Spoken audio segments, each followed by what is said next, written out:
Chapter 26:51 Spirit Attack. The lighthouse was a place unlike any Sunny had ever seen, and it made him feel uncomfortable. The reason for his unease was simple. There were no shadows on the small island surrounding the great tower, and none within. There were clouds of vapor swirling around the lighthouse, and that vapor was suffused by the brilliant silver light. Every tiny droplet of water was reflecting the radiance, making the light omnidirectional, which meant that there was nowhere on the island where light was absent, and therefore no place for shadows to nestle. So, Sunny could not use Shadow Step to travel there. This was a new kind of obstacle for him. In fact, Sunny had not even been aware that his powers could be suppressed this way, so he was quite stumped. Luckily, he still possessed the Shadow Lantern, so returning to the Night Garden was not going to be a problem. But they would still have to brave the dark waters washing the shores of the Eternal City to reach the lighthouse. Unlike the wharf, the lighthouse was located inside Daron's barrier. The Night Garden remained at a distance, drifting at the edge of the outer dome. It was decided that Etha would remain on the bridge of the living ship, controlling it, while the rest of them would proceed to the small island. "What do you think is in the water?" Sunny could not help but sound a little apprehensive. Bloodwave shrugged. "Whatever it is, we'll find out soon." A few minutes later, they plunged into the cold water. An onyx serpent, an azure serpent, and a monstrous killer whale dove into the dark depths and rushed toward the radiant light, racing to get to the shore as fast as possible. Jet, meanwhile, had turned into a wraith and hid inside Sunny's maw. Just moments after they plunged into the water, Sunny sensed that something was terribly wrong. Curses! He could feel the indestructible plates of the jade mantle slowly eroding away. Beside him, clouds of blood surrounded the enormous killer whale, and further away, Neve's icy scales were becoming covered by a net of cracks. "I see what is going on." There was no single harrowing abomination hiding in the waters of the Eternal City. Instead, there was an incalculable number of tiny fish, each no larger than a fingernail, hiding beneath the tumultuous surface of the dark water. The fish were small, but armed with numerous razor-sharp teeth, swarming hungrily around any living thing that entered their hunting grounds, which was far worse. Sunny could handle a terrifying leviathan or two, but a myriad of tiny monsters. Actually, he could handle that too. Activating the curse, he used the shadow flame and the weakening curse to affect a wide area around him, then channeled his death will while augmenting it with the mercy of shadow. He was empowering the shadowbound charm with the underworld armament and using it as a conduit for his will. As a result, Sunny's killing intent became a lethal force. Considering how many tiny abominations he was affecting, each individual one was not weakened that much by the weakening curse. However, they were all exposed to the same death will, and therefore, they died. Sunny willed it so, and an unimaginable number of tiny abominations were instantly killed. They sustained no wounds, and neither had they been exposed to an attack they could have resisted. The fragile flames of their lives were simply snuffed out. They simply ceased. Of course, it had only been possible because each individual fish was relatively weak. But still, it was an eerie and indescribable feeling to be able to decimate a myriad of nightmare creatures with a mere thought. "I guess this can be called a spirit attack, since it was my will that killed them." For a few moments, Sunny and the Saints of Night received reprieve from being gnawed on by the abominable creatures that populated the waters around the Eternal City. But it was a place foreign to death, after all. Soon enough, the tiny fiends Sunny had destroyed stirred and came back to life, swarming the two great sea serpents and the giant killer whale again. Blood spilled into the cold water once more, and Sunny willed them to die once more. It was quite straining. Sunny, Neve, and Bloodwave fought their way through the infested waters while being eaten alive. Luckily, Sunny could slow down the rate at which they were devoured, and the distance separating them from the small island was not too vast. Soon enough, they were surrounded by brilliant light and could sense solid ground close by. Sunny climbed onto the cold stones and swayed, blinded by the radiance. His shadow sense was useless here, and the light was unbearably bright. Groaning, he shielded his eyes with a hand and jumped away from the water. Jet assumed her corporeal form nearby, unperturbed and entirely dry. Neve and Bloodwave joined them a few seconds later, having already assumed their human forms. The former looked pale, but relatively unscathed, while the latter was riddled with ghastly wounds and bleeding heavily. Looking down at his shredded armor, Bloodwave grimaced and wiped the blood off his face. His wounds were already closing, and he did not seem bothered by the pain. If anything, the flowing blood seemed to only make him more ferocious. No wonder those immortals are reluctant to fall into the water. His tone was flat. Sunny tended to agree. The waters of the Eternal City were teeming with these abominations, and their teeth were chillingly sharp. Usually, falling into infested waters would merely mean a swift and painful death. But things did not die in the Eternal City. Once someone fell into the water here, they were destined to be devoured eternally, endlessly coming to life only to be pierced by tiny teeth and tom apart again, and again, and again. Forever. If there was a fate even nightmare creatures would be wary of, that was it. He shuddered. Stay alert. Stripped of shadow sense and surrounded by soft silver radiance, Sunny felt incredibly vulnerable and exposed. His expression darkened. We are inside the barrier, so there can be immortals here. In fact, let's hope that those fiends are the worst thing hiding in this light. Despite how beautiful the diffused expanse of soft silver light was, Sunny got an eerie feeling from this place. Glancing at his companions, he summoned the shadow lantern and sighed. Let's go. Chapter 2652, Hidden in the Light, the radiant vapor made it hard to see. It was bright enough to be blinding, and without shadows, discerning the shape and size of objects was surprisingly difficult. Jade and the Saints of Night seemed to be doing fine, but Sunny had to summon a small shadow out of the shadow lantern and manifest it into a mesh blindfold. After tying it around his eyes, he finally felt better. Being unable to sense his surroundings still made him uneasy, but at least his vision was not severely impaired. It's better than true darkness, at least. If it had been elemental darkness, he would not have even been able to summon the shadows to help him in a second of need. Sunny, Jet, and the Saints of Night cautiously advanced forward. The island supporting the lighthouse was not very big, but there was still some distance they had to traverse to reach the base of the tower. The ground gently sloped upward, and there was a set of wide steps they followed. Soon enough, however, Sunny gestured for everyone to stop. What's wrong? He remained motionless for a few minutes, then hissed and took a step back. A strand of his wet hair fell to the ground, cut cleanly by something incredibly sharp. There was also a deep cut on his forehead, just above his brow. Anybody else would have already been bleeding profusely, but of course, Sunny did not bleed. If he had been a bit taller, though, he would have lost an eye. There's something here. Reaching forward, he felt the air carefully, and then grasped an incredibly thin, razor-sharp wire strewn across the road. The wire was so fine that it would have been hard to notice even in normal circumstances, but in the blinding radiance that surrounded them, it was practically invisible. When Sunny pulled on the wire, it glistened subtly, allowing his companions to see. They tensed a little and looked around, searching for other unseen threats. Proceed with caution. There was another wire there, at the level of Sunny's knee. Bending a little, he stepped over it and continued forward with careful steps. Their progress inevitably slowed. There were more wires awaiting them ahead. The density increased gradually until there was an entire razor-sharp, invisible fence blocking the road. There were also other traps hidden in the blinding radiance, sharp spikes that protruded from the ground, thin blades embedded into the stone, nets that glistened subtly in the air. Sunny and his companions avoided them without much trouble, but anything larger than a human would have had trouble ascending the slopes of the island toward the lighthouse. Not that it mattered much, considering that the horrors of the Eternal City were immortal. The wires and traps forced Sunny to search for alternative paths, though. He could have destroyed them, of course, but there was no telling what that would cause. Traps were often triggered by such actions, after all, not to mention primitive alarm systems. In the end, they had to circle almost the entire island before finding a way up. The lighthouse island was eerily quiet and empty, and they did not meet a single adversary while exploring its mysterious shores.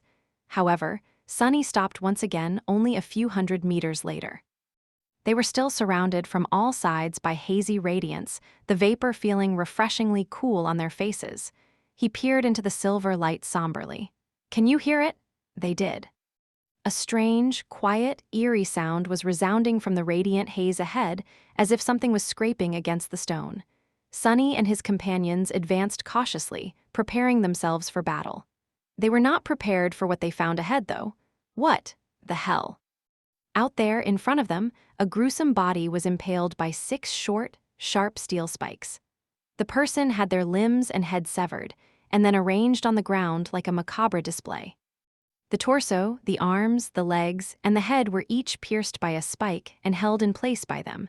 The worst part of it all was that the body was still alive. It moved weakly, trying to free itself of the spikes, and thin tendrils of flesh were reaching toward the severed parts, as if wanting to reunite with them. It was the struggles of the severed body that produced the scraping noise. The face was covered by a bloody cloth, but they could see its lips moving under the fabric. Sunny shuddered in revolution. "What is this?" Neve's voice trembled. Sunny remained silent for a few long moments, then said in a subdued tone, "This is the danger of immortality." Indeed, the grotesque body laying on the ground in front of them belonged to one of the fallen immortals of the Eternal City. Someone had left the nightmare creature here, severed and immobilized, maybe to restrain them, perhaps as a punishment. In any case, Sunny had no desire to free that monstrosity from the spikes. After studying the impaled immortal for a bit, they carefully moved around the ghastly body and continued forward. As Sunny and his companions ascended higher, they witnessed a few more similar scenes. Here and there, the fallen immortals were displayed like trophies, weakly trying to set themselves free. Some were nailed to the ground like the first one, some were impaled on tall spikes, some crucified or suspended in nets of razor-sharp wide. Some still looked like humans, while some were no more than abhorrent masses of slithering flesh. There was even a head of a giant bull that was held in place by thick silver chains, its enormous glassy eyes staring at them with hunger and fury. The tongue of the ghastly creature was moving, but its body was nowhere to be seen. The further Sunny went, the darker his mood became. Just what has happened on this island? After circling the lighthouse a few more times and discovering half a dozen cruelly restrained immortals, they approached the great tower. And there, on its steps, they finally found an immortal who was not restrained. Chapter 2653, Modern History. Stone steps revealed themselves from the blinding radiance, with tall pillars framing their flawless surface. They ascended steeply into the silver haze, disappearing into the brilliant light like the pathway to heaven.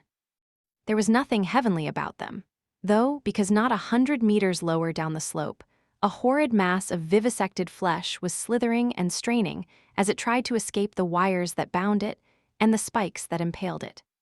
The lighthouse was obscured by the radiance, but it was near, looming in the haze. A young man was sitting on the steps, staring at the ground. As Sunny and his companions approached, he slowly raised his head and peered at them with his strange, nebulous silver eyes. The youth looked barely old enough to be called an adult, with beautiful features and dark, flawless skin. He wore a tunic woven out of flowing, luxurious fabric, and his long hair was tied neatly by a piece of metal wire. As he regarded them with a hollow look, a strange, ominous smile twisted his lips. Hearing the nauseating sounds of rippling flesh behind them, Sunny tensed and readied himself. The youth opened his mouth. What escaped it were not revolting tendrils of flesh, however. They were the familiar sounds of the human language instead.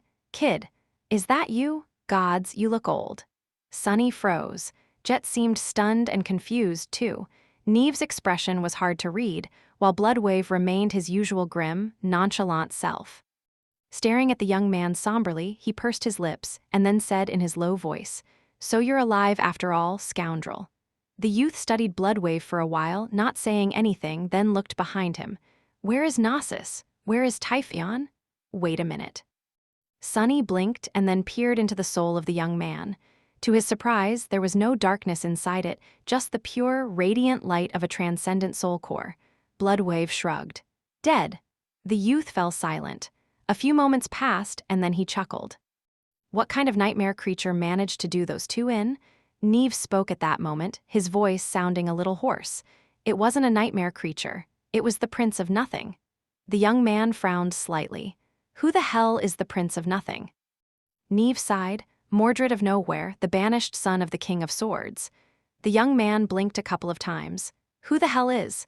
Wait, Anvil, Warden's boy? Neve nodded silently. The youth studied him for a bit and then raised an eyebrow. I see. And who might you be? Neve stared at him somberly, not saying anything. Sunny, who had been listening to their conversation silently, chose that moment to speak. He already suspected who the strange youth was, but wanted to confirm it, so, glancing between Neve and the young man, he asked in a bewildered tone, "Is someone going to do the introductions?" Neve smiled slightly. "Sure, these are Soul Reaper and the Lord of Shadows." He gestured to the youth. "And this is Nightwalker, the founder of our fallen clan. I am glad to see you too." Father. Sunny was still digesting the fact that Nightwalker, the legendary and mysterious founder of the House of Nye, was not only alive, but also his buddy Neve's absent dad. The fact that Nightwalker looked a couple of decades younger than his son was not helping him come to terms with that information, either. At least I know why Bloodwave doesn't like his clan's founder very much now. The bastard got his older sister pregnant.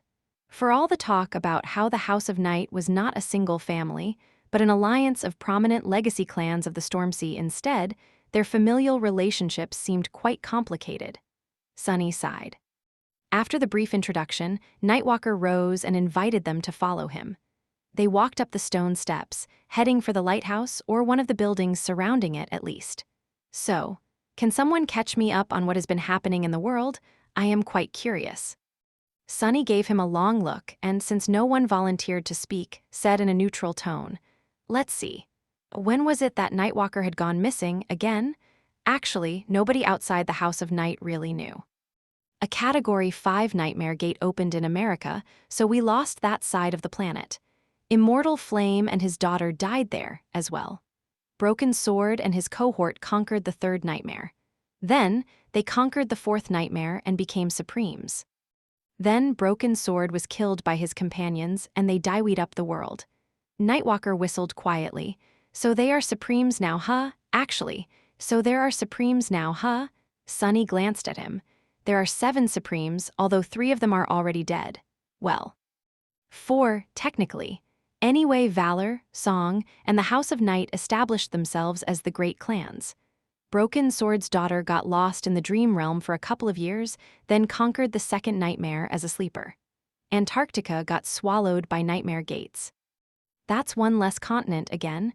Your son was there, by the way, risking his life to evacuate the civilians." Jet smiled lazily. "I was there, as well." Nightwalker studied her with interest. "No, actually. Why is that bastard leering at Jet?" Nightwalker smiled. "I assume that you are the Soul Reaper. Nice to meet you, young lady." Jet chuckled pleasantly. "Please call me Jet, mister." Sunny stared at them, appalled. He coughed. "As I was saying, millions of mundane people settled in the dream realm. A few years later, Valor and Song went to war.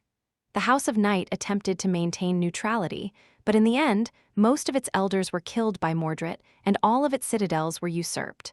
Nightwalker's smile dimmed. "One man defeated my entire house." He turned to Neve and Bloodwave with a somber expression.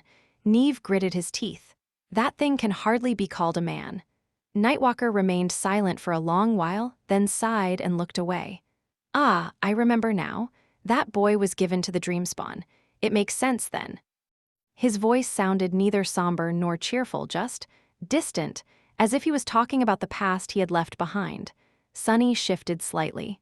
The Dreamspawn again. So Mordred had not lied. Nightwalker and Asterion really did have a history. Chapter 2654, Family Reunion. Sunny studied the back of the young man who was old enough to be his grandfather, wondering what had happened between Nightwalker and Asterion, and when. He was full of questions, but knew that it was not the time to ask them yet. The questions still struggled to climb onto his tongue, though, which made him feel itchy. Sunny was also controlling the besieged Shadow Legion, repelling the harrowing onslaught of the hideous army of immortals, so there was that as well. He squinted. "Weren't you a master?" Nightwalker looked at him, then smiled wryly. I found a seed of nightmare here in the Eternal City. Took me a few tries, but I conquered it eventually. A few tries. Overwhelmed by the implications of these simple words, Sunny briefly wondered who had done it first: Broken Sword and his cohort or Nightwalker. Perhaps it did not matter in the end, he sighed. Anyway, in the war between valor and song, neither valor nor song won. Broken Sword's daughter won instead, killing both Anvil and Kai Song with the help of an extremely dashing sellsword, who then betrayed her and was promptly killed as well. They're dating now. Nightwalker slowed down and turned, giving him an incredulous look. Strangely enough, Neve and Bloodwave stared at him with wide eyes too. Wait, you and Lady Nephise are together? Sunny gave them a dark look. Oh, did I not mention it? There's no need to sound so shocked, you know. Yes, we are. He grinned. We're like two sides of the same coin. She and I. Nightwalker stared at him for a moment, then looked at Jet. Then he smiled. Good for you. Sunny tilted his head, suddenly feeling his smile growing strained. Nephise of the immortal Flame Clan, Changing Star, attained supremacy and became the ruler of humanity.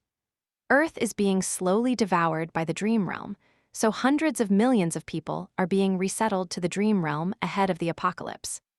We almost lost the Eastern Quadrant to a great terror recently, but a new Supreme ascended and took care of it. That pretty much covers everything. Oh, the remains of the House of Night were absorbed into the government. Saint Jet is the de facto leader of the government, as well as the new captain of the Night Garden. Nightwalker looked at Jet once again, then glanced at Neve and Bloodwave. His expression grew distant for a short while, but cleared eventually. Good to know. He studied Sunny silently. Neve and Bloodwave are members of the House of Night, while the stunning young lady is the captain of the Night Garden. But who are you, kid? Did someone find Shadow God's lineage after all? Sunny smiled. Someone did. He paused for a moment. I am Supreme Sunless, the demigod in charge of conquering this city. I am also thousands of years old, so please refrain from calling me kid. Young man. Nightwalker stared at him with no particular expression on his youthful face, then looked away and sighed. The world has changed a lot since I've been gone. He walked forward without saying anything else until a wall built of large stone blocks revealed itself from the radiance. Opening the door, Nightwalker walked inside and invited them in. The space inside might have been a storage area once, but it had been turned into a makeshift living space now. There was a luxurious bed, paintings and statuettes decorating the haphazard collection of furniture, and several braziers with cold coals in them. There were also weapons and various tools littering the floor, with large spools of metal wire and long spikes leaning against the walls. It seemed like Nightwalker both lived and prepared his traps here. If anything, this place resembled Sunny's room in the ruined cathedral of the Dark City more than anything else. Most importantly, though, was that there were shadows here. Bright light spilled through the small window near the roof, but most of the storage space was mercifully dark, soothing Sunny's strained eyes. Walking inside, he let out a relieved sigh and pulled the blindfold off. He felt like a fish thrown back into the water. Curiously enough, Sunny had not sensed these shadows from the outside. It was only when he crossed the threshold that he felt their presence, hinting that this building, and maybe the lighthouse, as well, were able to suppress anyone from peering through their walls. Make yourself at home. Nightwalker walked over to one of the braziers and made fire. Then, he looked around with a slightly lost expression. Sorry, I don't think I have any food or beverages to offer you. I don't actually remember the last time I ate something. In the silence that followed, Neve sighed and asked the question that had been on all of their minds from the moment they met the miraculously surviving founder of the House of Night. You are one of those immortals now, aren't you too? Nightwalker regarded him with a neutral expression. Aren't we all immortal here in the Eternal City? He shrugged and then sat down in a decadently opulent chair. But yes, the answer to your question is yes. I died here, and then the Eternal City brought me back. So I am one of its immortals now. Neve drew a shaky breath. But you are not corrupted like the rest of them? Nightwalker shook his head slowly. Not yet at least. In fact, none of the immortals are corrupted. Sunny frowned. I'll have to disagree. Neve nodded. Indeed, we've seen them. Jet and the Lord of Shadows fought them as well. How can those abominations not be corrupted? Nightwalker lingered for a moment. Ah, sorry. I should rather say that the abominations you faced are not the immortals. He leaned back and sighed. The actual immortals aren't really alive anymore. Their bodies are intact and their souls are intact, but their minds have long crumbled. They are like empty dolls with nothing inside. Well, at least there wasn't anything inside them, initially. Nightwalker looked at them darkly. That was before a certain nightmare creature came to the Eternal City, crawled into them, and rooted itself within their immortal bodies. So, the things that you saw and fought is that nightmare creature wearing the bodies of the immortals. It's a parasite. Sunny frowned. I don't suppose you know what that nightmare creature is called? Nightwalker turned to him and smiled. Oh, naturally I do. His smile dimmed and was then erased from his face. It's called the flesh of Kanakhet. Chapter 26:55 Cursed King, hearing Nightwalker's words, Sunny frowned. Kanakhet, I've heard that name before. Jet had fought a great devil named the Heart of Kanakhet, as well as several lesser nightmare creatures bearing similar names. According to Cassie, he had been a cursed king whose parts were kept apart to prevent him from coming back to life. More importantly, Uris had mentioned an individual called Kanakhet once, when talking about those cursed by Shadow God. Considering how many traces of Kanakhet were left in the dream realm, he must have been quite powerful. And considering the nature of these traces, he must have been quite sinister.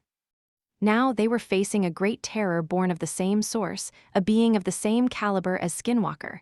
Who the hell is Kanakhet, though? Nightwalker smiled wryly. Just an old myth. He hesitated for a short while, then sighed. He was supposedly one of the first humans, born at the dawn of the Age of Gods. Gods and deities walked the earth back then, battling void creatures and their spreading corruption. They brushed sides with humans quite often as well, to various results. Most of those encounters were benign in nature, but not all of them. Kanakhet in particular managed to anger Shadow God somehow, so Shadow God took his shadow away. And with it, his ability to die. Sunny scratched his head. Doesn't sound like much of a punishment. In a sense, he was the opposite of Kanakhet. Sunny had more shadows than he knew what to do with. One was cursed by Shadow God, the other received Shadow God's blessing. The latter could be said about Sunny and Uris as well. Nightwalker grinned. A very topical remark, considering where we are. He fell silent for a moment. Gods have their own views on things, I guess. In any case, Kanakhet did not seem to mind the curse of Shadow God. Eventually, he established a vast kingdom and ruled it for numerous generations, defending his people with his overwhelming power. His power was so great, in fact, that people started calling him a god. Sunny raised an eyebrow. Butte, Nightwalker shrugged. But Kanakhet didn't just want to be called a god, he wanted to be a god. Sunny leaned against a wall and crossed his arms. Ah, that troublesome thing, apotheosis. Nightwalker stared at him blankly. A what? Apotheosis? Oh, I guess the word fits. Sunny had to remind himself that the man had been gone for decades. Even the existence of Supremes was news to him. Naturally, he would not know about the impenetrable barrier that prevented them from climbing higher on the path of ascension. He shook his head. Anyway, so what happened? Nightwalker responded in a neutral tone. No matter what Kanakhet tried, he could not step over the threshold of divinity, not without a shadow, at least. He became obsessed with the idea of godhood, and his kingdom gradually became a dark and nightmarish place. People who used to venerate and worship him were now full of terror and hatred for the undying monster who ruled them, and entire generations disappeared into the ghastly cauldron of his obsession. They could not do anything to free themselves, though. After all, Kanakhet's power was overwhelming, and he could not be killed. He leaned forward a little. They did manage to topple his throne in the end, still. Kanakhet's body was severed from his soul and spirit, cut into pieces, and all these parts were sealed separately in various places, never to be reunited. The end. Sunny stared at him incredulously. It's obviously not the end, though. Nightwalker smiled. Well, I assume those seals were guarded by someone. However, the guardians all perished when the dream realm was consumed by corruption. The seals weakened after a while, and the same corruption took hold of the severed remains of Kanakhet. Those pieces eventually became monstrous abominations. He fell silent for a while, then added in a somber tone, "I only know about this because I had the misfortune of visiting the kingdom of Kanakhet in one of my nightmares." The interesting part, however, is not what he did to eam the curse of Shadow God, and not what happened to his severed parts. It is not even what will happen if those parts fuse back together one day. Nightwalker leaned back. The interesting part is how Kanakht was overthrown, and why. Sunny raised an eyebrow. Oh, Nightwalker lingered for a few moments. The being who helped the enslaved people of Kanakht's kingdom get rid of him was none other than the demon of repose, who happened to pass nearby. As for why she decided to help them, according to the myth, it was because after countless years of searching, Kanakht finally found a way to become a god despite being disqualified from achieving divinity the usual way. Sunny's eyes widened a little. He remained silent for a few moments, then leaned forward. He found an alternative way to achieve apotheosis? How? Nightwalker studied him a bit, then shrugged. I am not entirely sure, but apparently he was planning to consume his own kingdom, complete with every person living there. So, not the best role model as far as kingship goes. He gave Sunny a curious glance. If only that poor fool lived in the age where the nightmare spell existed, all that nonsense could have been avoided. Nightwalker fell silent for a while, then asked, "You told me that the first Supremes emerged decades ago, right?" Sunny nodded. "Around 25 years ago, yes." Nightwalker looked away with a pensive expression. "How come none of them challenged the fifth nightmare then?" Sunny tilted his head a little. "I guess it's because one of them is stuck on the moon, while the other two were misguided, afraid, and had too much to lose." Nightwalker looked at him directly. "What about you? Are you not misguided and afraid? Do you have nothing to lose?" Sunny smiled faintly.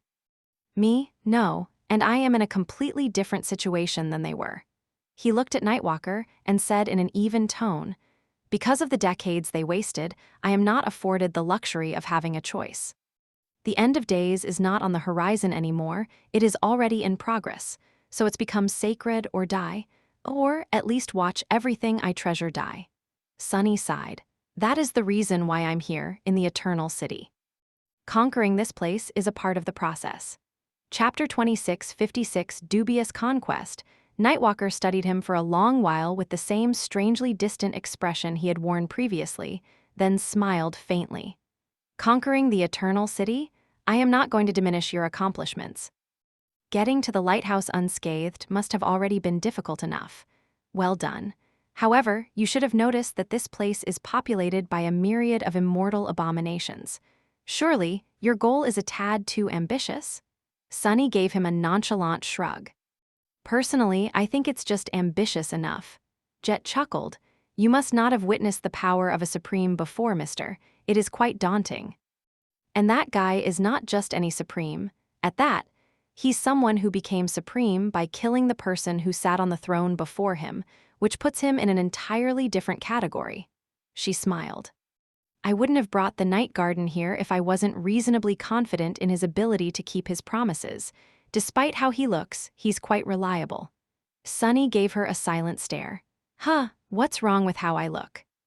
Not getting an answer, he frowned and glanced back at Nightwalker. "She's right. My forces have already secured the wharf and the island it is connected to. Currently, we are engaged in a battle for the 3 islands north of that. I expect the siege to come to a conclusion in a few hours, which would allow us to advance further into the heart of the city." Nightwalker studied him with interest. "Really? How are you dealing with the immortals then?" Sunny gave him an even look.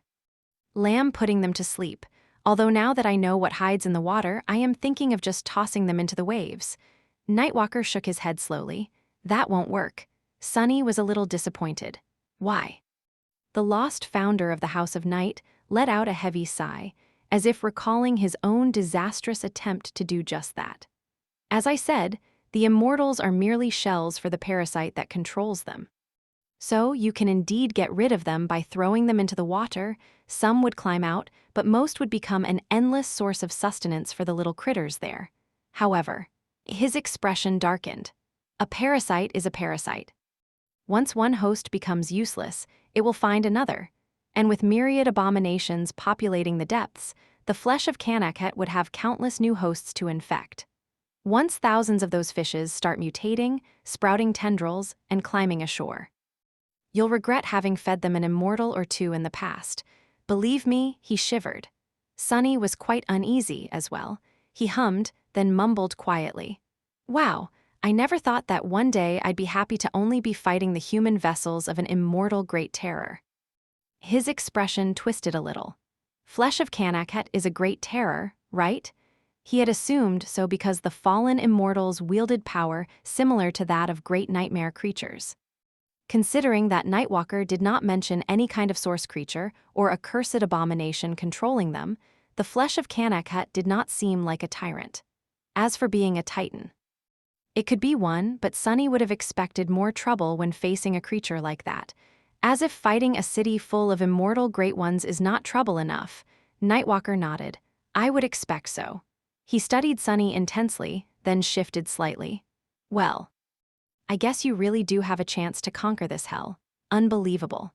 His expression turned wistful for a brief moment, and there I was, feeling proud of myself for becoming a transcendent. At that moment, Neve, who had been silent before, finally spoke. The flesh of Kanakhet is not our only problem. Nightwalker gave him a curious look. Oh, Neve hesitated a little, then nodded. The Dutchman is also here. Nightwalker's eyes widened a little. That thing, it followed you to the Eternal City. The House of Night had never engaged in a serious battle against the Dutchman. But having traveled the misty waters of the Stormsea for decades, they had known about the existence of the Wraith Armada from various chilling encounters and sightings long before this expedition. Nightwalker probably knew more than most. Sunny shrugged. It's more like we followed it here. It doesn't matter who arrived first, though, only who will be the one to leave when all is said and done. Jet here is a specialist in disposing of troublesome wraiths. In fact, she's somewhat of a wraith herself, Jet smiled. When I'm in the mood. Nightwalker chuckled. Then, however, his expression slowly grew serious. A heavy silence settled in the room. Sunny studied Nightwalker and Neve, wondering why their reunion was so reserved. The former seemed too aloof, while the latter was seemingly holding himself back. But neither displayed any noticeable sense of joy. Perhaps they were simply too shocked to feel anything easily defined yet. Maybe they had never had a joyful kind of relationship to begin with. He hesitated for a few moments, then asked, If I may ask, how did you end up stuck in this city, Nightwalker? Better yet, how did you manage to get here alone, as Amir ascended? The corner of Nightwalker's mouth twitched. Mir ascended, huh? He remained silent for a while, then sighed. Who said that I was alone? Sunny frowned. That was the impression got after learning about your disappearance from Neve and Bloodwave. Nightwalker shook his head. I wasn't alone. I was accompanied by that kid, Asterion, and his followers. Sunny winced. I'd appreciate it if you would not mention his name. Nightwalker grinned. Oh, I would be happy too. I don't particularly like mentioning him either. At that moment, Jet asked in a confused tone. Why would you take him with you instead of forming an expedition from the champions of the House of Night? And why did you leave the Night Garden behind? Nightwalker smiled. That's simple. Because I did not want to lose the Night Garden, and I did not want my people to die. Plus, you said that you are putting the immortals to sleep. I was planning to do something similar. Fighting them physically is useless, so I needed someone with a powerful aspect that allowed them to perform mental attacks. Such people are rare, and that kid seemed like a good candidate, being the successor of Heart God and all. His expression darkened. Nightwalker remained silent for a few moments, and then said in a cold tone, Of course, I did not expect that the bastard would kill me as soon as we reached the city and he didn't need me anymore. Chapter 2657, Gift of Empathy. Neve paled visibly when he heard Nightwalker's admission. Even Bloodwave, who had maintained a stoic expression, scowled deeply. Jet frowned as well, but Sunny did not show much of a reaction. After all, he already suspected that something of the kind had happened. However, behind his mask of nonchalance, he was a little excited. Maybe it was a bit callous of him to feel thrilled about Asterion's betrayal and subsequent murder of Nightwalker. an act that might have prevented the House of Night from nurturing a sovereign of their own. Eventually, but he was simply glad to finally meet someone who knew about the Dreamspawn's powers firsthand and was willing to share that knowledge. Sunny lingered for a moment. Mental attacks? What is his aspect, exactly? Nightwalker gave him a look of indignation. That is what you chose to ask about? Really? Sunny stared at him with a deadpan expression. Yes, Nightwalker laughed. Are all Supremes this? Never mind, I'm not one to judge. Sunny raised an eyebrow, prompting Bloodwave to speak gruffly.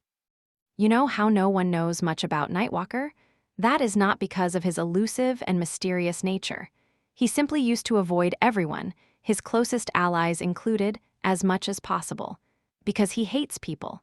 He has always been a reclusive, antisocial bastard. Nightwalker grinned.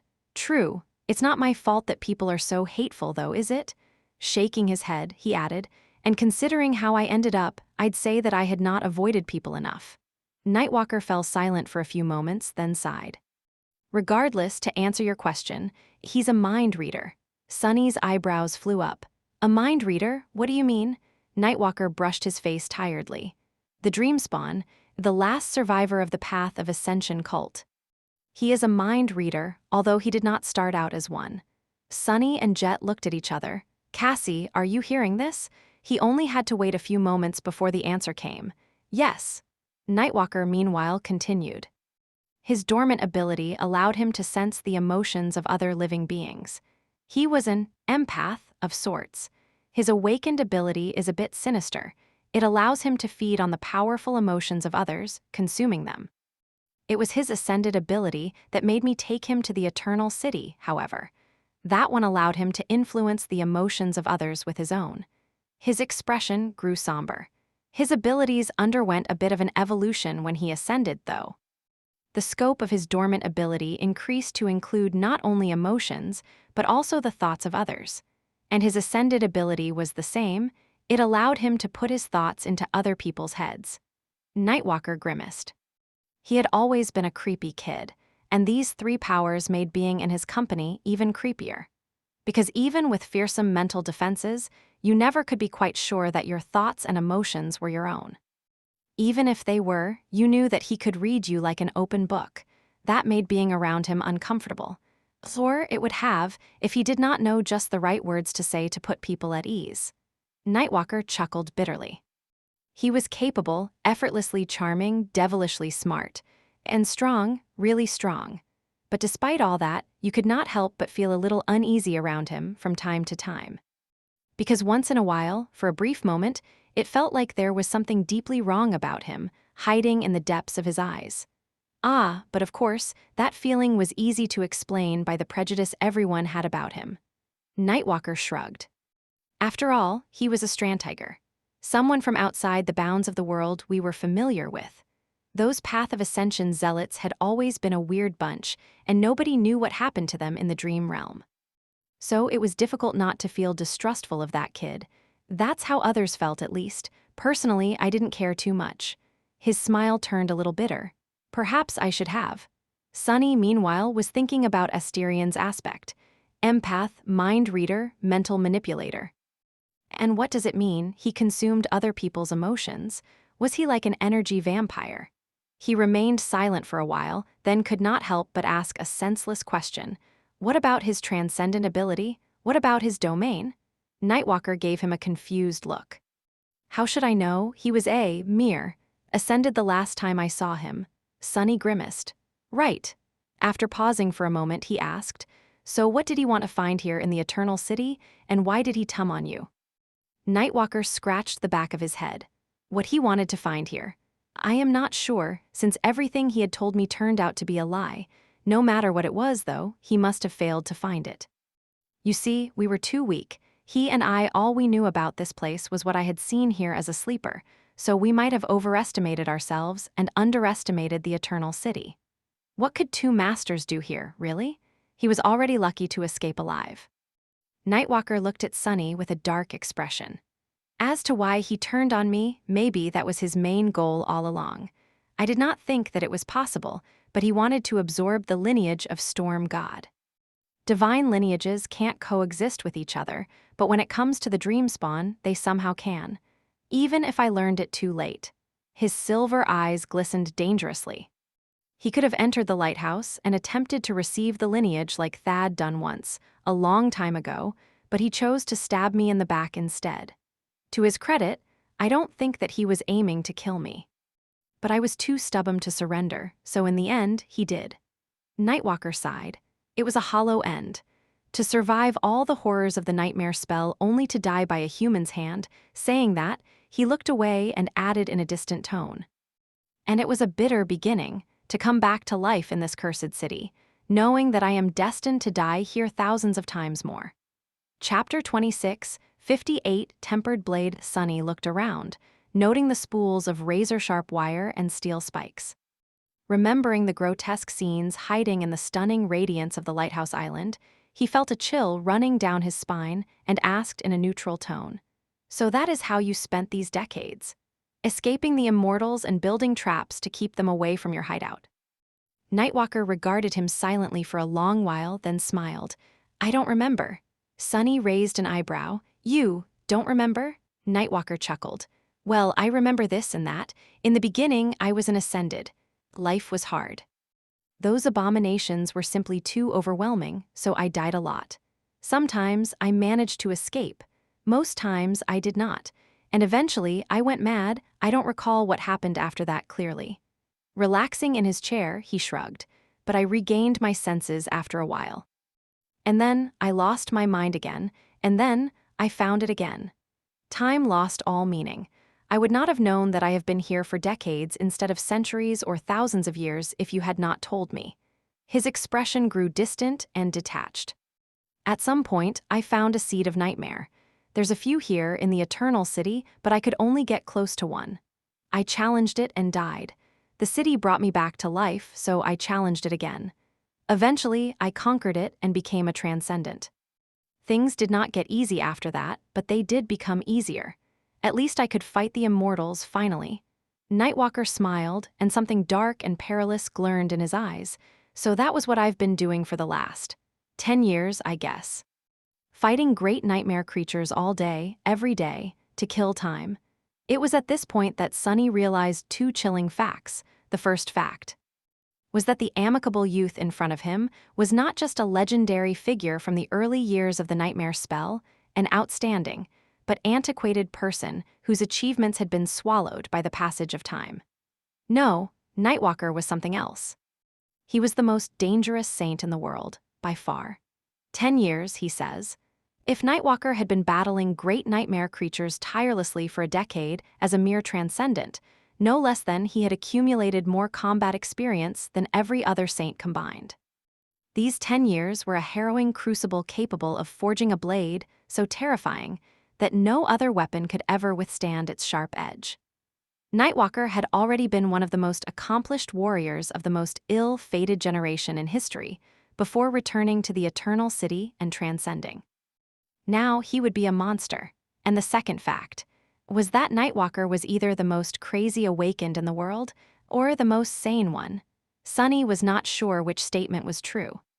The young man seemed composed enough, which could mean that he was either completely unhinged and hiding it well, or had somehow managed to preserve his sanity despite experiencing long years of complete isolation and a myriad of gruesome deaths without allowing his mind to shatter completely. In any case, I want to recruit him. Sunny's eyes glistened. He had come to the Eternal City to find treasure, and he felt like he had just found it. The perfectly preserved arsenal of powerful enchanted weapons was a good discovery, but this one man was worth far more. In a world falling into the hungry maw of apocalypse, an exceptional champion like that was a priceless commodity. Nightwalker shifted uncomfortably under his gaze and coughed.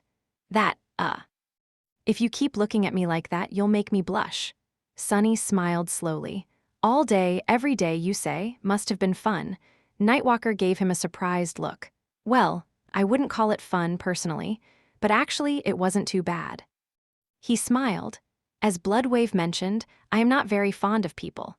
Why would I spend most of my life wandering the sea otherwise? So, On one hand, spending all these years in a city populated only by nightmare creatures was a bit of a chore. But on the other hand, I enjoyed the peace and quiet. Sunny could not help but let out a scoff. This guy, I like him. At that moment, Nightwalker turned his smile to Jet and winked. Of course, there's an exception to every rule. I am actually fond of some instances of human companionship quite a lot. I should probably kill that guy.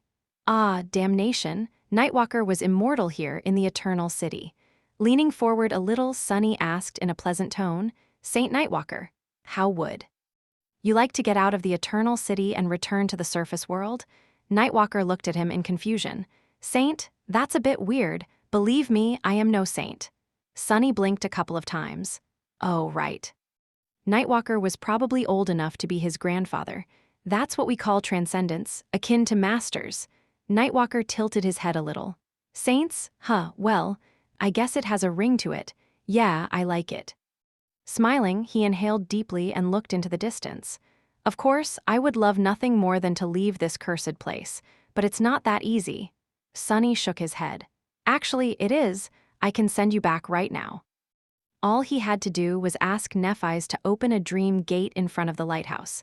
That would involve quite a bit of risk, of course, but it was possible. Nightwalker shook his head. No, you don't understand. I simply can't leave. Once you die in the Eternal City, you become its prisoner for as long as it exists. And it is, you know, eternal. He chuckled quietly. Why do you think Repose created this place? Did you think that she wanted to create a peaceful paradise for virtuous creatures to enjoy for all eternity? He shook his head with a twisted smile. No, the demon of Repose. She was a complete psychopath, that one. What she wanted to create was a place to gather all the creatures that she hated the worst of the worst, so that they would never be able to escape from her. Nightwalker laughed. The Eternal City is a prison. Chapter 2659, Prison of Eternity. Sunny remained silent for a long while, studying Nightwalker with a distant expression.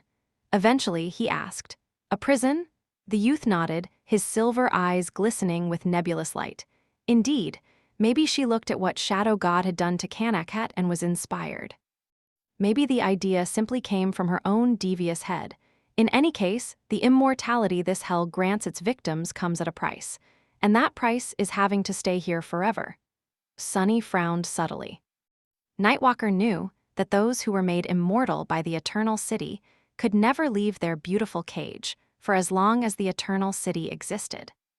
However, his guess at what had motivated the demon of Repose to build it seemed to be based mostly on his own perception of what this place was. In truth, Sunny suspected that the real reason was not that unambiguous. None of them knew what motivated the mysterious demon, but he did know a few things about her kind. For example, he knew that all other demons had wrestled with the unconditional taboo placed upon them by the gods and the loneliness that resulted from adhering to that prohibition. So, had the demon of Repose truly wanted to torment the prisoners of the Eternal City forever? Or had she simply been unwilling to part with those who won her favor? The answer to that question was now lost, erased by the currents of time. Even if she had intended to build a paradise for those who were weary, she would have had to find a way to avoid their gratitude. Because if she had not, the Eternal City would have been destroyed, just like the Kingdom of Hope had been destroyed. Maybe that was why the demon of Repose had wandered the world on her living ship, instead of residing in the paradise of her creation. Maybe being unwilling to part with those who settled in the Eternal City and tormenting them eternally were not two conflicting possibilities, but cause and effect instead. Maybe she had indeed been a twisted, demented psychopath. There was a reason why the demons had been feared so much, after all. In any case, as much as the secrets of the Eternal City tantalized Sunny, satisfying his curiosity was not his main concern. His main concern was benefiting from the expedition to the Eternal City as much as possible. They had already initiated the restoration of the Night Garden and reached the lighthouse. At the very least, the Saints of Night would be able to use the memory Nightwalker had used all those years ago and capture some of the starlight trapped within, thus ensuring the continuation of their bloodline. Sunny still had to find the fragment of Weaver's lineage, but now he had a new goal as well. He looked at Nightwalker. So you can't leave the Eternal City for as long as it exists? Nightwalker nodded. Yes. Sunny remained silent for a few moments, then said in a neutral tone, Let's destroy the Eternal City, then. Nightwalker laughed, Neve and Bloodwave looked at Sunny, and even Jet smiled. However, his expression remained the same. Ah, that's a good one. Nightwalker shook his head and looked at Sunny with a wry smile. At least you have a sense of humor. From everything you guys told me about Supremes, I expected them all to be exceedingly serious. Sunny glanced around the room in confusion. I'm not joking, though. Neve and Bloodwave seemed taken aback. Nightwalker's smile faltered for a moment. He stared at Sunny with a strange expression, then said in a dubious tone, So, you, want to destroy the Eternal City? Ah, I see. Sunny shrugged. We had several main goals to achieve here. Repair the Night Garden, gain access to Storm God's lineage, find a certain thing that I am personally interested in, and maybe get our hands on some valuables. Of course, he hoped to conquer the Eternal City and make it a part of the human domain, if possible. But that does not seem very plausible anymore. It seems less beneficial than making you a part of the human domain, at least. He looked at Nightwalker with a wistful expression. Talent is the most precious resource in the world, after all, and we desperately lack resources for what is about to come. So, yes. If it means adding one more special strategic asset to the forces of humanity, I am willing to tum this entire place to ruin. Nightwalker studied him silently for a moment. It's called the Eternal City for a reason, though. Are you not familiar with the concept of eternity? Sunny grinned. I am painfully familiar with such concepts, actually. I once fought an infinite rat. Another time, I fought an endless worm. Both are dead now, by the way. I bet there is a way to destroy this prison city. As well, I have yet to find a prison that I could not escape. He hesitated for a moment, then added, What makes this city eternal is the divine sorcery of the demon of repose. I am an accomplished sorcerer myself, so I know better than most that any kind of sorcery can be destroyed. As long as you know how it functions. There has to be some kind of mechanism that allows the Eternal City to continue existing even in the absence of its creator. So if we reveal that mechanism, breaking it should solve the problem. A slight frown creased his brow. Of course, we will have to deal with the Dutchman first. We will also have to destroy the flesh of Kanakhet to prevent it from escaping into the dream realm. And make sure that we don't drown if the dome protecting this sunken city comes down. Nightwalker gave him a deadpan stare. That's all? Sunny shook his head. Well, I will have to accomplish my personal goal before we venture to end eternity. But if we do, how about it, old man? Care to pick up your sword again? He paused for a moment and added awkwardly, Or whatever your preferred weapon is, I mean. The beautiful youth remained silent for a while and then smiled faintly. Sure, why not? If you destroy the Eternal City, I'll pick up whatever you want. His tone suggested that he was not taking Sunny's suggestion seriously. However, Sunny was dead serious. He was both dead and serious, in fact, which added all his promises grave weight. Chapter 26:60 Meet Your Heroes. Some time later, Sunny and Jet found themselves standing alone outside Nightwalker's hideout. They had left him alone with Bloodwave and Neve out of tact, to let the Saints of Night have a private conversation. The radiance of the lighthouse surrounded them like an incandescent veil, and a cool wind caressed their faces. Somewhere far away, the Shadow Legion was embroiled in a furious battle, besieged from all sides and slowly gaining the upper hand. Sunny sighed. Nightwalker. I can't believe he's still alive. Standing by his side, Jet looked at him and nodded. Yeah, it's like meeting one of your childhood heroes who supposedly died decades ago. Only the hero is perfectly alive and looks younger than you. And you're the one who's dead instead. Sunny blinked a couple of times. That's one way to put it. He looked at her and frowned. So what do you think? Jet hesitated for a while. I think you are right. Returning from this expedition with Nightwalker will be a great boon. He has become even more outstanding than he used to be, it seems, and he used to be legendary. Her expression darkened a little. I am not entirely sure that we can trust him, though. Sunny raised an eyebrow. How so? Jet shrugged. I've hunted down plenty of awakened who couldn't handle the weight of the nightmare spell and went crazy, you know? We do not know how damaged that man truly is, considering what he went through. Hopefully, he's fine. Or rather, broken in a controllable manner, but we will have to wait and see. Her expression turned a little somber. There is something odd about his story, as well, don't you think? The Dreamspawn supposedly betrayed and killed him. But why would that man go into all the trouble of traveling to the Eternal City just to kill Nightwalker? He could have done that anywhere else and gotten the lineage of Storm God anyway. Additionally, the act of killing Nightwalker itself seems strange. Wouldn't the Dreamspawn have known that he would come to life? Sunny sighed and looked away. Maybe he wanted Nightwalker to rot in the Eternal City forever. But yes, I share these concerns. I really hope they won't come to pass, though. For what it's worth, he doesn't seem crazy. Or, at least, he seems like the right kind of crazy. And believe me, I know a lot about crazy. He grinned. A few seconds later, his smile dimmed. In any case, for now, the expedition gained another powerful member. One who knows the Eternal City way better than we do, at that. Jet nodded. The two of them remained silent for a while, looking at the wall of the lighthouse. Eventually, Sunny said, I think Neve is going to go inside. Unlike Etha and Bloodwave and Nightwalker himself, he inherited the lineage instead of absorbing it. I am not sure what the difference is, but there seems to be one for the members of the House of Night. Jet smiled faintly. It makes sense, I guess. Storm God is the god of journeys and guidance, so her heirs can't just receive their inheritance. They have to find their way to it. Sunny remained silent for a while, then looked at her and asked in a curious tone. Are you going to try? Entering the lighthouse and receiving Storm God's lineage, I mean? Jet hesitated a little, then shook her head. No, why should I? Sunny raised an eyebrow. Because possessing a divine lineage grants you power. Nightwalker, Immortal Flame, Warden of Valor, Kai Song. Even the Dreamspawn, all of them had accomplished so much because they possessed one. Jet chuckled.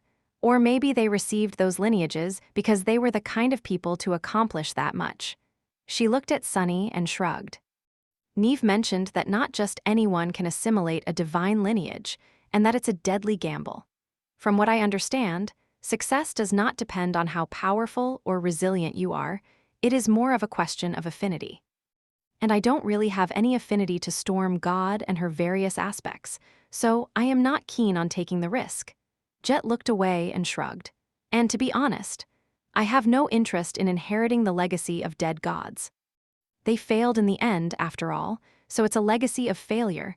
I don't need it instead, I'd rather leave behind a legacy of my own. Sunny smiled. How arrogant, but it was also strangely compelling. He sighed, thinking about his own quest to assemble the fragments of Weaver's lineage. Jet, meanwhile, asked, What about you? Sunny raised an eyebrow. Me? Oh, I can't absorb the lineage of Storm God. I might be able to benefit from being exposed to it, though. Bloodweave had swallowed the lineage of Storm God and grown stronger from it. Granted, Sunny had an inherent affinity to shadows, and that lineage had been received from an aspect legacy. In other words, it had been presented to him by the spell. So, there was a chance that he would be able to swallow the lineage of Storm God as well. But Sunny was not sure that the risk was worth it. After all, if he was incapacitated even for a short while, the Shadow Legion would be decimated, and their expedition would come to an abrupt end. He sighed. I feel like it's a little irresponsible for me to enter the lighthouse now. Sunny grinned, but who am I kidding? Of course, I will enter. Jet clicked her tongue, and I have just boasted about how reliable you are. They both remained silent for a while after that, surrounded by a blinding silver radiance. Eventually, Jet asked, Are you really going to try and destroy the Eternal City? Sunny smiled. Sure, despite all my accomplishments, I have yet to destroy a single city, you know, and something like that will look really good on my resume. Chapter 2661, Shrine of Storm. Sunny walked up the last few steps, leading to the gates of the lighthouse, while shielding his eyes from the blinding light. He found Neve there. His old buddy was sitting on the cold stones with a distant expression on his face. His indigo eyes reflected the luminous silver radiance, coming to resemble those of his father. Sunny paused for a few moments, then glanced at the gates of the lighthouse and asked in a neutral tone, "So, how was it?" Neve flinched faintly, then turned his head and glanced up. He stared at Sunny for a short while, then shook off his reverie. "Oh, it was fine, I guess. I am like the night garden at the moment, some parts of me that I did not even know were missing are being repaired. I do not think it will change how strong I am that much," though Neve pointed to a stunning lantern that stood on the stones beside him, shining like a miniature star. "This is the greatest treasure of our clan, by the way, the star lantern my father brought with him from the Eternal City once. It was emptied before, but now it is full of starlight once again. That, one am both glad for it and disturbed by that." For someone who had just ensured the uninterrupted continuation of his clan's bloodline, Neve did not look too happy. Sunny could understand him, as well. After all, out of those who had been exposed to the star lantern, not everyone was as lucky as Bloodwave and Etha. Many had perished, paving the way for the rest with their lives. That was how the House of Night had been created. Neve sighed. "Does it make me a coward to say that I would not have allowed my own children or siblings to stand in front of this lantern and be judged by it, even knowing how desperately the world needs those who wield great power?" Sunny studied him for a while, then looked away. Nothing wrong with being a coward. He paused for a moment, then smiled faintly. "You wouldn't believe the lengths I went to make sure that my sister never has to pass the same trials I had. Actually, that is the sane thing to do. As far as one am concerned, it is what legacies do to their children that is macabre." Sunny fell silent, then looked at Neve with interest. "How does it feel, by the way, to descend into hell? And find your deadbeat father there?" Neve chuckled. "Ah, that." He shook his head. "That was quite a shock. But then again, I always felt like he could still be alive out there somewhere." Somehow, Neve remained silent for a while, then shrugged. "To be honest, we were never that close. He would appear once or twice a year, then disappear again. And by the time I was a teenager, he disappeared and never appeared again. I faced the expectations of being his son every day, though. But luckily, I never really cared about that." He shrugged. "So, finding him here was like finding a stranger, although if we do manage to help him escape." His expression suddenly changed and his eyes widened.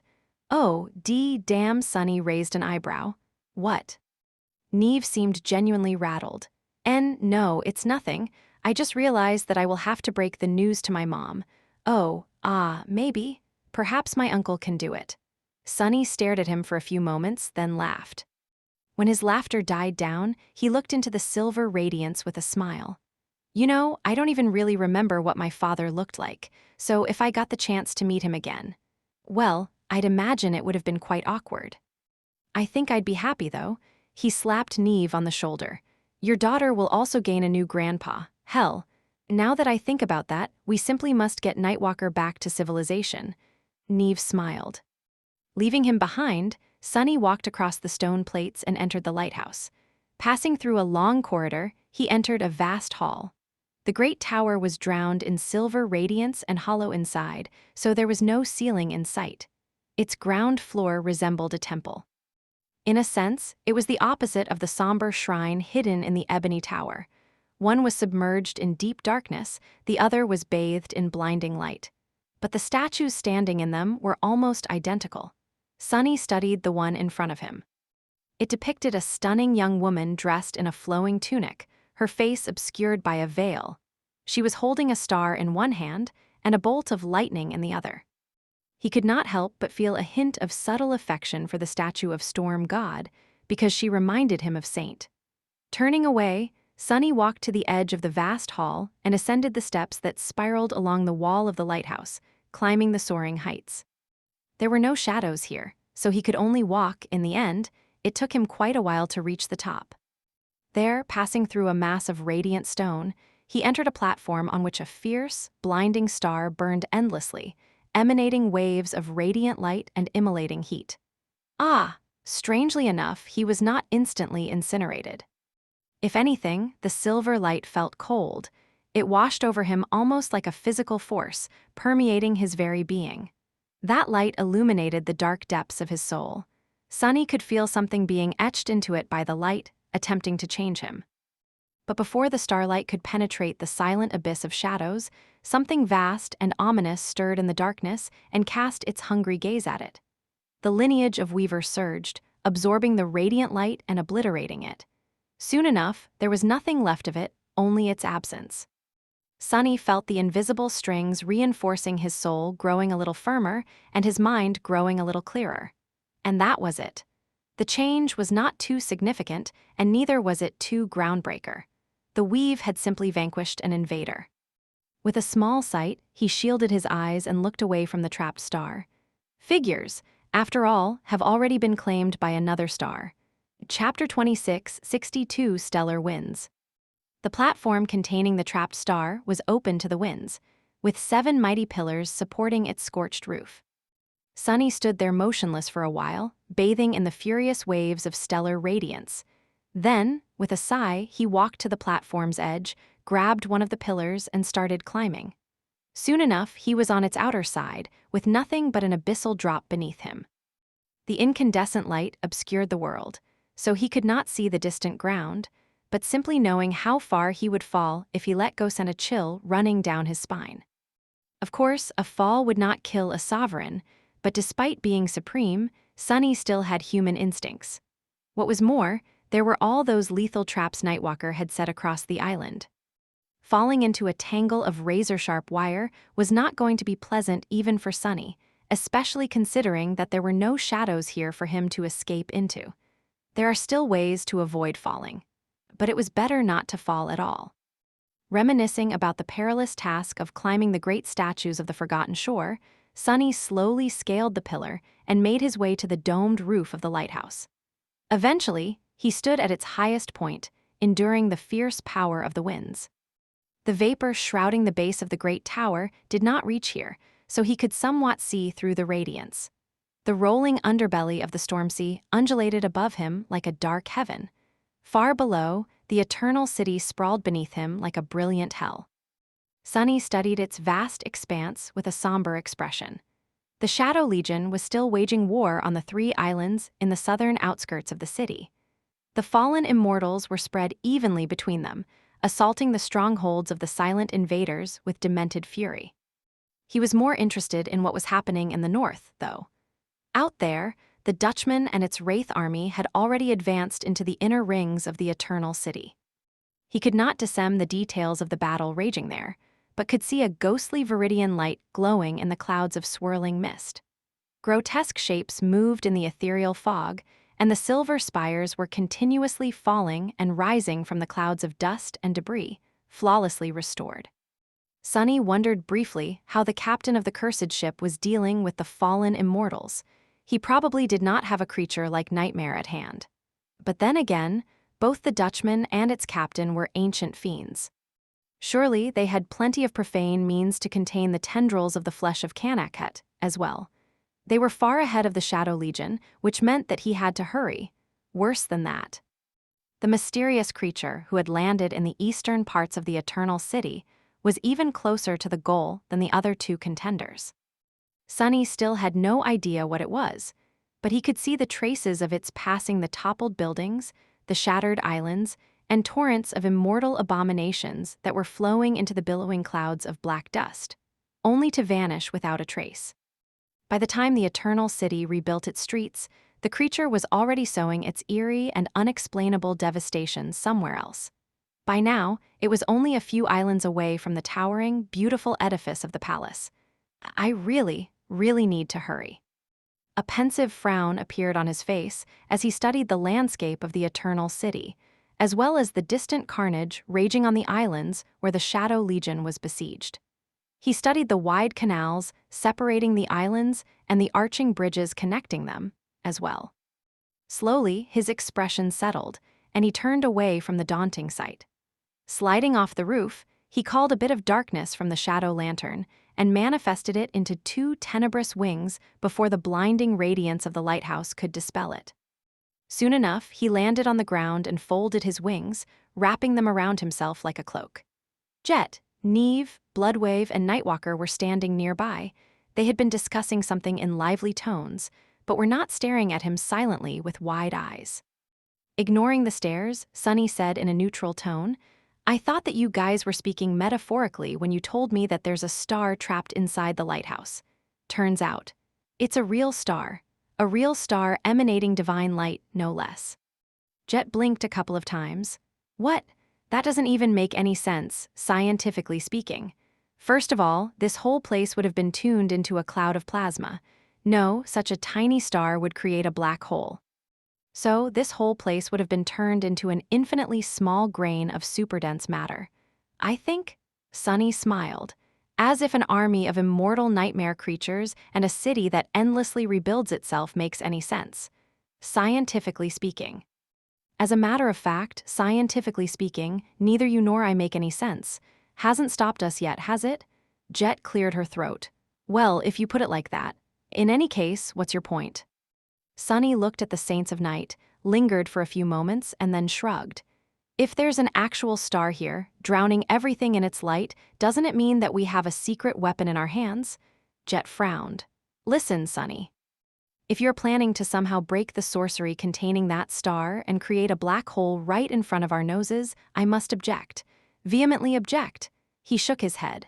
No, that's not what I mean. Turning slightly, he looked in the direction where they had left the night garden. What I meant to say is that a particular member of our expedition can weaponize starlight. So, what will happen if we supercharge Etha and set him loose on the immortal abominations of the Eternal City? I'd say it's at least worth a try. Jet opened her mouth but could not say anything in the end. Neve and Bloodwave simply stared at Sunny with stunned expressions, their eyes slowly widening. In the silence that followed, it was Nightwalker who spoke first. Looking between with a confused expression, he frowned slightly and asked, who the hell is Etha, though? Chapter 2663, Flexible Strategy. As a Supreme, Sunny had been elevated from being a warrior to being a general, and of a vast army at that. He was aspiring to become a cunning and competent strategist, and had spent more than a year staging an invasion of the burned forest to achieve just that. Sadly, he did not consider himself a seasoned commander yet.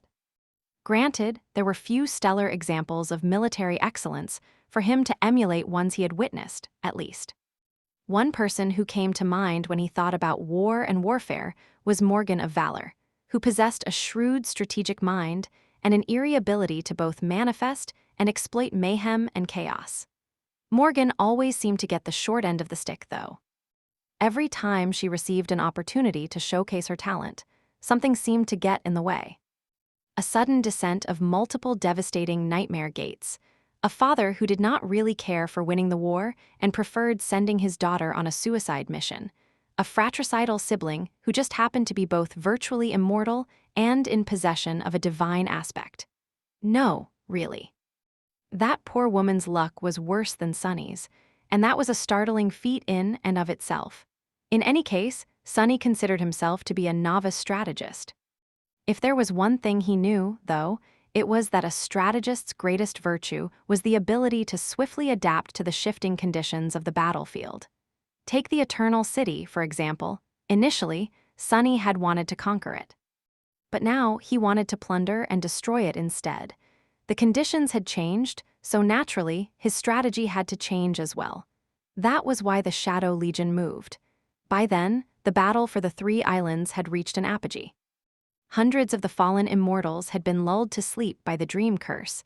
Thousands were debilitated and restrained.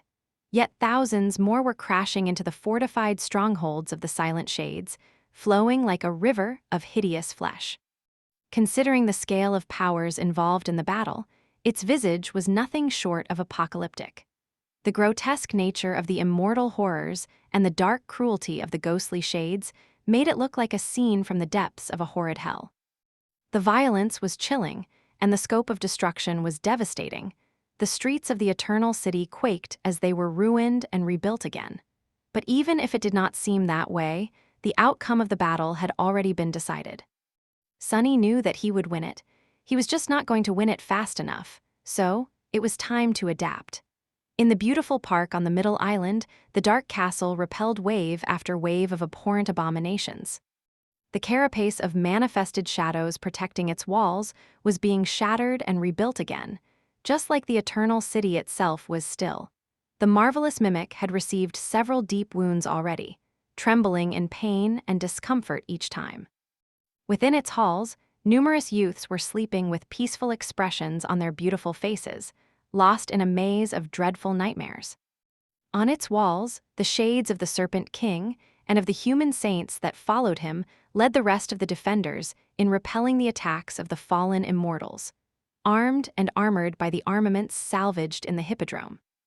On the roofs of the residential district that had been turned into a frigid hell by a furious blizzard, Slayer and her bestial army were fighting a savage battle against the abominable dwellers of the Eternal City. The snowstorm was suffused with the brilliant silver light of the distant spires, turning the world into a dim, gloomy white abyss. Blood flowed like a river, and red waterfalls plummeted down only to freeze into morbid ice sculptures before hitting the ground. Countless buildings were suspended in a state between existence and destruction, stone debris drifting in the air and serving as precarious stages for clashes between the immortals and the murderous shadows. The shadow wolves and the obsidian wasps were now clad in glistening suits of metal armor, making each of them far more difficult to vanquish. The battle in the leisure district was perhaps the most dreadful, with countless abominable immortals assaulting the black fortress of the Shadow Legion. Its walls were enveloped by layers upon layers of manifested shadows, but they were still covered by deep cracks. Several sections of the Hippodrome had already collapsed and were restored by the Eternal City, causing heavy casualties among its defenders. From a distance, it seemed as if the Black Fortress was drowning in a tide of twisting flesh. Red tendrils rose like a forest, and gargantuan shapes moved toward the crumbling walls. Fiend rampaged among them like a dark colossus made of sharp blades. At the moment, however, he was having quite a bit of trouble, entangled by colossal tentacles and pulled to his knees. Pillars of black smoke rose from the scorched expanse of sizzling flesh around him, and his claws cut the burning tendrils, straining to free him from their hold. A moment later, an enormous black shield suddenly fell from above, piercing the mountain of slithering flesh that besieged him and causing a devastating shockwave when it impacted the ground. Before the wounded abomination could reel, Saint landed on the cracked cobblestones, causing the ground to quake and the surrounding buildings to collapse. Rising gracefully from one knee, she brandished her tenebrous sword, severing the gargantuan horror and the building behind it in half.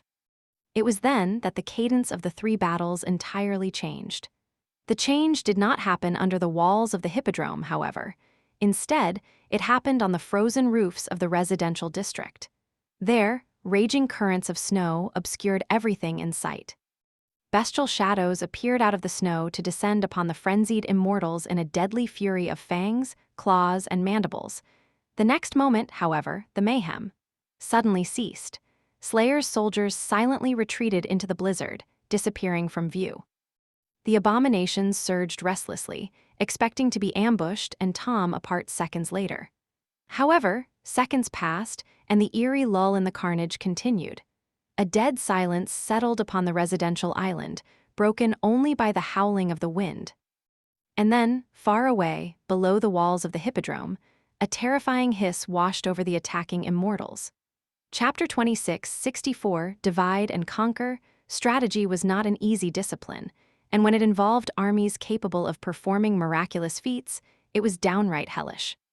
Sometimes, though, the mystical nature of the warriors fighting these mythical battles offered Sunny a great advantage. The Shadow Legion had countless advantages over a mundane army, even if the overall power of its soldiers was not taken into account. The Silent Shades did not need to eat or drink, for example, and neither did they need shelter from the elements.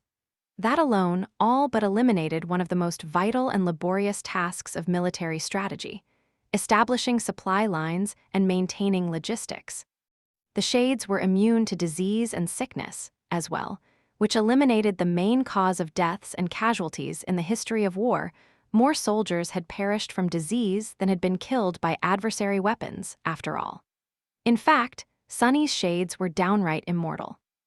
Even if they were vanquished in a battle, they would rise from the dark depths of his soul anew before too long. So he did not even need to worry about casualties, in the traditional sense. However, there was one particular advantage the Shadow Legion possessed that was easier to overlook, but carried just as much weight. It was how mobile his shades were. Many battles in history had been decided simply by which of the competing armies was better at maneuvering. Mobility reigned on the battlefield, and it also reigned in war. That was why nomadic horsemen had always been a nearly unstoppable force, for example. Needless to say, the Shadow Legion was far more mobile than ancient horsemen. Before, Sunny had been aiming to conquer the Eternal City, and he had also needed to spread the fallen immortals thin. That was why he had staged the battle across 3 separate islands. Now, however, his goal had changed. The enemy forces were already divided as well. So why did he need to continue ignoring one of his greatest advantages? As the abominable horrors of the Eternal City engaged Slayer's bestial army in the embrace of a calamitous blizzard, he commanded his shades to disengage and retreat. Then, he called all but one of them back into the dark expanse of his soul and stepped into the shadows, carrying Slayer and Serpent with him. The fallen immortals were left alone in the blinding blizzard summoned by the shade of the winter beast. Sunny brought his shadows to the tangle of streets of the leisure district, behind the mass of fallen immortals besieging the hippodrome. And there, he opened the gates of his soul once again, calling the bestial army back. Serpent flowed forward like a river of onyx scales, letting out a terrifying hiss. Slayer jumped onto his back, knocking an arrow onto the string of her bow. The shadow wolves, the obsidian wasps, the ember queen, and the legion of monstrous millipedes rushed forward like a tide. Just like that, the abominations assaulting the Black Fortress were pincered between its defenders and a new, equal force of deadly shades. Not only were they attacked from the rear, but the strength of the enemy facing them had also doubled, instantly and completely shifting the balance of battle. If that was not enough, one more incarnation of Sunny joined the fight, which meant that the capacity of the curse doubled as well. It was a massacre. The fallen immortals, who had already been slowly losing the battle after breaking themselves against the walls of the hippodrome, suddenly found themselves assaulted from 2 sides. From the rear, Slayer and her bestial army bit into their abominable flesh with primal fury. The defenders of the Black Fortress suddenly abandoned the battlements and attacked, with Saint and Fiend leading the charge. Freed from having to maintain the fortifications reinforcing the hippodrome, Sunny could manifest numerous chains to hold the disabled abominations down. More of them were restrained and immobilized, taking them out of the fight, and with each immortal who had been taken down, the burden on the remaining ones only increased. It was as if they were buried under an avalanche of losses, which was a good thing. After all, his sudden maneuver could only end up being beneficial if victory was achieved swiftly. If he lingered for too long, the nightmare creatures from the residential district would simply move westward to the Park Island, and his forces located there would find themselves overwhelmed and outflanked just like these monstrous creatures were. Faster! Faster! Before too long, Saint and Fiend met Slayer and Serpent in the middle of the battlefield. The battle was all but finished by then the shades finished off the remaining immortals and restrained them, the obliterated buildings restored themselves, and the damaged hippodrome was rebuilt, returning to its previous spotless condition. The dream curse spread among the disabled abominations like a plague, claiming more and more of them. It seemed like Nightmare was doing well in his own battle as well. Sunny would have liked to celebrate his victory, but there was no time. Instead of resting, he stepped through the shadows once again. Soon, the 4 shadows, Saint, Slayer, Fiend, and Serpent, as well as both armies, appeared among the silver trees of the beautiful park, encircling the forces attacking the dark castle. The immortals who had been left in the dreadful blizzard on the residential island had just started crossing the bridge by then, with most of them still lost in the raging snow. The shadow of the puppet shifted slightly on its perch atop the tallest tower of the dark castle, casting the eerie gaze of its enormous black eyes onto the bloody battlefield below. Now, there were 4 of Sunny's incarnations present here. As the reinforcements attacked the immortals from the flanks, the shadow of Daron leaped down from the tall walls of the marvelous mimic. The mighty spear salvaged in the hippodrome flashed like lightning, causing havoc among the hideous abominations. In the next moment, the mimic itself stirred. Show them hell. Even though Sunny did not speak his command aloud, his shadows seemed to have heard him. And so, they did. Chapter 26, 65 Ingredients of War. As an accomplished cook, Sunny knew that countless dishes could be made from the same ingredients. War was no different. In this battle, for example, 3 contingents of the Shadow Legion had initially faced 3 swarms of corrupted immortals. Their strength was roughly equal, so neither side could crush the other. Once he moved the ingredients around, however, the situation changed completely. Slayer moved to reinforce Saint, vanquishing one of the swarms. Then, both of them descended upon the abominations besieging the Dark Castle. It did not take long to subdue them. The immortals whom Slayer had abandoned in the frigid embrace of the terrifying blizzard had crossed the bridge and entered the park by the time the battle exhausted itself. But by then, the full force of the Shadow Legion and 4 incarnations of its malevolent commander were facing the remaining 1/3 of the enemy's swarm. More were crossing from the north, attracted by the bloodshed of battle, but their number was not sufficient to change anything. Wipe them out. Saint, Slayer, Serpent, Fiend, and the Shadow of Daron led the sea of silent shadows into an all-out attack. For a short while, the beautiful park turned into a shattered, broken wasteland where a furious battle was seething and roiling under the undulating black sky.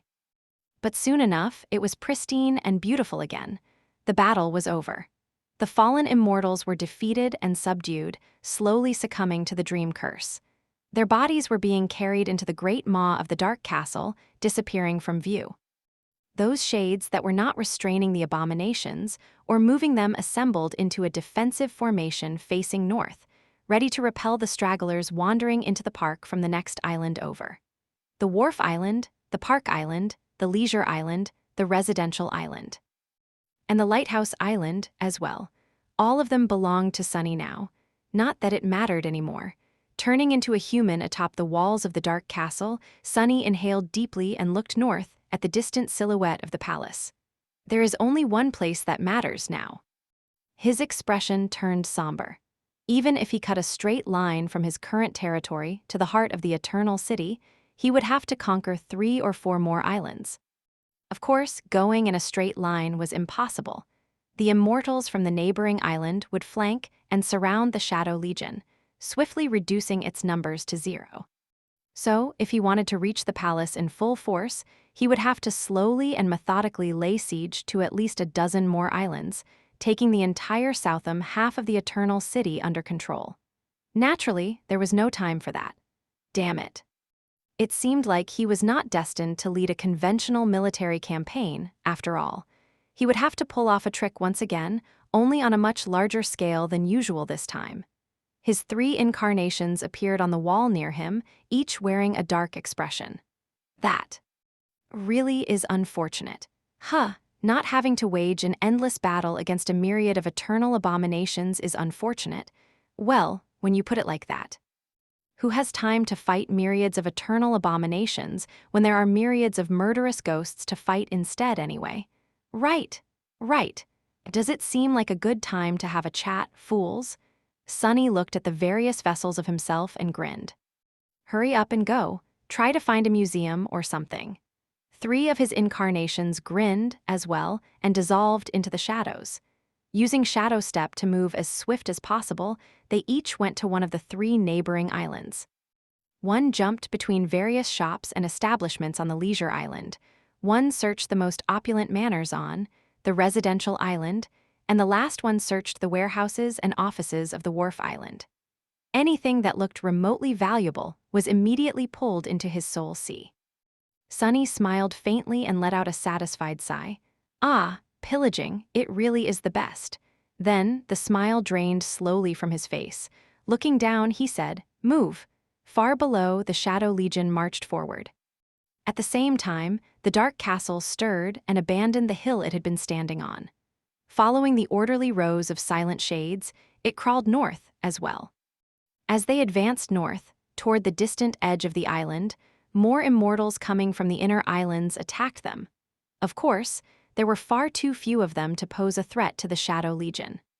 In fact, most of them were taken down by Sunny's shadows, before even reaching the vanguard of his eerily quiet army. The main mass of the corrupted immortals had not left the islands where they dwelled. More importantly, a great number of them had migrated north to fight the Wraith army of the Dutchmen, and east to fight the mysterious nightmare creature because Sunny arrived last. The pressure on him and his forces was lessened. That was why he had not been swarmed and buried under a tidal wave of horrid flesh yet. Still, by the time the Shadow Legion reached the northern edge of the island, the series of brief skirmishes it had been fighting turned into an uninterrupted stream of attacks. There were still too few of the fallen immortals to pose a serious risk to the Silent Shades, but already enough to make Sunny return to augmenting the puppeteer. And there were even more of them crossing the bridge, which promised nothing but trouble. That was before something collided with the surface bridge at terrible speed, of course, causing a devastating shockwave to roll in all directions. A moment later, the second cannonball impacted against the bridge, turning a dozen abominations into a crimson haze. The puppeteer and Sunny as well cast his gaze west. There, the edges of the park island were suddenly illuminated by brilliant starlight. Sunny smiled mentally. Our boat has arrived. Chapter 66, First Helmsman. The turbulent water far below surged and rose. A massive wave rushed across the canal, carrying an incalculable number of tiny nightmare creatures with it. In the distance, a halo of silver radiance illuminated the shores of both islands. A moment later, the wind brought the sounds of a furious cannonade and of an eerie, echoing cacophony of roars. The night garden was approaching. The canals separating the islands of the Eternal City were truly vast, some spanning several kilometers across, but they were still hardly wide enough to navigate a titanic ship through them, unless a truly exceptional helmsman steered it. And at the moment, the living ship was being guided by one such man. Nightwalker's face had betrayed a wistful expression when he stepped aboard his former home and stronghold. Looking around, he remained silent for a long while and then smiled bitterly. Love what you've done to the place. His gaze stopped at the imposing black edifice of an obsidian cannon, and he tilted his head with a strange expression. Are those cannons? Sunny nodded. Yes, I forged them. Nightwalker's eyes suddenly glistened, the trace of bitterness disappearing from them. By the dead gods, what a great idea. I always wanted to get myself some cannons. Sunny coughed. Right, what kind of ship did not have cannons? A sad one. Nightwalker marveled at the ferocious cannons for a few more moments, then looked down at the deck of the living ship.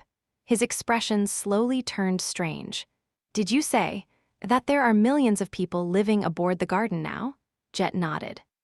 It's a bit crowded, but because of how vertical the nature of the ship is, everyone has enough space to live. Nightwalker remained silent for a while, then sighed.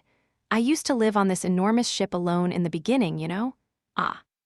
Those were the days, and despite the words he spoke, his voice did not sound too cheerful. Well, regardless, I assume the bridge is where it used to be, so let's go. It was strange, but despite the astonishing and dreadful events happening around the living ship, the people sheltered on its lower decks and in its cavernous holds had no idea about what was transpiring outside. At most, they felt slight tremors and heard muffled echoes of the firing cannons. The mood among the denizens of the floating city was not festive. In fact, it was somewhat subdued and a little somber. However, they did not seem very tense, and neither did they seem particularly frightened. Maybe it was because of the awakened and ascended warriors patrolling the streets, who instilled a feeling of safety in the mundane citizens, or maybe it was because of Jet. Perhaps it was simply because most of these people either worked for the government, were family members of government workers, or had belonged to the House of Night. In any case, Neve and Bloodwave descended below deck to check on things and inform the officers about what was about to happen, so that they would be better prepared to pacify the civilians. Sunny, Jet, and Nightwalker, meanwhile, proceed to the bridge. Etha's reaction to suddenly Meetin, the legendary founder of his clan, was quite a sight to behold. His reaction to hearing what Sunny wanted him to do, however, was even more intense. He did agree to try, though. When Nightwalker stepped into the runic circle, it flashed and came to life. Perhaps Sunny imagined it, but the intensity of the ethereal glow seemed greater than when Jet or Etha did the same. Nightwalker brushed his hand across the polished wood, then smiled faintly. "It's like riding a bicycle." Sunny stared at him for a bit, then asked in a lively tone, "Oh, you know what a bicycle is? Actually, I own a bicycle workshop. The best, most premier, affordable bicycles in the dream realm. We even have a line of luxury models enchanted by the former spellsmiths of valor. You must have buried tons of treasure somewhere, right? Come find me in Bastion when we get out of here. I'll give you a discount."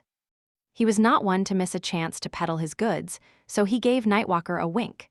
When Sunny first heard the word bicycle, he had assumed that it was some kind of nightmare creature with two sickles instead of hands. But as it turned out, it was one of Aiko's most genius business ideas instead. Nightwalker gave him a strange look. Bicycles in the dream realm? Why does it surprise me more than a bunch of Supremes running around, killing each other? Sunny scratched the back of his head, struggling to find an answer. Soon enough, the night garden moved, sailing toward the lighthouse. The abominable fish populating the dark waters rushed to sink their razor-sharp teeth into its hull, only to be swallowed by it instead. They were inexplicably restored outside the living ship in a few moments, though only to attack it in demented frenzy again. The water boiled around the night garden, and now it had reached the park island after navigating the narrow passageways of the twisting canals. The living ship was bathed in blinding starlight, because it was surrounded by a cage of annihilating rays that were like a net that caught the abominations lunging themselves on the ancient vessel. The canals of the Eternal City might have been wide, but when the Titanic ship sailed through them, they seemed narrow. There was not enough space between its sides and the islands to prevent the fallen immortals, at least some of them, from trying to leap across or extend their long tendrils toward it. The deck of the night garden was almost level with the surface of the islands as well. So those standing on it could clearly see the harrowing visage of two ghastly rivers of abominable flesh, flowing on both sides of the living ship, rushing along the edges of the islands it passed. The fallen immortals had been stirred and lured by the passage of the night garden, congregating around it in great numbers. The only thing that protected it from their fury was the obliterating cage of starlight surrounding it, the saints defending its deck, and the 24 cannons that Sunny single-handedly charged with supreme essence, aimed, and fired at the undulating mass of abominations. The park island was free of immortals, at least, so he could concentrate his fire on only one terrifying river of flesh. Chapter 26, 67, Boarding Party. Jet, Neve, and Bloodwave were spread out across the deck of the night garden, ready to defend it if the detestable dwellers of the Eternal City broke through the shield of severing starlight that surrounded the living ship, as well as the fierce barrage of the obsidian cannons. Nightwalker was steering the ship, while Etha was sitting on the floor of the runic hall with his legs crossed and his eyes closed, seemingly meditating. His skin glowed with a pale silver radiance, and his white hair moved faintly in the wind. He was controlling the radiance of Storm God's lighthouse to slash and sever any nightmare creature that attempted to leap onto the deck of the night garden. His aspect had always been powerful. Granted, it was most effective at night, but here in the Eternal City, which was illuminated by the lighthouse and the silver spires reflecting its light, it became especially lethal. Lethal enough to keep most of the abominations at bay, at least. The reason why a mere transcendent could defend the night garden from numerous great ones was the star trapped at the top of the lighthouse. Not only was he far closer to the source of his power than usual, but the star itself was also special, containing a trace of Storm God. It was the divinity of the goddess of the black skies that made its light so deadly to nightmare creatures. And why the night garden could be protected by a shield of sacral starlight, for as long as Etha still had essence, at least. As a result, the living ship seemed to have become a radiant comet, bathing the streets of the Eternal City in light as it moved through the canals. How pretty. Sunny himself was leaning on a pillar that formed one of the arched portals of the runic halls, one step away from plummeting from the great height of the mainmast pagoda to the deck far below.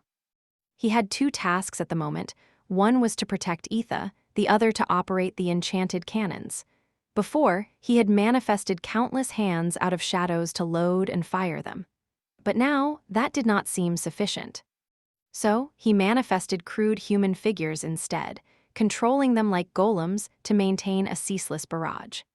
At the moment, the 12 port cannons were firing at the mass of detestable flesh, pursuing the night garden along the edge of the nameless island to the north. The starboard cannons, meanwhile, were being moved. 6 of them would join the port cannons, while the remaining 6 would face forward, since they were needed to accomplish a different task. Soon enough, the devastating hail of charged cannonballs grew even more intense, causing bloody carnage among the dreadful immortals. The thunderous roaring of the cannonade fused into an echoing, deafening howl, traveling along the canal in both directions. The nightmare creatures torn apart by the bombardment rapidly mended their pulverized bodies, naturally, but they remained dead enough to slow the tide of monstrous flesh down. More importantly, they could not leap toward the night garden, since the cannons created an iron curtain around it. Well, it was more of a shadow curtain, really, since the cannonballs Sunny used to load the cannons were made out of manifested shadows. Surrounded by starlight and devastation, the night garden sailed through the canal. Soon enough, the bridge connecting the park island to the nameless one came into view. The 6 cannons moved to the bow of the living ship opened fire then, decimating the immortals trying to cross it. But that first salvo was merely to help Sunny adjust aim. By the time he reloaded the cannons, he could see the Shadow Legion assembled at the edge of the park island, as well. The vast sea of grotesque shades stood in neat rows, with huge figures of dead titans among them, the dark castle towering above it all, and the gigantic moth perched atop it.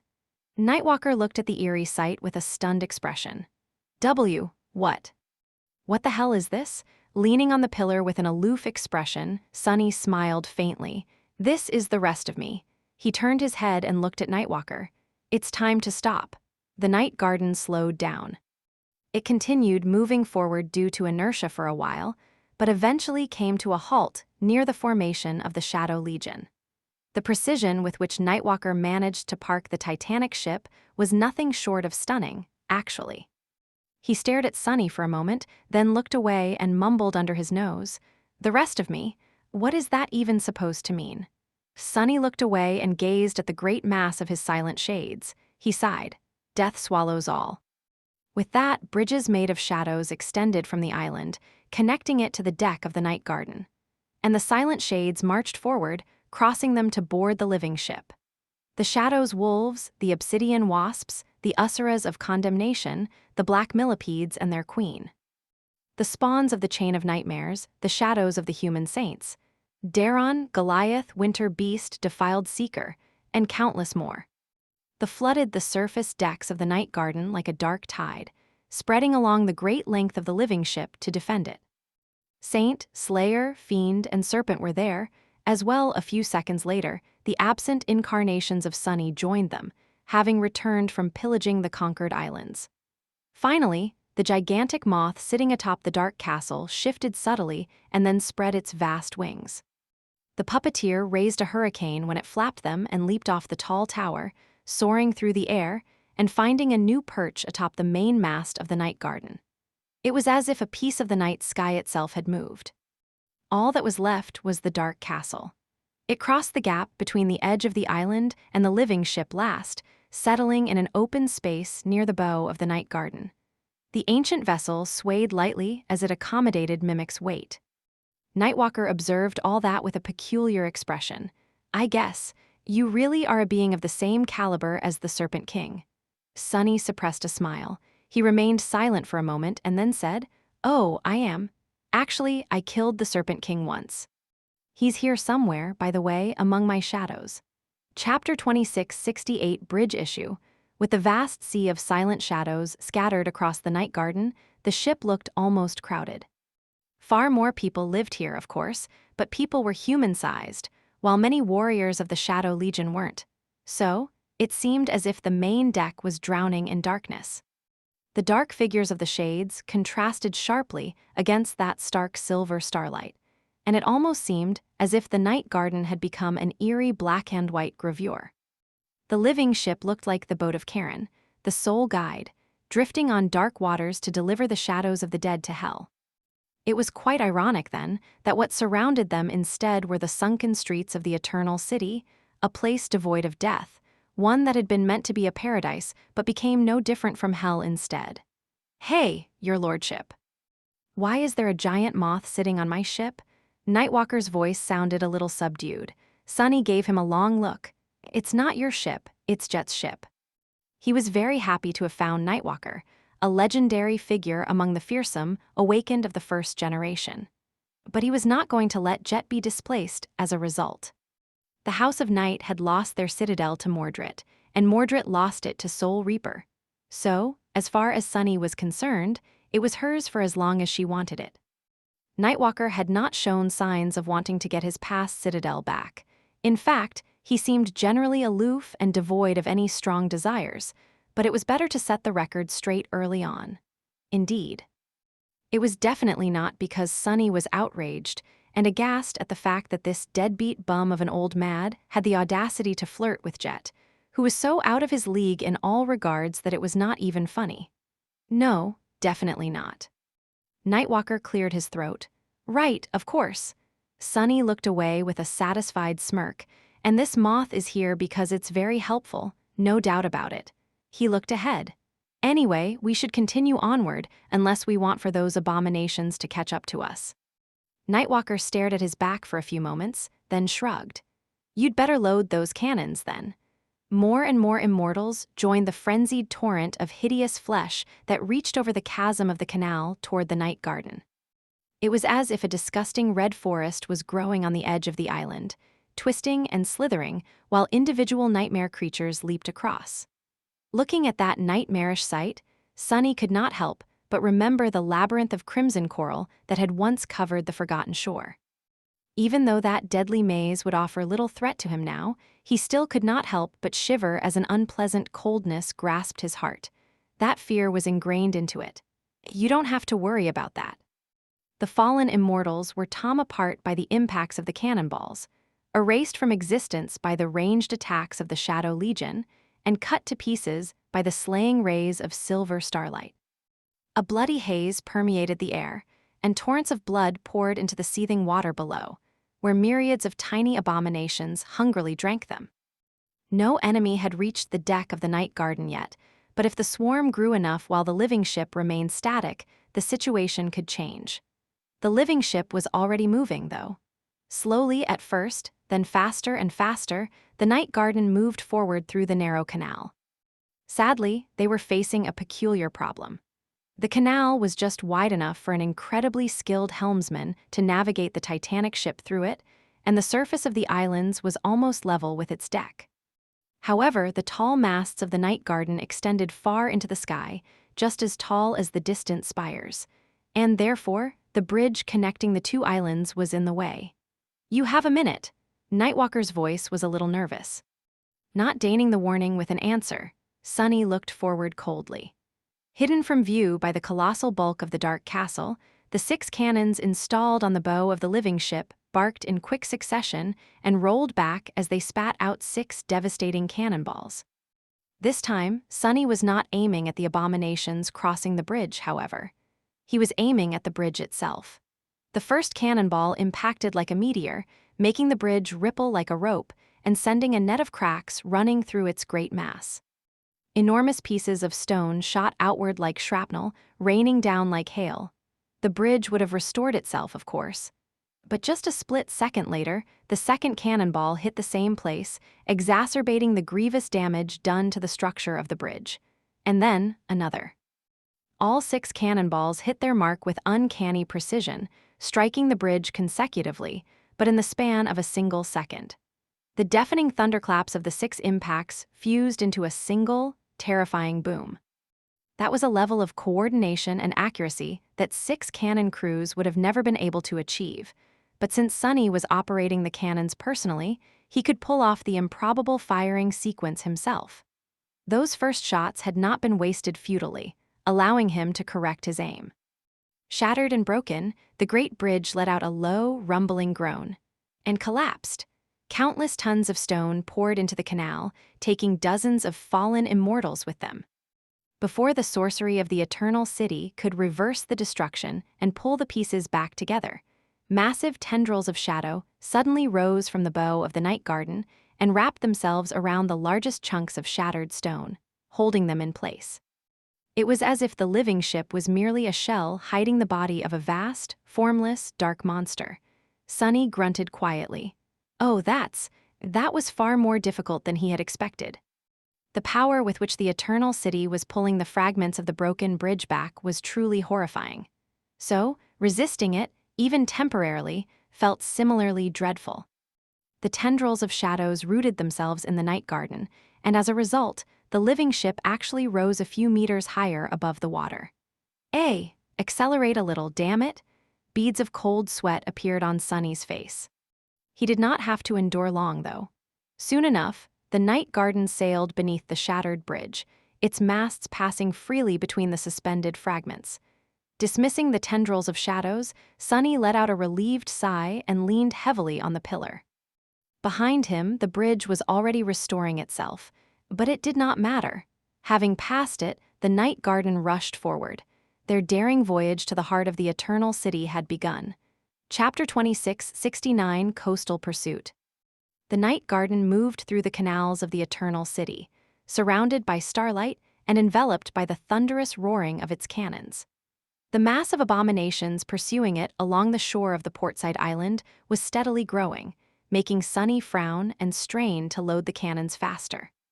Strengthened by the curse, all shades that could attack from range were helping the cannons slow down the pursuers and reap a dreadfully bloody harvest. The swarm of fallen immortals was continuously torn and decimated, but restored itself each time like a horrid, fierce, undying beast. The sight of it all was indescribable, ghastly, and uncanny. But then again, Sunny had long grown numb to all the horrors of the dream realm. Saint was among the shades, tossing one javelin after another into the seething mass of abominations. Funnily enough, the shadow of Goliath, whom she had slain with a javelin once, was nearby, unleashing its immolating gaze upon the swarm of corrupted immortals. Due to its rank, the damage it dealt was not deadly, but it served to wound and weaken the enemies. Slayer had mounted an obsidian wasp and flew to the very top of the main mast of the night garden, hiding there in the shadow of the puppeteer's wing. Her arrows fell like a fatal rain, unerringly felling the most appalling of the immortal swarm despite the great distance. Sunny had wrapped one of his shadows around her to enjoy the benefit of sharing her incredibly sharp senses. From the great height of Slayer's precarious position, most of the southern part of the Eternal City was like an open book. He did not like what he saw at all. The shadow of Daron had put aside the spear and took up a fearsome greatbow that had been salvaged in the armory of the hippodrome. His arrows struck the fallen immortals like bolts of lightning, impaling their grotesque bodies. Strangely enough, Serpent had assumed the form of Daron and picked up a bow, as well. However, its arrows were far more lethal and devastating than those of the dead Supreme. That was because Serpent was a shadow and possessed the will, while the shadow of the Serpent King did not. Quite ironic, isn't it? While its defenders repelled the pursuing abominations, the night garden slowly approached the edges of both islands. Sunny could already see the ice-covered building of the residential island in the distance. A Nightwalker could see them as well. His expression turned somber. This is pretty bad. Sunny turned and gave him a questioning gaze. What exactly? A pale smile appeared on Nightwalker's youthful face. Don't you see this ship, Shadow? Sunny raised an eyebrow. Of course, I do. Nightwalker nodded. Then you should have noticed that it's very damn long. He let out a heavy sigh. Navigating it through this narrow canal is already difficult enough, so how hard do you think making a turn will be? Sunny blinked a couple of times. They were currently moving east, but to reach the palace, they had to turn north. The quickest way would be to do that at the nearest junction of several canals and sail right toward their goal. If that was impossible, though, they would have to reach the edge of the city, escape into the open waters, circle the city counterclockwise, and enter the canals again from the east. Time was of the essence, though. Looking ahead, Nightwalker let out another sigh. His silver eyes suddenly seemed to glow brighter. Don't worry too much, though. I have a tendency to always get to where I'm going. I do suggest you hold on to something, though. "This is going to be rough." Sunny grimaced and looked away. "It always is." Nightwalker chuckled. Indeed. The night garden was rapidly approaching the junction between canals separating 4 islands. The water was turbulent, and the stone walls of the isolated districts of the Eternal City seemed awfully close to each other. Even if the junction itself was much wider than the canals were, and shaped irregularly, Sunny could not help but feel like guiding the night garden through the turn was impossible. He winced. "Say, is it a bad time to tell you that I absolutely hate traveling by ship?" Nightwalker did not seem pleased by that question. "What? Why?" Sunny scowled. "The first time I did, it was on a boat made from demon bones, sailing across an abomination-infested sea that was actually a great titan. Halfway through the journey, the boat was destroyed by a creepy depth dweller, and I almost died." His scowl deepened. "The second time was on an alloy battleship across the Indian Ocean, and wouldn't you know it? Halfway through the trip, we were attacked by some horrid sea monsters, the hull was breached, and I almost died." Nightwalker coughed. Sunny, meanwhile, continued. "The third time, gods, don't even get me started. I had to brave a river of an unholy titan's blood on anything and everything, starting from makeshift rafts and ending with the corpse of an enormous, grotesque turtle. And guess what? The raft was shattered, the corpse was eaten, and when I finally found a normal ship, that's when the really terrible part began. Almost died. It began as a joke, but now Sunny was really fuming. Ah, damn it, curse it all. Why the hell did I think that this damn expedition would be any better?" Nightwalker gave him a look of pity. "No way, that's some awful luck. But it couldn't have all been bad, right? What, have you never had a good experience on a boat?" Sunny opened his mouth to offer an angry retort, but then closed it. A strange expression appeared on his face. Eventually, his frown was replaced by a faint, absent-minded smile. "Well, come to think of it, I did go boating on a date once. That was nice." He lingered for a moment and then nodded. "I take it back. Boats are great." Chapter 26, 70 Broken Navigation. In the end, Nightwalker did manage to make the turn. Sunny had not been sure how he was going to, since it seemed physically impossible, but the founder of the House of Night was not considered to be the greatest and most daring seafarer in history without a reason. Pull more of your creepy shadows to the bow. The gigantic ship moved like a nimble gondola in his steady hands. The night garden turned slightly in the canal, its stern nearly scraping the park island, while its bow came mere meters away from the shore of the opposite one. And the frenzied mass of abhorrent nightmare creatures seething on its edge. Nightwalker's warning had been timely, but shades alone were not enough to prevent the fallen immortals from pouring onto the deck of the ship. Even the simultaneous discharge of the 6 cannons installed on the bow was not enough, so Sunny sent Saint and Fiend there, augmenting each of them with one of his incarnations. Luckily, the fierce confrontation did not last long. Soon enough, the night garden reached the termination point of the island, escaping into the wider waters of the canal junction. There was one problem, though. There was still not quite enough space there to allow the Titanic ship to pass. How is he going to do it? Nightwalker remained calm, so Sunny assumed that he was confident. He was probably relying on some mystical quality of his aspect or his divine lineage. Or so Sunny thought. He turned out to be wrong, though, since Nightwalker used a far more mundane solution to push the living ship through the impossibly tight turn. "Grab something." Sunny took a few steps away from the pillar he had been leaning on and grabbed Etha. He was not afraid for himself, since even falling over the edge of the runic hall would not pose him any danger. Etha, however, could very well be hurt by the fall from the great height of the main pagoda, not to mention that his concentration could be broken, thus weakening the shield of starlight protecting the ship. In the next moment, this insane. The night garden rammed into the side of the island at great speed. The immense weight of the living ship was already astronomical, and with countless shades, including giants like Goliath and the Puppeteer, not to mention the great bulk of the Dark Castle, aboard, it had become simply frightening. The resulting impact was so violent and dire that an entire section of the island collapsed, crumbling into the foaming water. Colossal chunks of stone were sent barreling through the air like shells. Bastard! Sunny barely prevented Etha from being thrown over the edge of the runic hall. "You lunatic!" Nightwalker laughed loudly. Piercing through the cloud of dust and stone debris, the bow of the night garden emerged from it and entered the northward canal. Its port side scraped against the jagged surface of the shattered stone, leaving deep scars on the living hull. However, it did not slow down much, continuing to move forward. "Ah, that's better." The demented youth grinned brightly while steering the ship into the canal. Sunny looked forward and then cursed loudly, noticing the wall of another island quickly approaching the bow of the living ship at an angle. Soon enough, the night garden collided with its starboard side. This time, the impact was only glancing, sending cracks running through the ancient stone and helping the living ship complete its turn.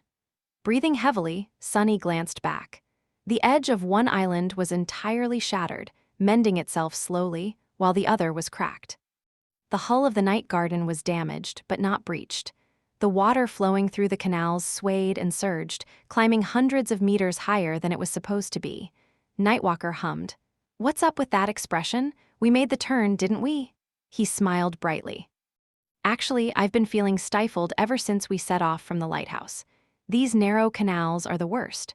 Open seas are where my heart lies, with no limits or boundaries in sight. But this was unexpectedly fun."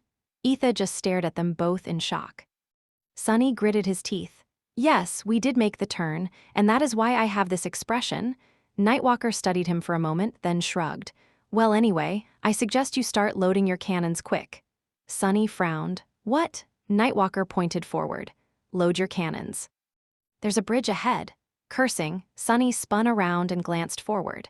The night garden was moving north now, and there was indeed another bridge barring their way north. Damnation!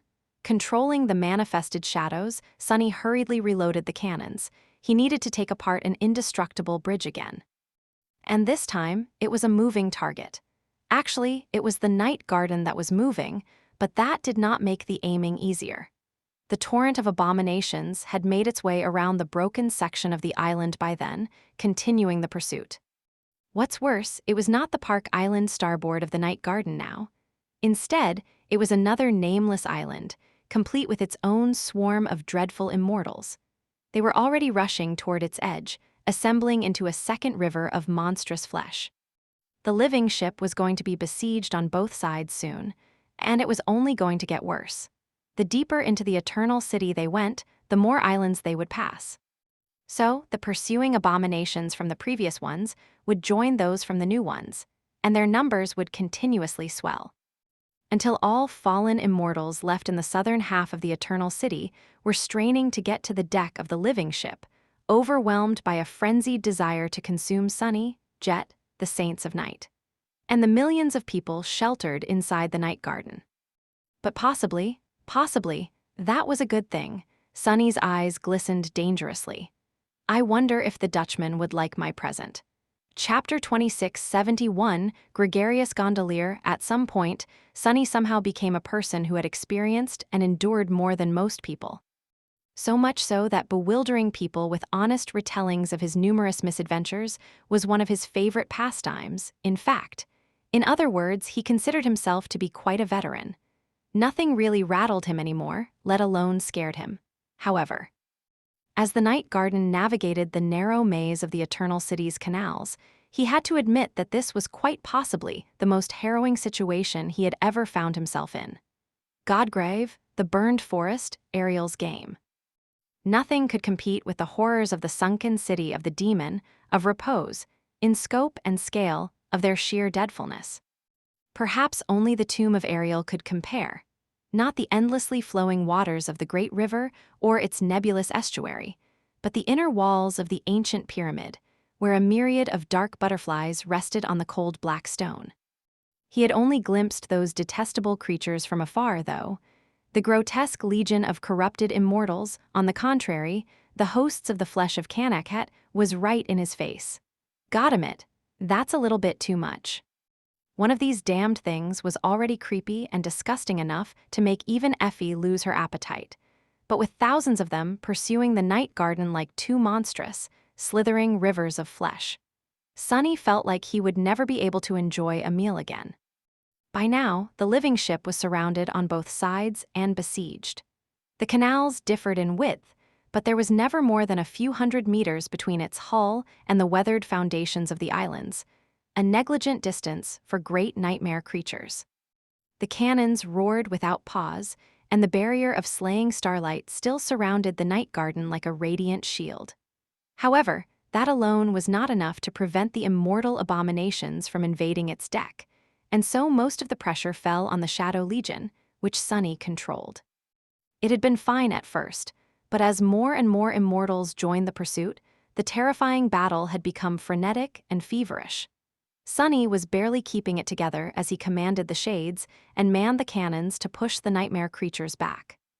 On top of that, he also needed to destroy any bridge that appeared in the path of the living ship and prevent its pieces from fusing back together until the ship passed.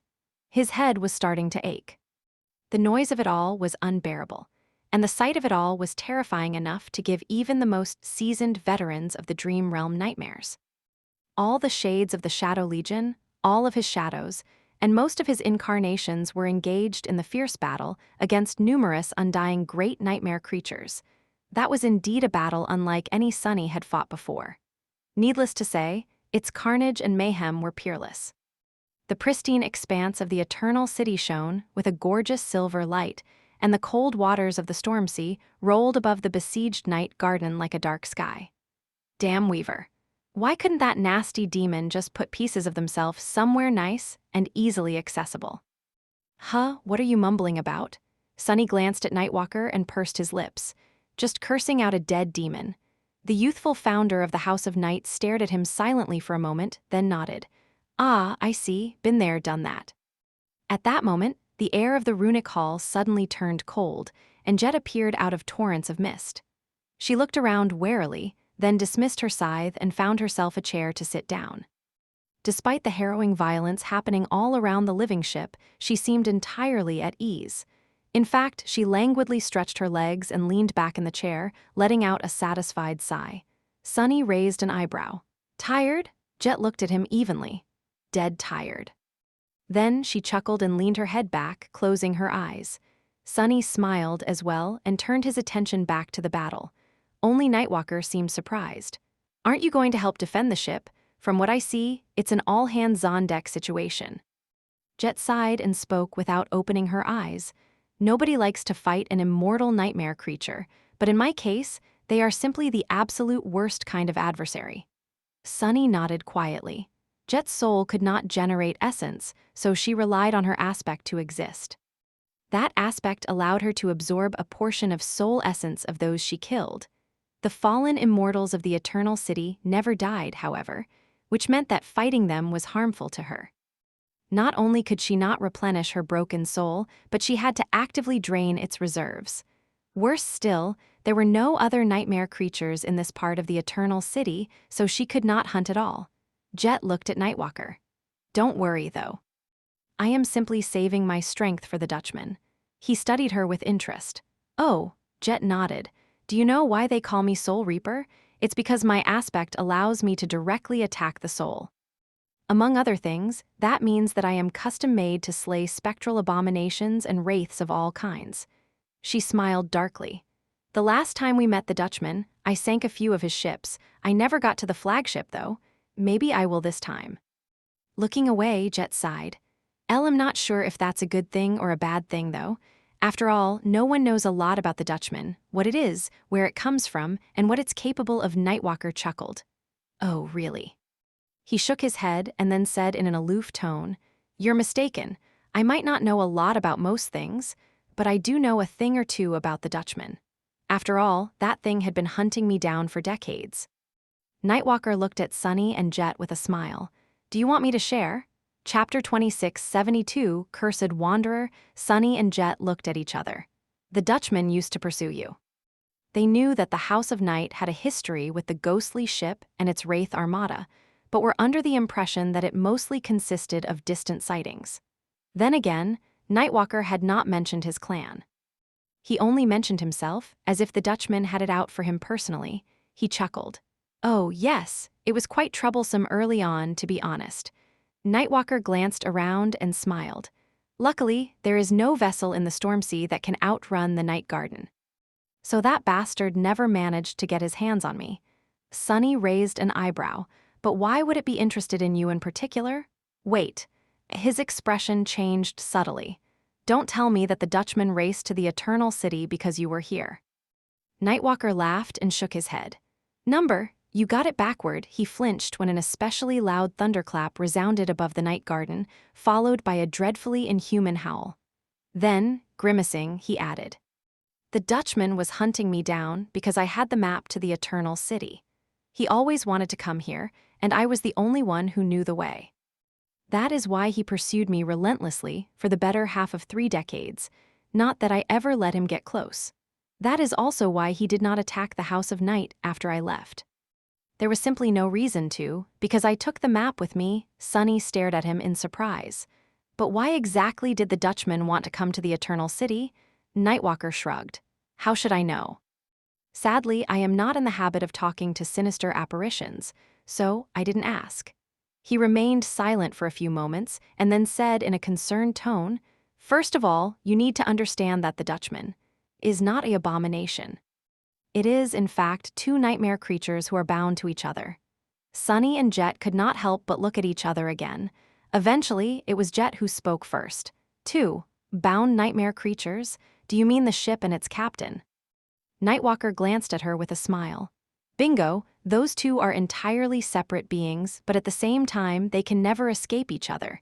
They are one and the same." Sunny frowned. "I thought you did not talk to sinister apparitions. How do you know?" Even Cassie had not been able to tell them much about the Dutchman. So how was it that Nightwalker seemed to know so much? "It is because the storm sea is my home." Nightwalker shrugged. "And the Dutchman had been haunting these waters for thousands of years. You did not think that awakened of the waking world were the first ones to suffer his malice, did you? There are traces of him, and of stories about him, all over the ruins left behind by the Serpent King's people. To them, he was like a plague." His expression turned somber. "In fact, numerous of those ruins became ruins precisely because of the Dutchman. Oh, but they did not call him the Dutchman, naturally. Instead, they called him— what was it? Ah, right.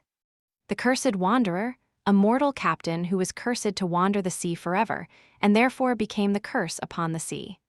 Nightwalker glanced into the distance, then smiled saintly. "Those ancient people believed that seeing the Cursed Wanderer was an ill omen. If you saw its silhouette sailing in the mist, even from afar, death would come for you soon, something like that."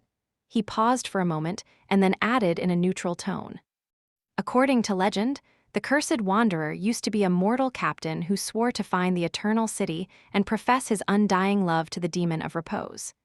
He sailed the Twilight Sea, searching endlessly, slowly growing weak and old.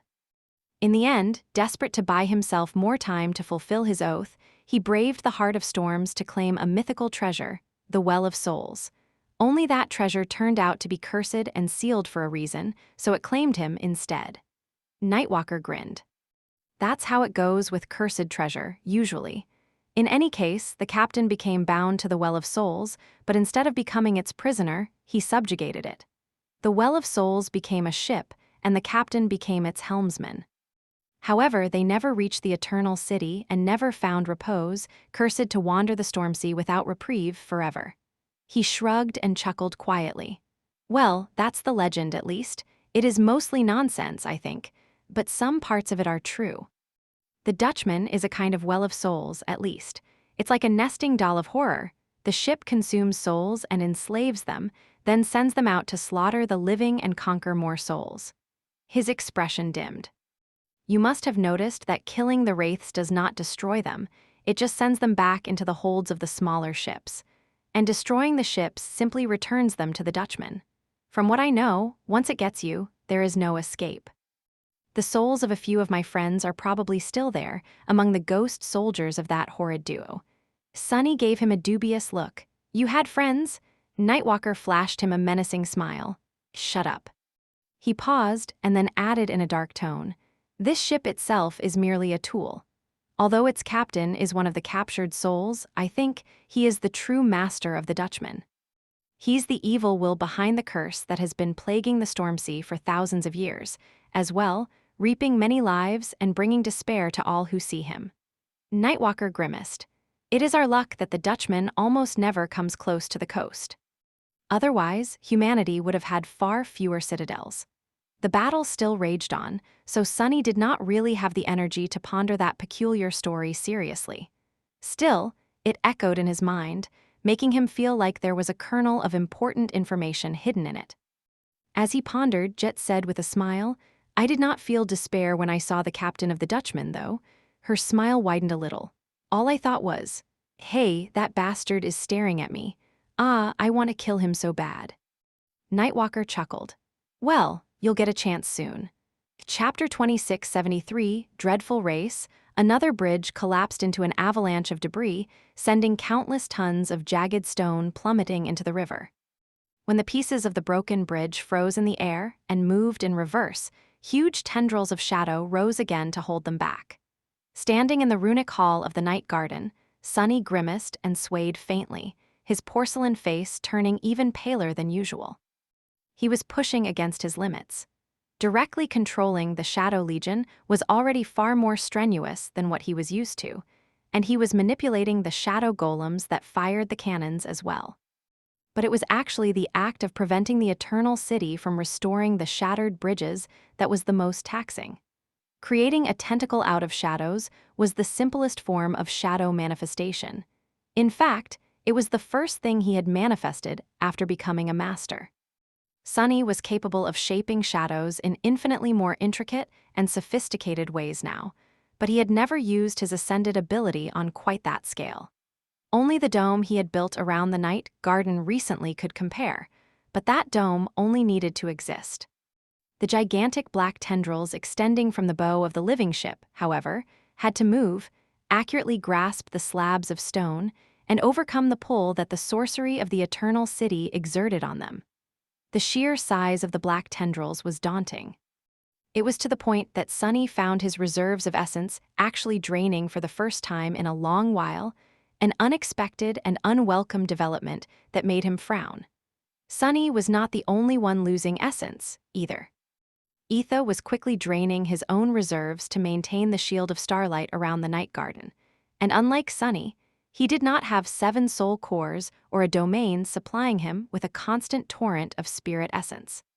He was going to exhaust his reserves far sooner than Sonny would. They were quite short on time. Luckily, their harrowing race through the canal of the Eternal City was coming to an end. The night garden had not reached the finish line just yet, but the towering silhouette of the palace was already looming above the horizon like a dark mountain set against the radiant backdrop of silver light. The 2 swarms of the dreadful immortals besieging the living ship had grown immense and frightening, as well. By now, it was as if 2 slithering walls of grotesque flesh surrounded the night garden on both sides, with a monstrous mass of limbs, tendrils, and appendages reaching toward it across the deep dark chasms.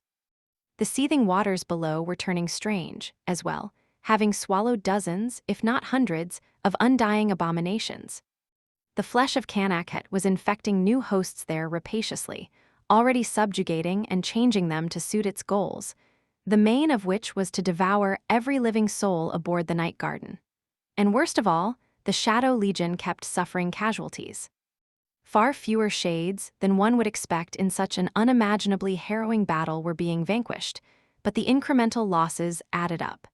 It was not to the point that Sonny had to start worrying just yet, but it wasn't negligible either. The defiled seeker of truth was already gone, torn apart by the lightning-quick tendrils of hungry flesh. So was the shadow of the winter beast, which had already been damaged on the residential island. Countless of the obsidian wasps had been caught and crushed by the fallen immortals, and several of the human saints were gone. But the silent shades knew neither fear nor hesitation.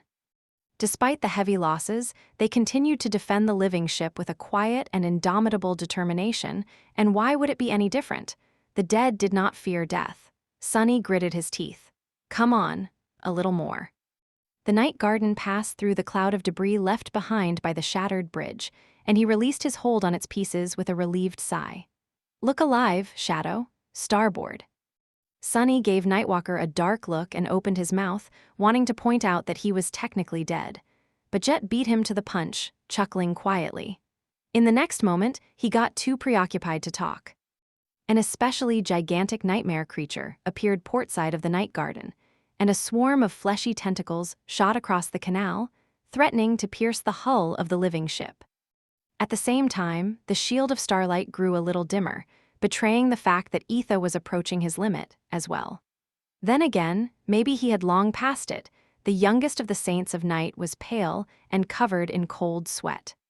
His face, which had been calm and composed before, was now twisted by a deep scowl. His hands clenched into fists. Damn it!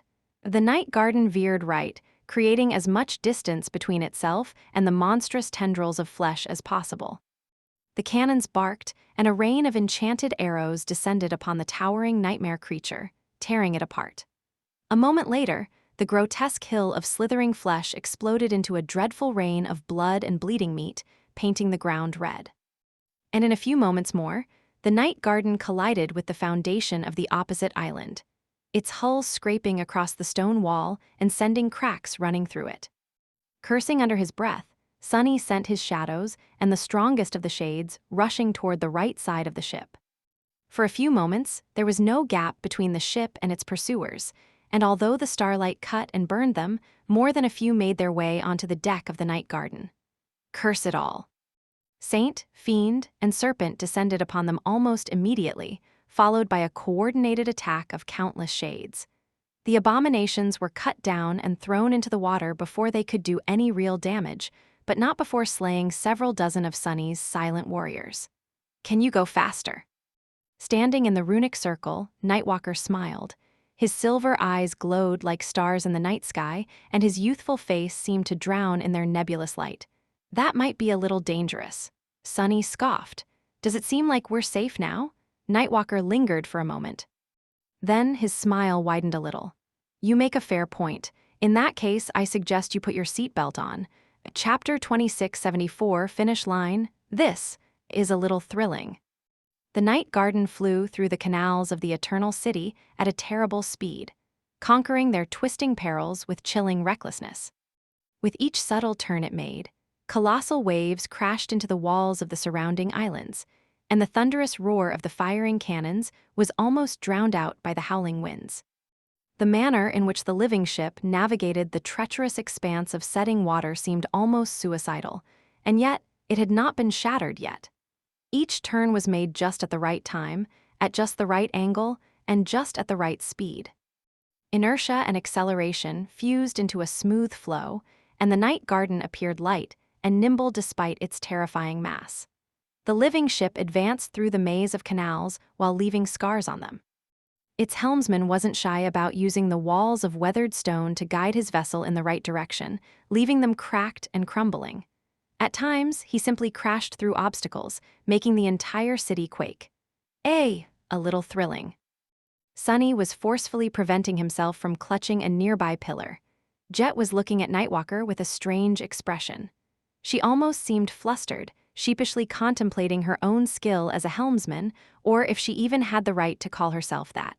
Nightwalker himself, meanwhile. His beautiful face was illuminated by an easy smile. The runic circle blazed around him, shining with the same light as his silver eyes. His voice, meanwhile, had assumed an odd quality, sounding far more penetrating and vast than any human's voice had the right to be. It was as if the night garden itself was speaking through him. Sunny knew that those who were recognized by the runic circle shared their senses with the living ship, perceiving the world as it did. He did not know what it felt like, exactly, but was starting to suspect that there were degrees to this ineffable state of unity. And Nightwalker was somehow able to delve into that state much deeper than anyone else, which was why the ship was still in one piece. Well, mostly in one piece.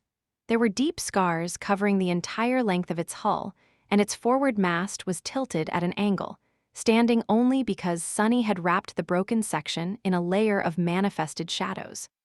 The palace was obscuring a vast swath of the sky by now, and the two rivers of abominable flesh had turned into two distressing seas. The battle had entered a cataclysmic stage, and the Shadow Legion could only hold its ground because there was not enough space for all of the immortal monstrosities to attack it at the same time. They stood in each other's way, burning with demented fury and slowing both swarms down.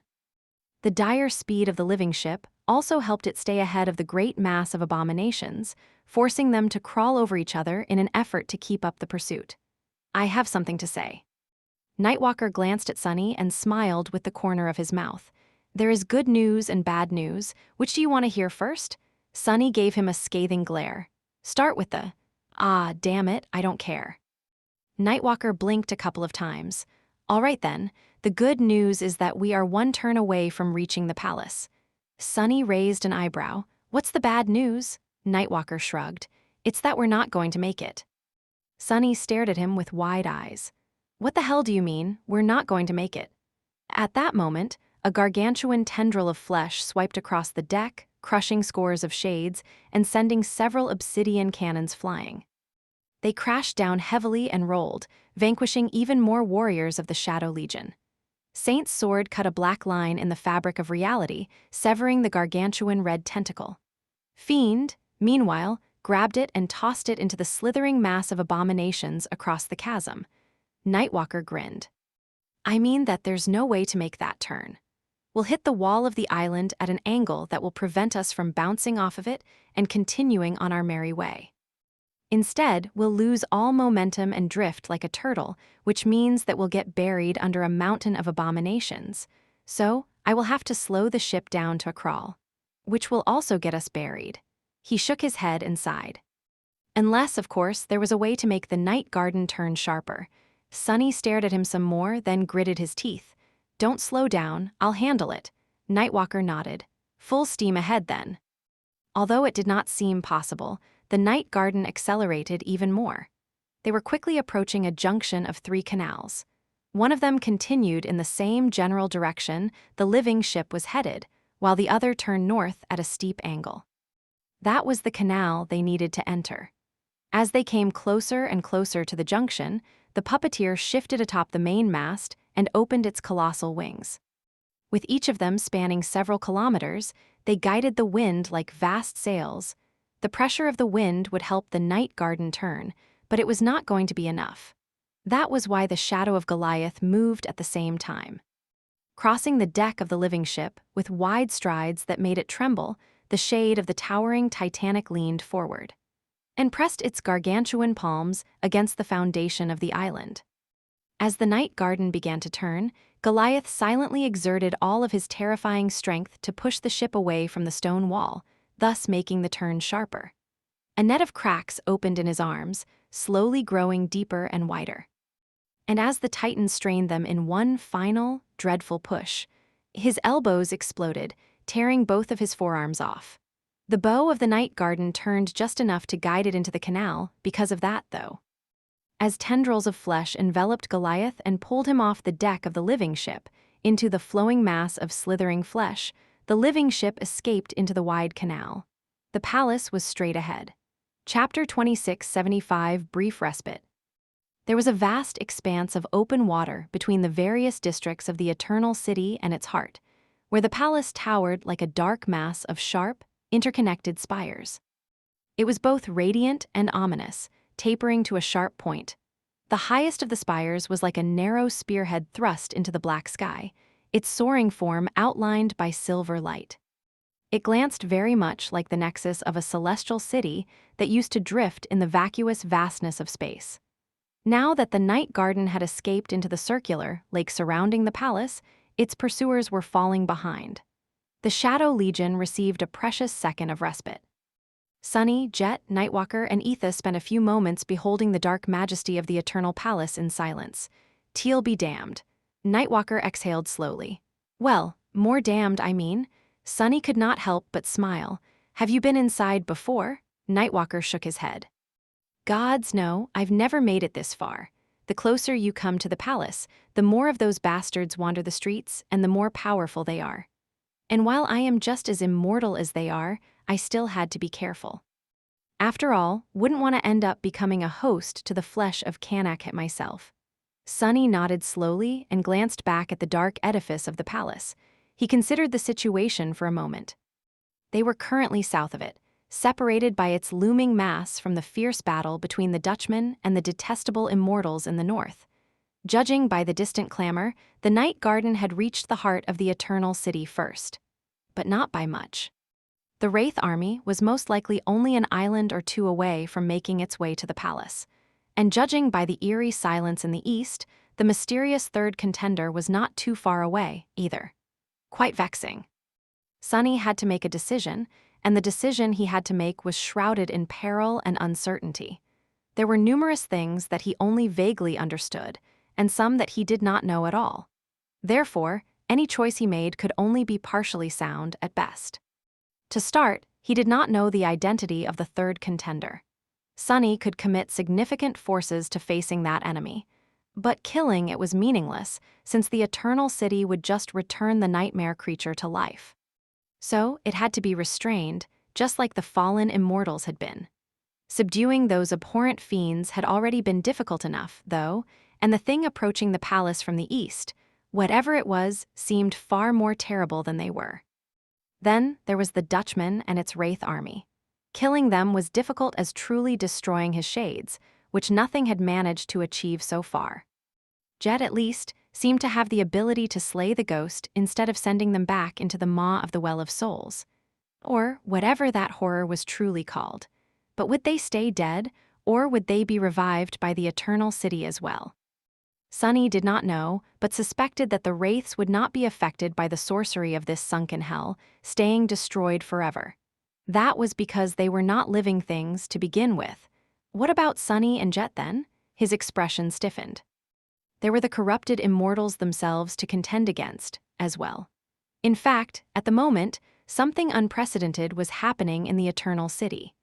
Its dwellers, which had always been scattered across its vast expanse, were now all concentrated in the immediate area around the palace. Sunny had brought every abomination from the southern reaches of the cursed city here. The Dutchman had done the same with those who dwelled in the north, and the third contender had pulled all the fields from the east. Now there were tens or even hundreds of thousands of them in the heart of the Eternal City. That number terrified even Sunny. He had to defeat the Dutchman, subdue the mysterious abomination in the east, deal with the immortal swarm, find the fragment of Weaver's lineage, and destroy the Eternal City somehow, while keeping the Night Garden safe. Sunny pursed his lips, considering his options for the 100th time. In the end, it all came down to the nature of the Eternal City. Everything was immortal here, which meant that nothing could be truly defeated. That was the cornerstone of all his problems. So, if that cornerstone was removed, the rest of the obstacles standing in Sunny's way would follow like dominoes, falling one after another. Which meant that his course of action was clear. He had to stall his enemies and enter the palace first to find Weaver's lineage. It would be even better if he found the source of the divine sorcery sustaining the Eternal City and destroyed it. If not, destroying the city itself would suffice. Sunny took a deep breath, then glanced at Nightwalker. Circle the palace from the west and put us between it and the Dutchman's forces. The Wraith army seemed to be closer to reaching the heart of the Eternal City than the unknown horror in the east, so it had to be dealt with first. Nightwalker lingered for a moment, then nodded and guided the battered ship northwest. The sea of monstrous abominations followed from a distance, rushing across the islands surrounding the palace. The two vast swarms began to fuse, stretching into a long red line. As the living ship moved across the vast lake, the towering dark form of the palace obscured the battlefield where the army of ghosts fought the horde of deathless abominations.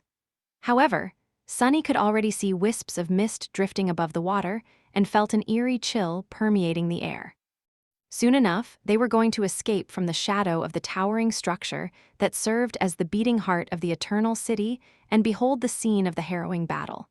But before that happened, Etha suddenly let out a groan and fell to one knee. The shield of starlight illuminating the Night Garden flickered and was then snuffed out, plunging the living ship into a sudden darkness. The light of innumerable lanterns, which usually seemed bright and vibrant, felt dim and inadequate in the wake of the brilliant silver radiance. Etha covered his mouth with a hand, blood trickling between his fingers. I'm I'm sorry, I can't. He was suffering from symptoms of essence exhaustion. Sunny glanced at him with a concerned exhaustion, then sighed and put a hand on his shoulder. It's all right. You got us this far. At that moment, Jet spoke from her chair. LL agree, I am pulling the plug though. Her voice was even. We had our fun, Sunny, but the night garden has no business remaining in these waters anymore. Now we need to think about the safety of our people and bring them away from this mess. Sunny looked at her with a frown and remained silent for a while. Finally, he grimaced and turned away. I see your point. I agree, I guess. His tone was bitter. A good strategist had to know how to adapt to the shifting circumstances. And sometimes, being adaptable meant knowing when to cut your losses. So, as much as it pained him, Nightwalker looked at them with a surprised expression. Huh, wait. That's it, you're giving up on this battle? On destroying the Eternal City and all that? That would mean that they were giving up on him as well, but his tone was aloof, betraying no anger or disappointment. Sunny and Jet both looked at him in confusion. After a few moments, Sunny scoffed. What? Who said anything about giving up? He shook his head and smiled faintly. No, of course not. We're just switching to Plan B. The Eternal City is still getting destroyed, if anything. My main concern now is to keep it in one piece long enough to get what I came here for. Chapter 2676 Palace Lake. Saying that, Sunny inhaled deeply and glanced at Jet. Jet. She nodded and rose to her feet, walking over to the edge of the runic hall. I'm on it. I'll need some time to set everything up, though, if we want to do it properly.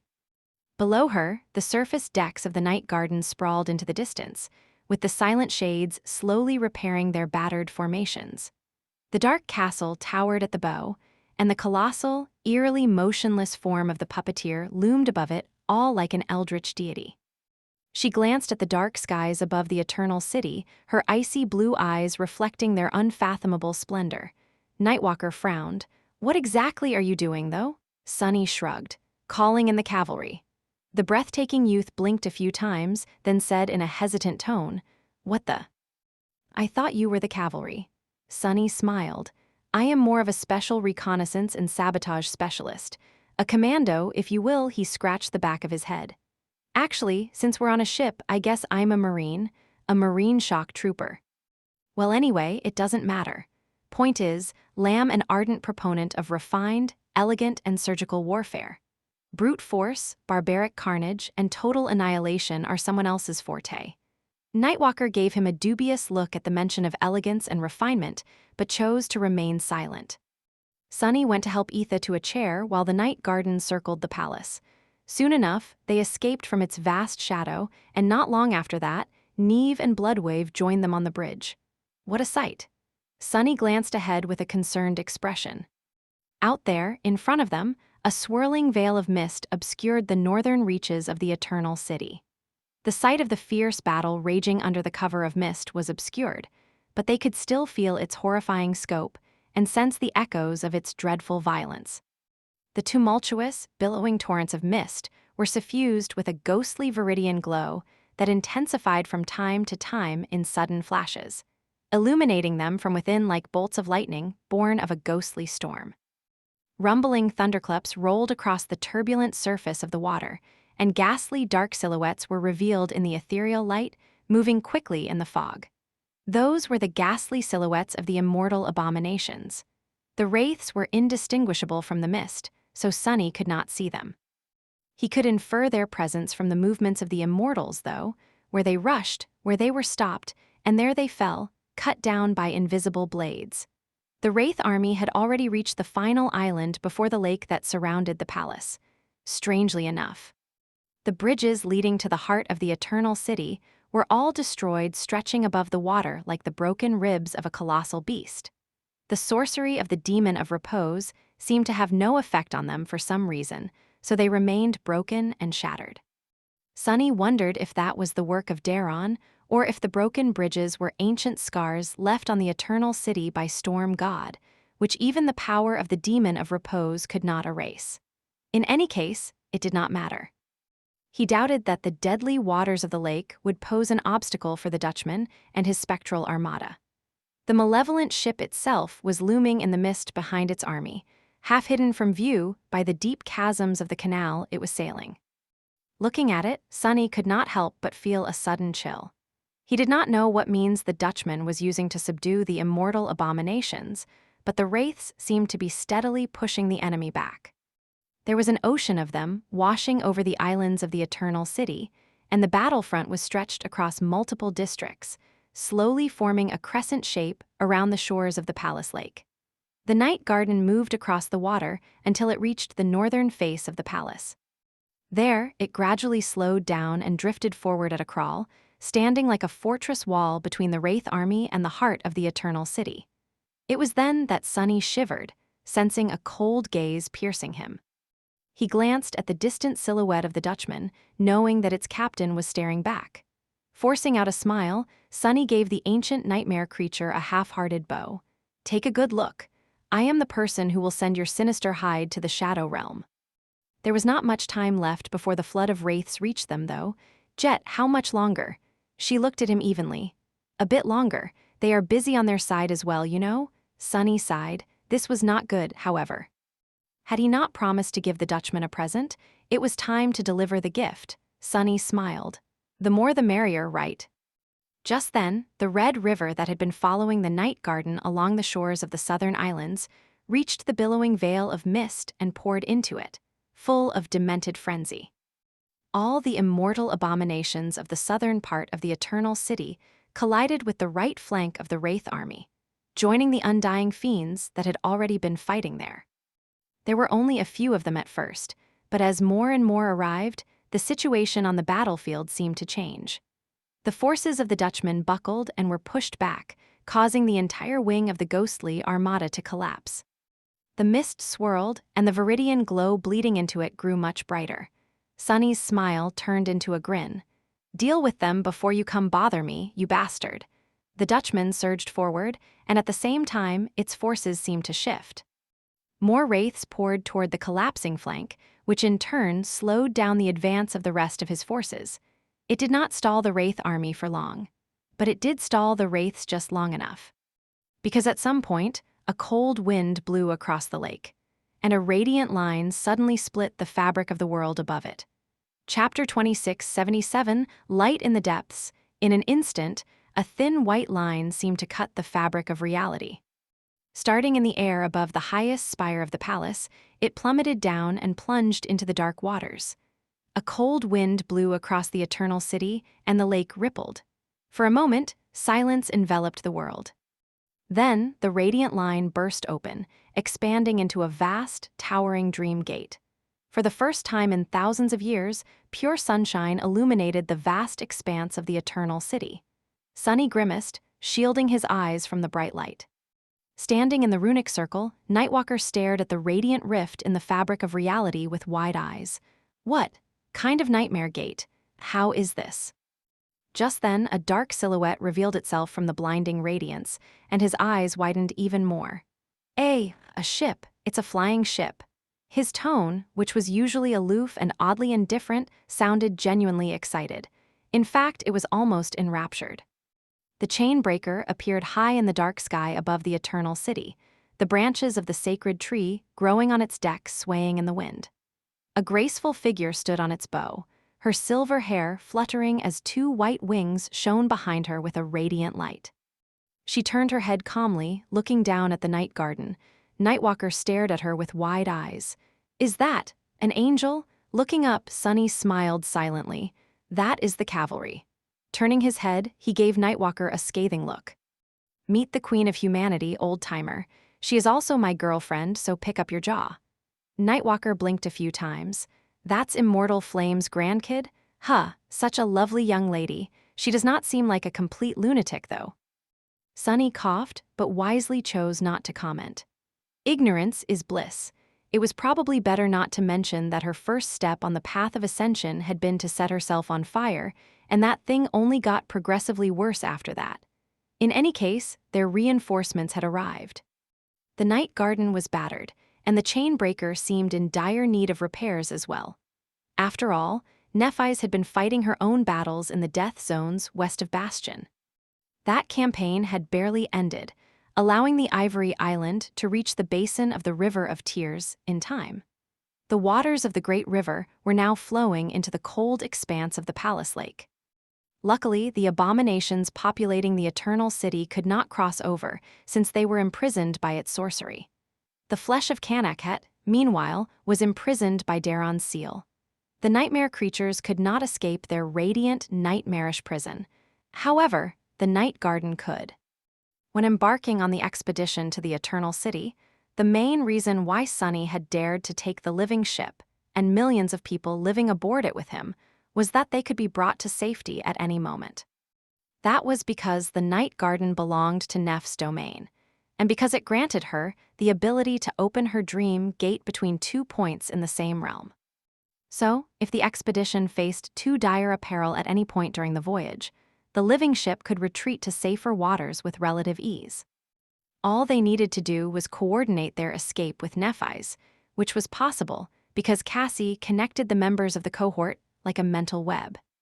Now that the vast swarm of immortal abominations, the Dutchman and the mysterious third contender, were all closing in on the Palace Lake, the peril facing the Night Garden became dire enough to call the retreat, especially because the living ship had already received an infusion of vitality from the wharf, and because Etha could not protect it with starlight anymore.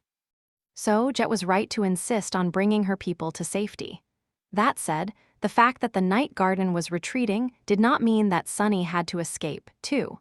Actually, he was determined to stay and finish the job, but since the Dream Gate was already open, why would he not call in reinforcements? Nightwalker had been staring at the graceful silhouette of the chainbreaker with glowing eyes. Just then, however, his gaze shifted to the dream game, and a stunned expression appeared on his youthful face. Wait, what is that? Behind the flying ship, another, far greater silhouette appeared in the blinding radiance. Then, slowly, the majestic form of the Tower of Hope and the Ivory Island revealed itself from the light. It's a flying island. Nightwalker studied it for a while, then let out a sigh. Lance read a report about a lethal region of the Dream Realm that supposedly exists somewhere far north and is made up entirely of flying islands. I guess somebody reached it, after all. The Chained Isles had only been conquered by humanity during the Crusades led by Anvil and Madoc, so he would have only heard rumors about them before vanishing in the Eternal City. Seeing the Ivory Island must have been a bitter reminder of how the time had passed him by. Nightwalker lingered for a few seconds, then asked, "So, what powers does your girlfriend possess?" "No, let me guess. Considering whose granddaughter she is, she has to be a pyromaniac who goes around setting things on fire. Right?" Sunny shook his head. "Number." Nightwalker let out a relieved sigh. He did not let Sunny finish the sentence, though. "Actually, she mostly just blows things up." The youth paled. High above the Palace Lake, Nephi's regarded the frightening vista of the sunken city and then turned her head slightly. Sunny could not see, but he somehow felt that she was looking directly at him. Nephi's was indeed fond of solving problems with destructive explosions. Of course, she was also a powerful healer and someone who could instill her allies with profound strength. Her supreme power alone was not going to solve the particular problem facing Sunny and his companions, though, at least not in a decisive way. Instead, Sunny put his hopes on something else. There was a moment of silence as the Ivory Island came to a halt, hanging directly above the central spire of the palace. And then, the crushing descended upon the Eternal City. Chapter 2678 Weight of Hope. The Eternal City was truly vast, not losing in sheer size to sprawling human cities like NQSC, Bastion, or Ravenheart. It was like a region in and of itself, spanning myriad kilometers on the glassy black bottom of the storm sea.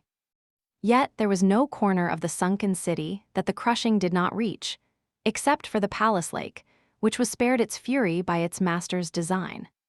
And since the Ivory Island was flying closer to the ground than usual, the force exerted by the crushing was truly devastating. In an instant, every building in the Eternal City was flattened, and every living being on its streets was turned into bloody pulp. Only the lighthouse seemed unaffected by the distressing pressure, standing as tall and proud as it used to. Somewhere in the distance, the clock tower collapsed once again. On the other side of the city, the wharf groaned, cracks slowly snaking up its towering walls. Innumerable immortal abominations were thrown to the ground and crushed. It was as if they all simultaneously exploded into repulsive puddles of blood and viscera, painting the cracking stone red. Their blood flowed slowly, pressed down by the same force that destroyed their bodies. An entire city full great nightmare creatures was obliterated in a heartbeat. Ironically enough, it was as if the unfathomable weight of the endless sea that had been held at bay by the invisible aegis protecting the sunken city caught up with it, after all. The Nightwalker, Neve, Bloodwave, and Etha paled, watching the scene of unimaginable devastation in awed silence. Jet remained nonchalant, while Sunny continued looking at the distant chainbreaker with a smile. "That's my girl. What the hell?" Nightwalker's voice sounded a little hoarse. He remained silent for a moment and then added slowly, "I guess. You weren't kidding when you said that you'll destroy the Eternal City." Sunny sighed, if only it were that easy. The Ivory Island continued to exert its tyrannical pressure upon the Eternal City. But the Eternal City was not going to just take it lying down. A few seconds after the crushing decimated it, the vast ruins stirred. The buildings had been crushed into stone dust, and now that dust was trembling and slowly rising into the air. Small pebbles fused into slabs of stone, and slabs of stone assembled into ornate walls. The harrowing mass of crushed flesh came alive as well. Muscles and bones were formed from its ghastly depths, slowly coalescing into human shapes. Still half complete, the bleeding bodies strained to rise from the ground, pressing against it with raw hands. But then, it was as if another pulse of the crushing descended upon the city, breaking their bones and throwing them down again. A few seconds later, the abominable immortals were turned into a sea of bleeding flesh once more, and the half-restored buildings were turned into rubble, only to be repaired again. The crushing and the Eternal City clashed in a harrowing cycle of destruction and restoration, with neither managing to gain the upper hand. It was as if this sunken hell that had denied death for eons got stuck in an endless loop of dying, unable to escape the dreadful agony of its cruel embrace.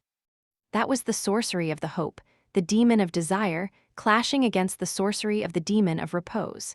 By now, even Sunny could not help but feel a sense of awe. After all, it was not every day that one saw the powers of two demons collide. Standing at the bow of the chain breaker, Nephi's raised a hand. In the next moment, a hurricane of flame descended upon the ruins surrounding the palace lake, burning the raging mist away. Shaking off his trance, Sunny glanced at what had been the battle between the dreadful immortals and the wraith army of the Dutchman less than a minute ago. The immortals were a repugnant mess of undulating flesh, not destroyed, but incapable of becoming whole again either.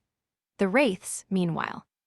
Myriad ethereal figures were standing amidst the ruins, looking back at him in eerie silence. The spectral soldiers of the Dutchman seemed affected by the crushing, as well. But their ghostly bodies were not affected by it as much as the abominations were. A moment later, they moved, struggling against the crushing force to slowly, arduously march forward. Damnation! Nightwalker tore his gaze away from the distressing visage of the crushed city and glanced at him with a distant expression. Now what? Sunny remained silent for a moment, then said darkly, "Now we take the palace island and defend it as if our lives depend on it, while somebody enters the palace and searches for a way to truly unmake this cursed place. Then we kill all the immortals, slay the Dutchman, and pat ourselves on the back for doing a good job. Oh, but before that..." He looked at Jet. She considered something for a bit, then turned her gaze to the Saints of Night. "Bloodwave, you have the bridge. Take the Night Garden and Etha into the Dream Gate. You should land safely in the River of Tears. Neve." He shook his head and looked briefly at Nightwalker. "I'm staying." Jet studied him for a moment, then nodded. "Summon a memory that can slay wraiths, then." Sunny threw one last look at the marching army of ghosts and turned away. "Everyone who is staying should come with me, then. Bloodwave, Etha, it has been a pleasure. Come find me if you're ever in Ravenheat. Or Bastion, or north of the Hollow Mountains, or if you want to purchase a luxury bicycle, we'll share a drink." He flashed them a smile. Etha smiled weakly, while Bloodwave looked at him with a scowl and grunted noncommittally before entering the runic circle. At the same time, Nightwalker stepped out of it.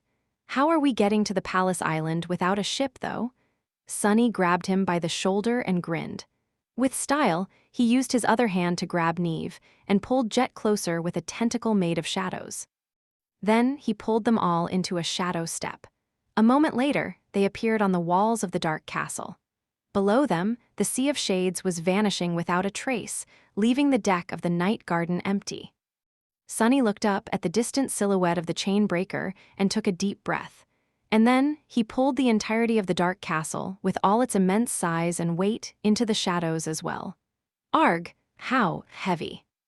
A moment later, a magnificent black castle suddenly appeared on the shores of the Palace Island. Despite its towering walls, it was easily dwarfed by the huge palace, looking like a guard post in front of its gates. In front of them, the night garden rushed across the cold waters of the vast lake amidst the harrowing devastation, approaching the radiant abyss of the Dream Gate. Chapter 26, 79, Abandoned Ship. The night garden glided across the rippling surface of the palace lake, rushing toward the Dream Gate. The detestable immortals were trapped in an endless cycle of rebirth and destruction born from the clash between the sorceries of desire and repose.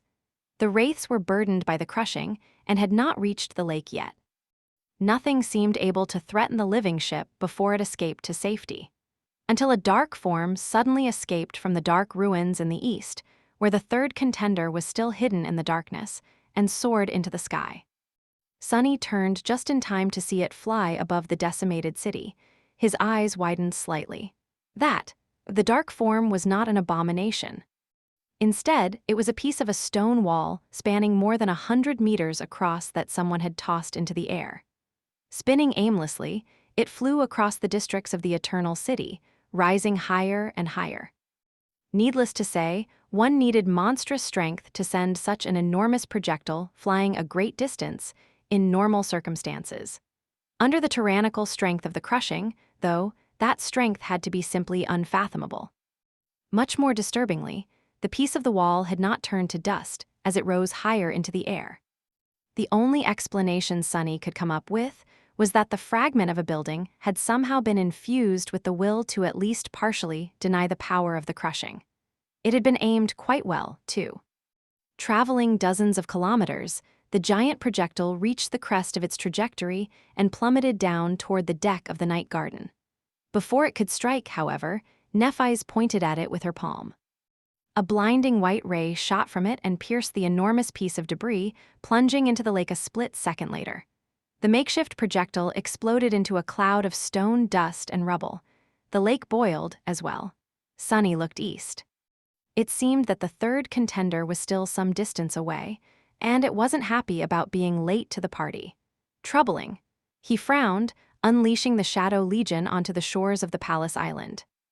That was where the Silent Shades were going to take their last stand, repelling the Dutchman and his army of sinister wraiths. The only things standing between the two dead armies now were the lake, the radiant Dream Gate, and the night garden. Saved from the giant projectile, the living ship breached the remaining distance to the Dream Gate and plunged into its radiant vastness, slowly disappearing from view. It was as if it dissolved into the light. And Sunny was glad that it did. He could not help but let out a relieved sigh. Sunny was happy to see the night garden escape. He hoped that the living ship could finish repairing itself somewhere far away, in safety. He hoped that nothing would disturb its peaceful sleep. Now that the civilians were gone, he did not need to feel so anxious either. Standing by his side, Jet scratched her head. "You know, they say that a captain never abandons her ship. No one talks about the ship abandoning its captain, though, do they?" Nightwalker chuckled. "Didn't you send your ship away yourself, young lady?" Instead of answering, Jet let out a satisfied sigh. "Ah, it feels so nice to be called young again. Being the oldest is such a chore." Below them, the battered Shadow Legion was assembling into a formation. Many of the shades were gone, but plenty still remained. In fact, the losses were far below Sunny's expectations, since he had abandoned the plan of conquering the Eternal City district by district and simply rushed to the palace instead. The puppeteer returned to its perch atop the dark castle. Slayer commanded the defenders on the walls. Saint led the silent warriors on the ground. The ivory island hung above the highest spire of the palace, and the chain breaker was descending from the dark heights. Soon enough, it reached the battlements above the gates of the dark castle, where Sunny and his companions stood. Nephi's jumped off its bow, landing near them and illuminating the space around her with her radiant light. She glanced at Sunny and smiled faintly. "Fancy meeting you here, Lord of Shadows." Sunny could not help but smile too. "The pleasure is mine. Welcome to the Dark Castle, Lady Changing Star."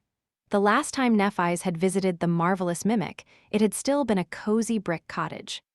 So Sunny was a little pleased to show her his new abode, even if it had to be briefly. They looked at each other, their eyes igniting with a heated intensity.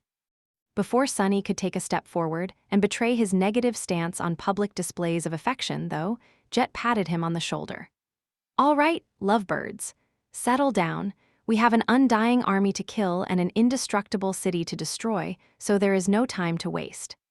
The chain breaker moored itself to the towers of the dark castle, and Cassie joined them on the battlements, flying over by holding to the hilt of the quiet dancer. She bowed quietly, greeting Neve and Nightwalker, and stood beside Nephis. Nightwalker gave the two of them a curious glance, then pointed to the blind seer. "Is no one going to introduce me to this stunning beauty?" His aloof tone was as obnoxious as ever. Number, even more so, Sunny had to take a deep breath. The stunning beauty is called Kasha, Song of the Fallen. The last old goat who tried to bother her ended up banished to a remote citadel in a death zone. The bright youth gave him a sidelong glance. "That's an interesting bit of information you decided to share." Without being asked, Cassie bowed her head. "It is an honor to meet you, Saint Nightwalker." Just then, the mist Nephis had burned away rose from the rubble once again, pouring into the lake. The first of the wraiths reached its shore and froze there, looking across the dark expanse at the rows of silent shades on the other side. The sinister silhouette of the Dutchman advanced slowly through the canal, nearing the open waters of the lake. Sunny frowned. "I guess there really is no time for a touching reunion." He sighed. "What a pity." Chapter 26, 80 Last Stand. One of Sunny's incarnations had remained with Nephis in Bastion. However, Nephis left the city and led the Fire Keepers to a death zone in the west, where powerful abominations were stirring, driven into a frenzy by the scent of human souls. His avatar remained near the Mirror Lake, though, both to protect the city from the shadows and to watch over Rain. After all, Nephis could protect herself, while Rain could not. There were members of the Shadow Clan guarding her, yes. But Sunny was too paranoid to feel confident just because of that. As far as he was concerned, there was no telling when an unholy titan would decide to suddenly appear in the middle of Bastion. In fact, judging by how the world usually operated, something like that was only a matter of time. Because of that, he and Nephis had spent these weeks apart. He had missed her a lot. How funny. Sunny used to spend years alone wandering the fatal reaches of the dream realm and getting himself into all kinds of trouble. But after becoming Neph's lover in Godgrave, he rapidly became domesticated. Now, his body and soul longed for the familiar comfort of their shared life, and being away from her left him in a state of wistful melancholy. And now that they were finally together again, there was an army of undying wraiths standing in the way of their reunion, as well as a city full of immortal great nightmare creatures, some weird thing hiding in the east, and a fragment of Weaver's lineage he was yet to find. Damn it. I'd better deal with the Dutchman and destroy the eternal city quick. As Nephis glanced at the spreading mist across the lake, her smile widened a little. Maybe it was because she felt his longing, even if he did not say anything. "So, what is the battle plan?" Her voice sounded even. On the distant shore, the Wraith army had already reached the lake. The mist was once again suffused with viridian glow, and the ethereal silhouettes of ghostly ships appeared in it one by one. The colossal form of the Dutchman had almost reached the estuary of the canal, mere seconds away from escaping into the lake. The crushing was still restraining the dreadful immortals. But as time went on, there seemed to be something peculiar happening to the vast, repugnant mess of pulverized flesh they had turned into. Whatever it was, Sunny had a bad premonition about what the near future held. He inhaled deeply. Jet and Neve. Join my legion and hold the Dutchman back as long as possible. Jet leaned on her scythe and nodded lazily. Sure, don't sell us short though. I'm not planning on simply holding the Dutchman back. I am planning to kill him. Sunny studied her for a moment, then shrugged. Sure, go wild, oh, but not too wild. He gave Jet a poignant look, trying to relay a message. Do as I say, not as I do. With that, Sunny turned to Nephi's. Neph. The creature in the east, whatever it is, need you to prevent it from reaching the palace. She simply summoned the blessing. It won't cross the lake. Finally, Sunny glanced at Cassie. Cass, you will have to be our eyes. We still don't know much about the Dutchman, its captain, the thing in the east, and the flesh of Kanakhet. Try to glean as much about their powers and weaknesses as possible. Now that you are here in person, your powers might be able to tell you more. Cassie nodded. I'll try. Exhaling slowly, Sunny glanced at his companions and smiled darkly. I'll leave most of my incarnations to reinforce the Shadow Legion and send one inside the palace. Hopefully, I'll be able to dispel the sorcery of the Eternal City there. If not. Jet chuckled. Don't tell me we'll die? Sunny glanced at her in confusion. What? No, of course not. I'll steal what I came here to steal and will run away as swift and as far from here as possible. She grinned. Oh, I like that plan better. Sunny remained silent for a few moments, then nodded. All right, then good luck to us all. It was a solemn moment. Sadly, the mood was ruined by Nightwalker, who cleared his throat loudly. Huh, and me? What about me? Sunny pulled him to follow and said, You're coming with me into the palace. Don't tell me that you're not dying to know what's inside after spending 2 decades in this godforsaken city. Nightwalker let out a quiet laugh. Dying to know, huh? Well, you aren't wrong. A few moments later, Sunny and his companions split up. Nephi's pushed herself off the ground and flew toward the eastern shore of the palace island. Jet and Neve jumped down, joining the formation of the Shadow Legion. Cassie stayed in place, gripping the quiet dancer somberly. Sunny and Nigthwalker, meanwhile, rushed to reach the gates of the palace. As they did, the flesh of the crushed immortals all across the Eternal City stirred, and then moved, flowing forward like a viscous red river, slowly converging on the lake. Noticing that, Nightwalker shivered. What do you think it's doing? Sunny hesitated with the answer. I am not sure. It's definitely nothing good, though. As they descended from the battlements of the Dark Castle and stepped onto the soil of the Palace Island, Nightwalker sighed. Do you think he's going to be okay? Sunny raised an eyebrow. Who? The gorgeous youth lingered for a moment. Neve, my son. Sunny spared him a brief glance. Yes. He glanced up at the towering dark edifice of the palace and added in a somber tone. Because he has someone to return to. Because Neve was bound to the world, and to those precious to him, by chains far more firm and inescapable than the strings of fate. Although, perhaps, the two were one and the same, Sunny gritted his teeth. Let's go. Chapter 26, 81 Palace Gates. The gate of the palace resembled the gate of the Awakened Academy more than it did that of the Dark Castle. It was a single, huge plate of a peculiar metal with no visible locking mechanism. However, while the Academy gate was simply an unadorned plate of reinforced alloy, this one was decorated by innumerable engravings that made it seem like a work of art. A destroyed work of art, that was, considering that the titanic plate of metal had been viciously torn and bent, opening into the cold darkness of the palace island like a monstrous, jagged flower. Sunny and Nightwalker paused in front of it for a few moments, studying the sharp edges of torn metal with pensive expressions. Nightwalker glanced up somberly. The jagged expanse of the breached gate towered above them, dwarfing the distant silhouette of the Dark Castle. Why does it feel like? Sunny finished his sentence in a dark tone. Like something broke through this enormous gate from the inside? Nightwalker nodded. Sunny remained silent for a few moments, then shrugged. Well, if something did, it's good news for us, isn't it? After all, that would mean that it is not inside anymore. Nightwalker nodded again, then glanced around with a frown. Sure, but did you notice it? Sunny raised an eyebrow. Noticed what, exactly? Nightwalker's frown deepened. There are no nightmare creatures on the Palace Island. It's eerily quiet. Sunny had indeed noted that odd discrepancy. Up until now, they had encountered immortal abominations on every island within the Inner Dome. So, he had expected to enter battle immediately after pulling the dark castle to the palace island. However, nothing attacked them once they arrived. Even now that the Shadow Legion spread across the entire northern shore of the island, the Shades had not encountered a single immortal. The only threat they faced was the approaching Wraith army. He hesitated for a moment. It is a bit weird, true, but then again, the bridges are broken. Nightwalker grimaced.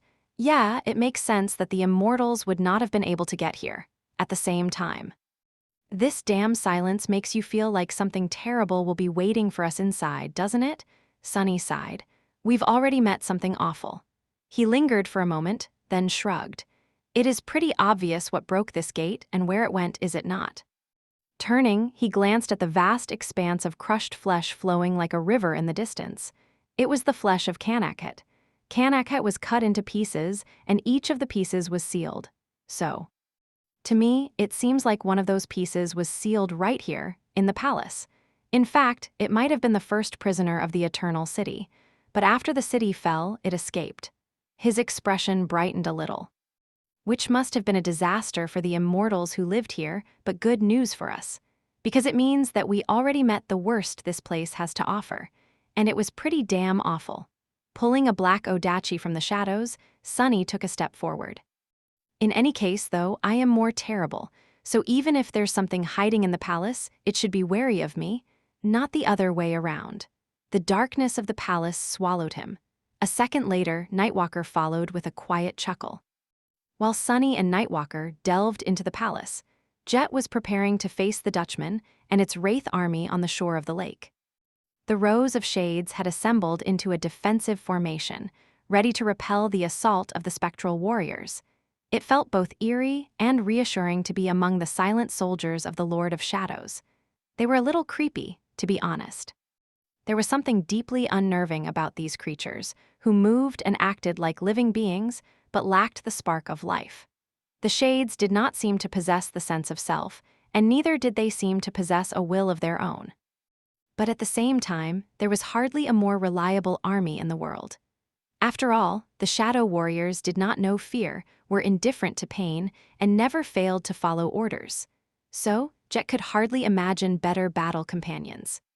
It was quite ironic that she felt at home in the company of the Shadows.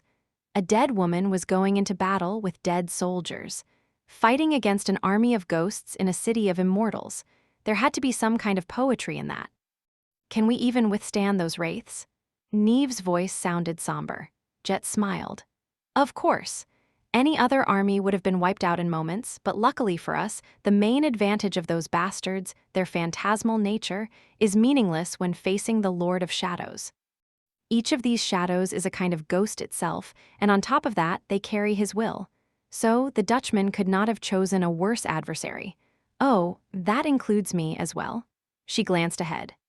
A little more, and we can welcome them with ranged attacks. Neve inhaled deeply. You seem tense, though. Jet gave him a curious look. If there was one thing she was good at, it was appearing nonchalant.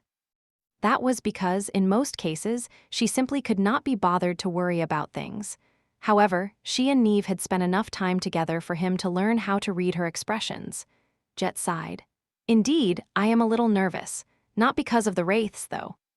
Even if there were a myriad of them, the Shadow Legion would withstand their assault for a while. Nephi's was here, as well, so if things went south, they would have reinforcements. There was something that made her anxious, though. It is the Dutchman and its captain themselves. That is what worries me. She looked at the looming silhouette of the cursed ship darkly. Once the Dutchman joins the battle, that was when the real trouble would begin. Jet was sure of it. She was also anticipating it. Chapter 26, 82 Fellow Slayers. The Wraith Armada advanced across the palace lake, followed by a swirling veil of mist. On the opposite shore, the Shades waited for their enemy in cold silence, aloof and indifferent to the eerie horror of the vast expanse of viridian glow converging upon them.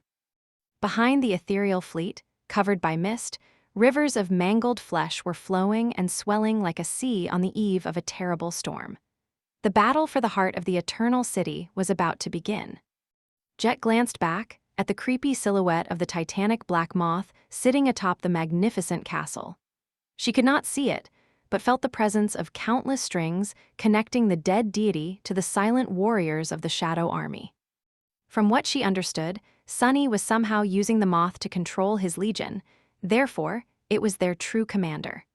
Jet found herself playing the role of a simple foot soldier instead of a general.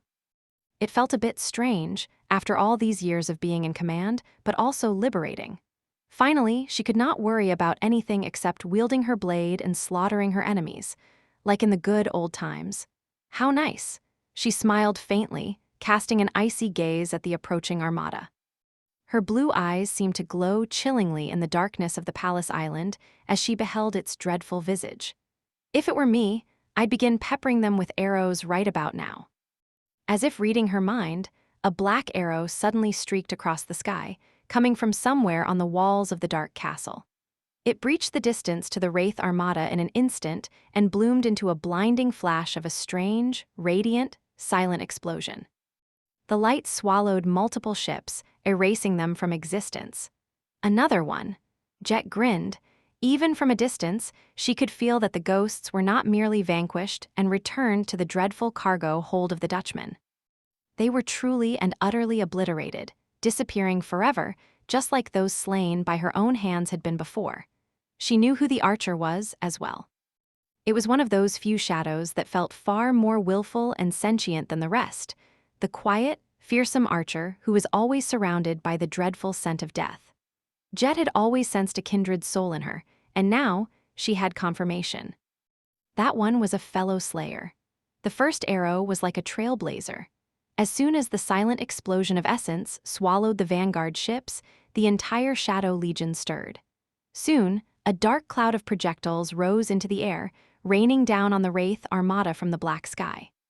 Sadly, none of them was as lethal as Slayer's arrow. The silent legion of the Lord of Shadows mostly consisted of the Abomination Shadows, and while there were some of them capable of ranged attacks, most abominations only excelled in melee. So the Shadow Legion was most formidable in a direct clash. It was probably a good thing, too. It was not difficult to realize that all of these shadows belonged to beings whom the Lord of Shadows, Sunny, had killed. His domain was built on slaughter and death, so it was a relief to see that most of the shadows he subjugated belonged to nightmare creatures. There were some humans as well, but not many.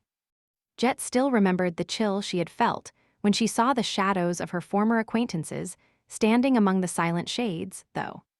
She had not been close to those people, but she knew them.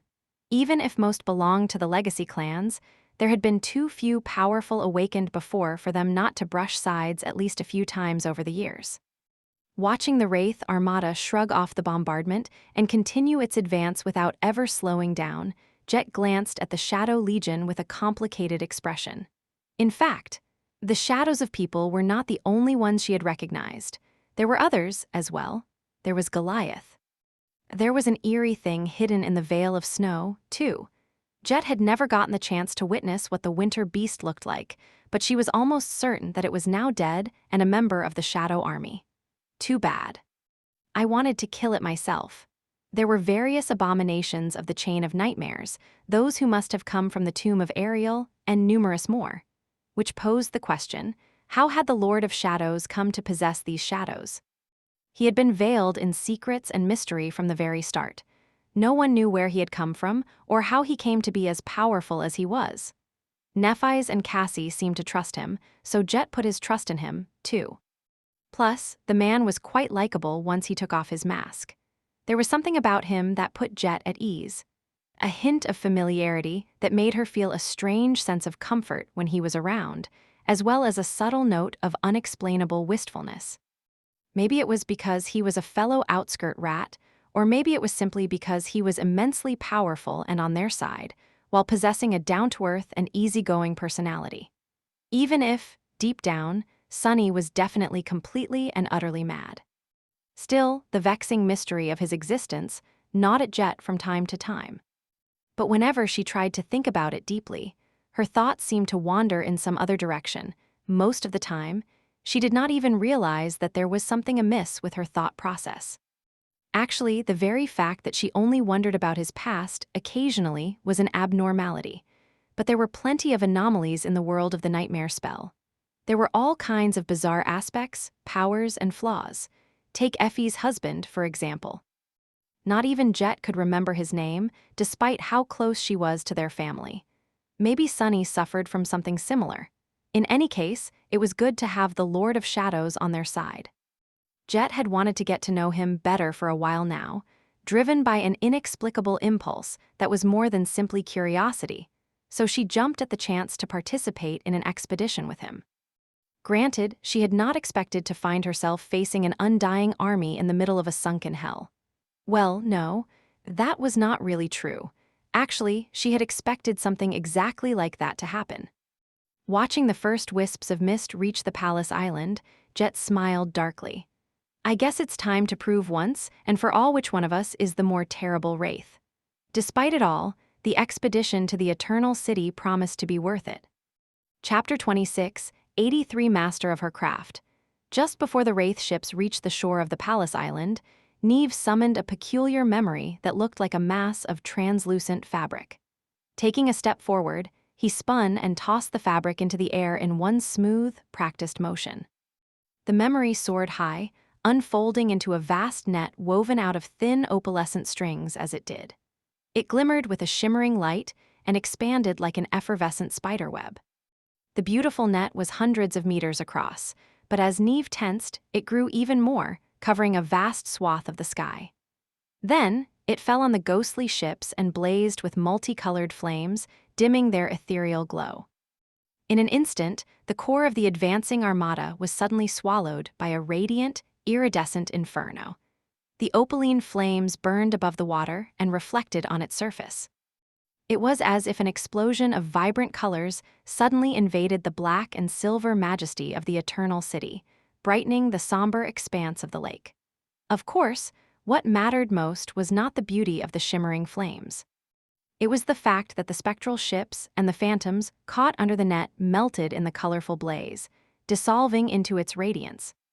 Compared to the great size of the ghostly armada, these losses were minor.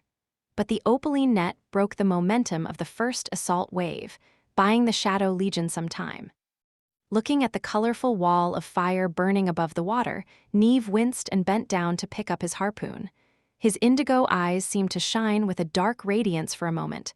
Jet smiled lazily. "Where have you been hiding that memory?" he sighed. "It's my mother's aspect legacy. It is a powerful memory and could be exponentially so, but it consumes too much essence. There's no point in being frugal anymore, though this is do or die after all." Jet chuckled. "Don't forget to thank your mother when we get out of this hellhole." Personally, she was in the exact opposite situation.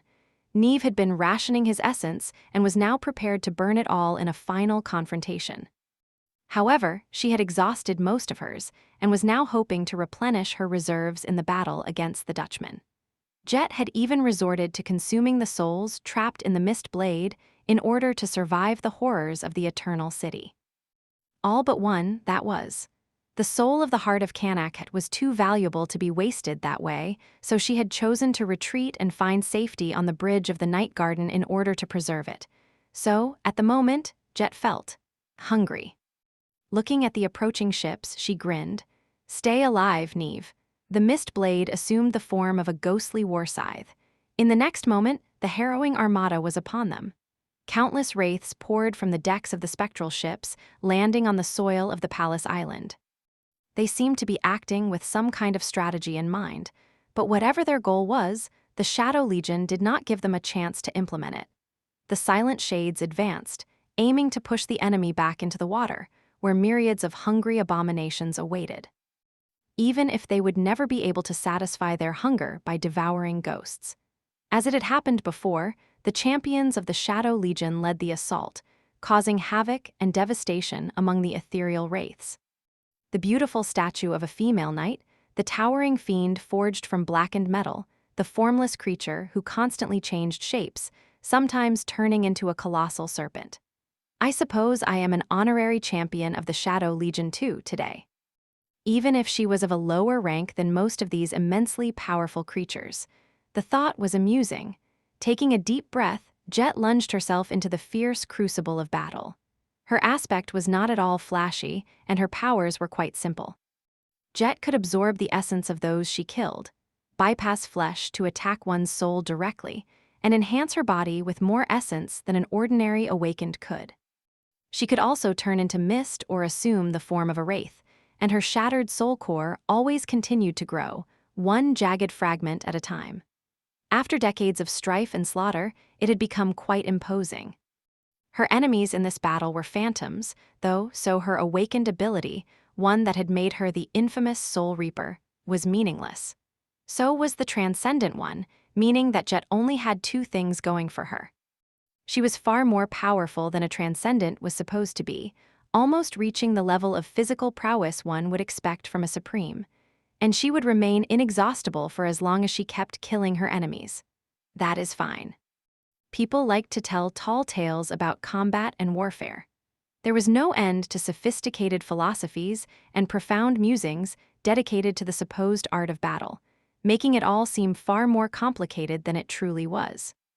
That was because people liked to feel enlightened and elegant even while doing something as barbaric as perpetuating ruthless violence. But in fact, there was no art to battle. It was at best a craft, and a very simple one at that, fit for a butcher, not an artist. And Jet excelled in her craft. Her craftsmanship was beyond compare, even. Instantly overtaking the foremost shades, Jet descended upon the disembarking wraiths like a hurricane of ghostly steel. Her war scythe flashed, causing the mist to part before it. The curved blade pierced the chest of a spectral warrior, obliterating it, then slashed in a wide arc to cut another one apart. As the two wraiths dissolved into ethereal light, Jet used the inertia of the slash to raise the mist blade high and then brought it down. Instantly, her somber weapon changed form, turning from a war scythe into a mundane one. With its blade now extending perpendicular to the shaft, it easily bypassed the block that one of the phantoms tried to make with its weapon and plunged into his head. In the blink of an eye, 3 of the Dutchman's wraiths were destroyed. Jet spun her scythe, deflecting several blows and forcing the enemies to retreat for a moment. Finally, a refreshing stream of essence flowed into her shattered soul. Inhaling deeply, Jet looked at the endless sea of eerie phantoms in front of her and smiled. Her icy blue eyes glowed with a chilling killing intent. Goodness gracious, there's so many. It was a real feast. Chapter 26, 84 More Bad News. The Shadow Legion engaged the vanguard of the Wraith army on the Palace Island, making the ground quake and the lake swell with towering waves. The Dutchman loomed in the distance, drawing closer and closer. On the eastern shore, Nephis landed gently at the very edge of water and leaned on the blessing, looking across the lake at the ruined vista of the Eternal City. The mysterious being hiding somewhere among the rubble had not revealed itself yet, slowed down by the crushing, but it was going to arrive soon. Cassie stood on the wall above the gates of the dark castle, resting her head on the hilt of the quiet dancer. She had removed her blindfold and was now facing the battlefield, the dying light of Neve's flames reflecting in her gorgeous blue eyes. Far in the distance, beyond the lake, the repulsive rivers of crushed flesh were slowly converging on a single point. Ah, I don't like it. Standing in the dead darkness of the gateway of the palace, Sunny glanced around with a complicated expression. He had an ominous feeling that the flesh of Canaket had not shown them its worst yet. We should hurry. Nightwalker raised an eyebrow. Hurry where? The palace was immense, taking up most of the island. More than that, it was incredibly tall, with countless spires bound together by a complicated maze of aerial bridges. The spacious corridor they were currently in resembled an enormous metal tunnel, with no seams between its walls, floor, and ceiling. It was in a state of dire disrepair, with deep scratches covering every surface and an eerie dark mold growing in vast patches here and there. Ghastly black flowers bloomed in the mold, and the air was thick with dust and pollen. It was as if something enormous had made its way through the corridor once, smearing its walls with blood. The blood then dried up and eventually gave birth to the sinister mold.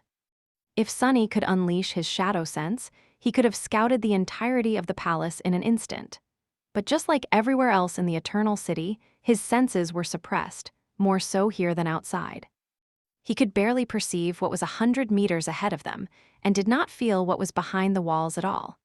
Giving the swirling wisps of pollen a wary look, Sunny ceased breathing and answered in an even tone, "You're the Nightwalker. Your people are known to be excellent guides, so why don't you guide us to the very heart of this damn place?"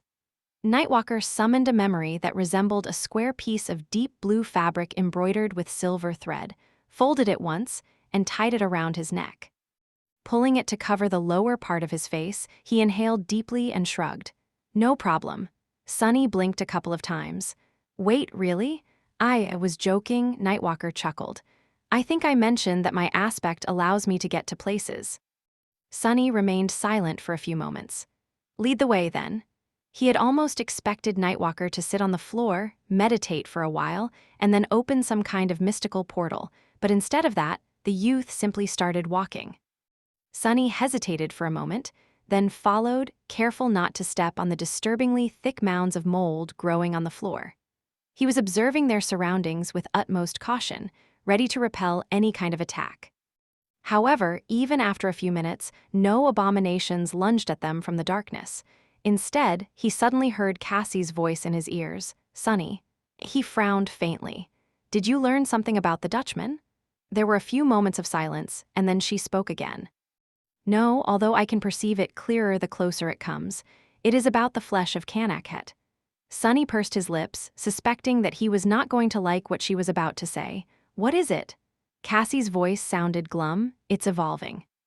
Hearing that, Sunny almost stumbled. "It's what?" She seemed to sigh. "I think it has been on the precipice of evolution for a long while. Perhaps it gained something while battling the Dutchman, or perhaps resisting the crushing served as a catalyst. In any case, it's in the process of evolving from a great terror to a great titan, and the evolution is rapid. We don't have much time." Sunny cursed out loud, as if he had not already had enough on his plate. "A damn great titan, damn it!" His expression darkened.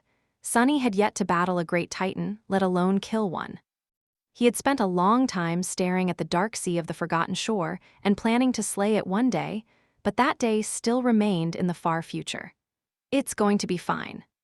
I killed a cursed tyrant once, surely a great titan won't be any worse. Surely, even if it's immortal." His expression fell. Nightwalker glanced at him in confusion. "What are you cursing for?" Sunny exhaled slowly. He remained silent for a moment, then said in a low voice, "The flesh of Kanakhet. Apparently it's evolving." Nightwalker stared at him for a bit, then glanced away. "Ah, makes sense." Sunny gaped. "Makes sense? How the hell does it make sense?" His guide coughed, then shrugged. "Well, it's how things go. There is usually a pattern to how nightmare creatures evolve, you know? A demon has to develop unnatural powers to become a devil. A devil has to gain authority over lesser creatures and claim a territory to become a tyrant. A tyrant." Nightwalker paused for a second and grimaced. "You know how tyrants usually rule over minions, but abominations of higher ranks don't? That's because they don't need to exert their authority outward.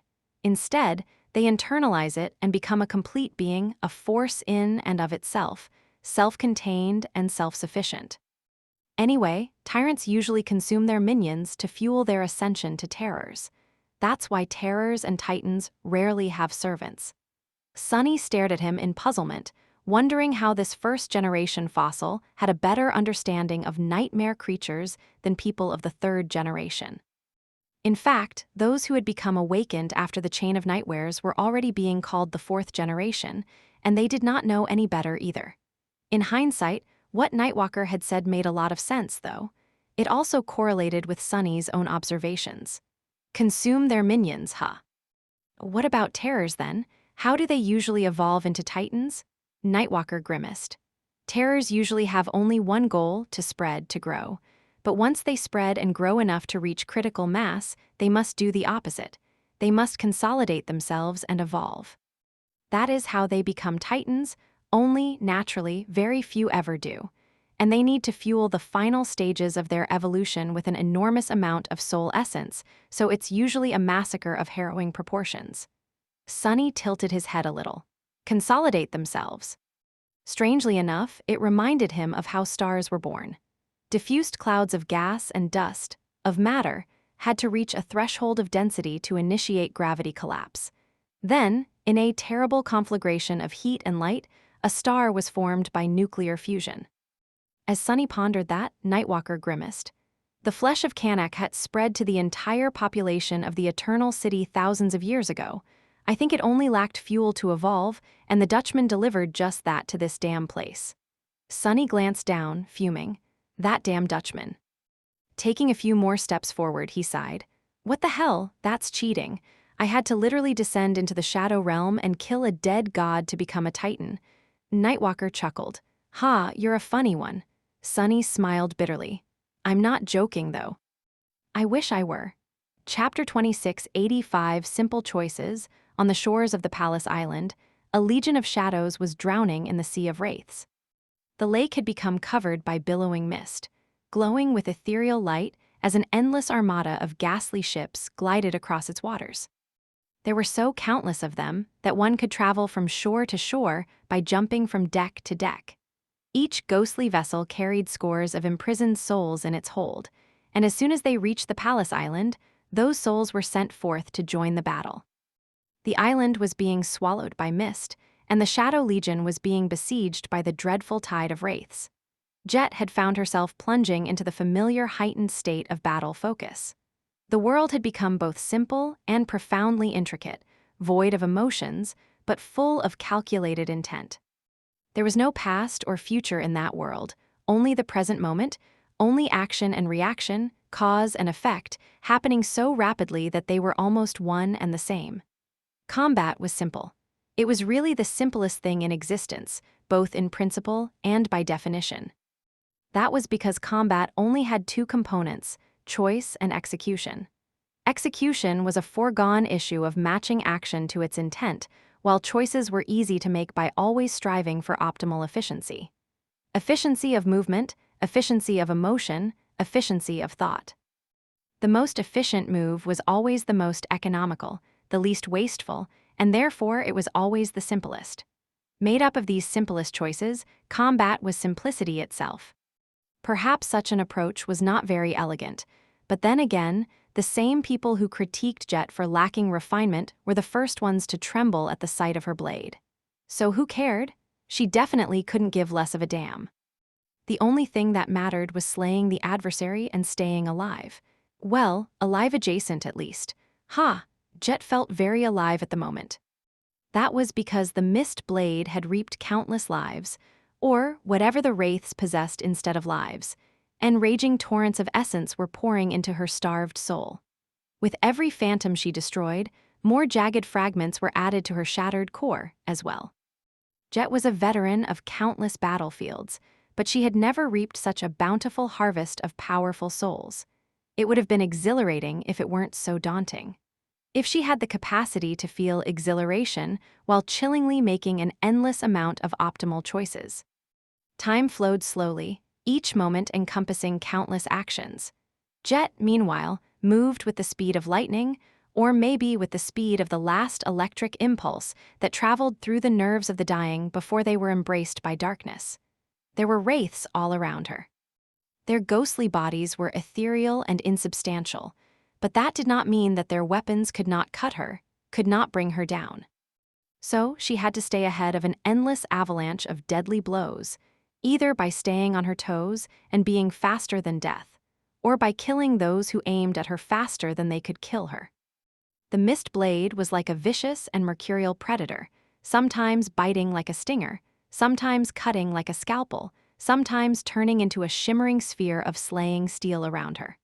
Scores of wraiths had already fallen to her blade, and scores more would follow soon.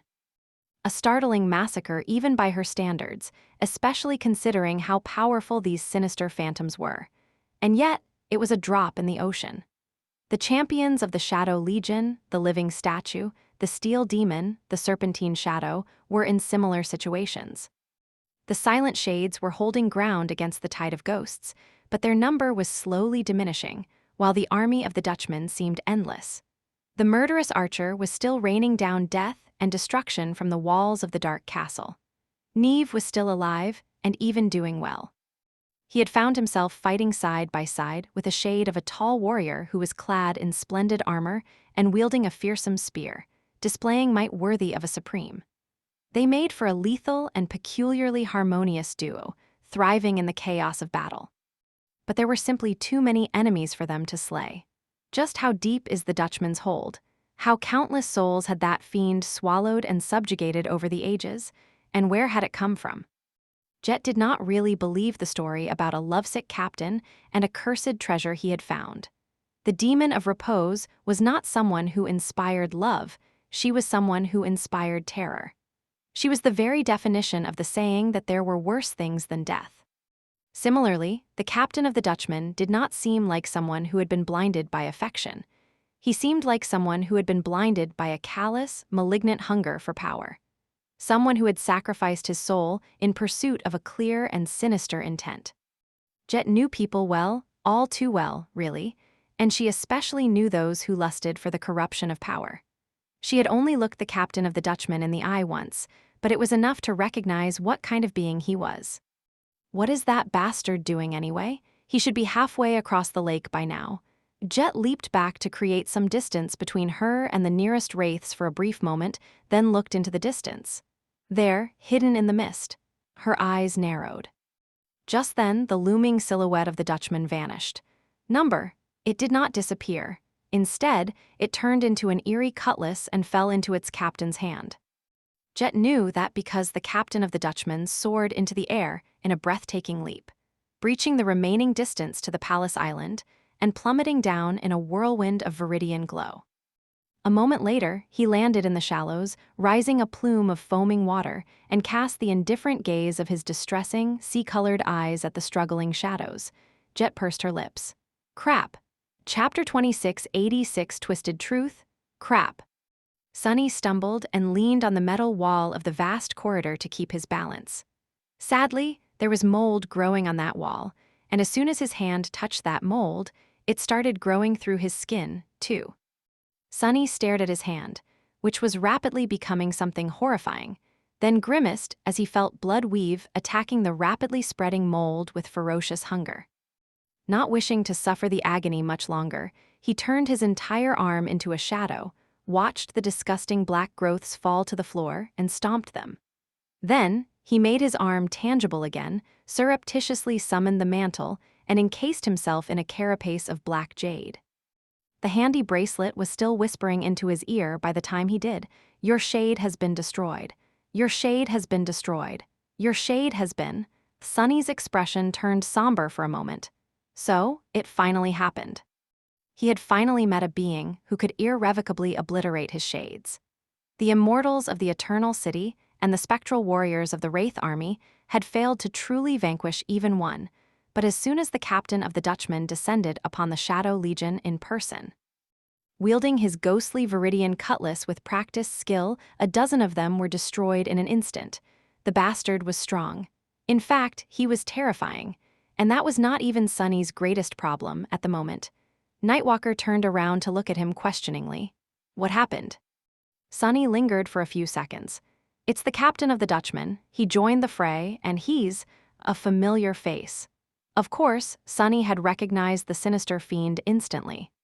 He changed a lot from the last time he had seen him, being a wraith and a nightmare creaturer on top of that, but it was difficult to mistake him for anyone else. The captain of the Dutchman was, Sunny, I know what the Dutchman is. Cassie's urgent voice made him sigh, so Sunny had recognized the captain of the cursed ship, while Cassie had gleaned what the ship itself was. How convenient. He inhaled deeply, a dark expression twisting his face. The helmsman of the Dutchman was none other than the bronze-skinned sea captain who had been one of the 9. The 9 again? He frowned. Their malignant traces seemed to be everywhere in the dream realm, often turning into obstacles standing in Sunny's way. Was the ill-fated relationship between them and Weaver still pursuing Sunny even after he became fateless?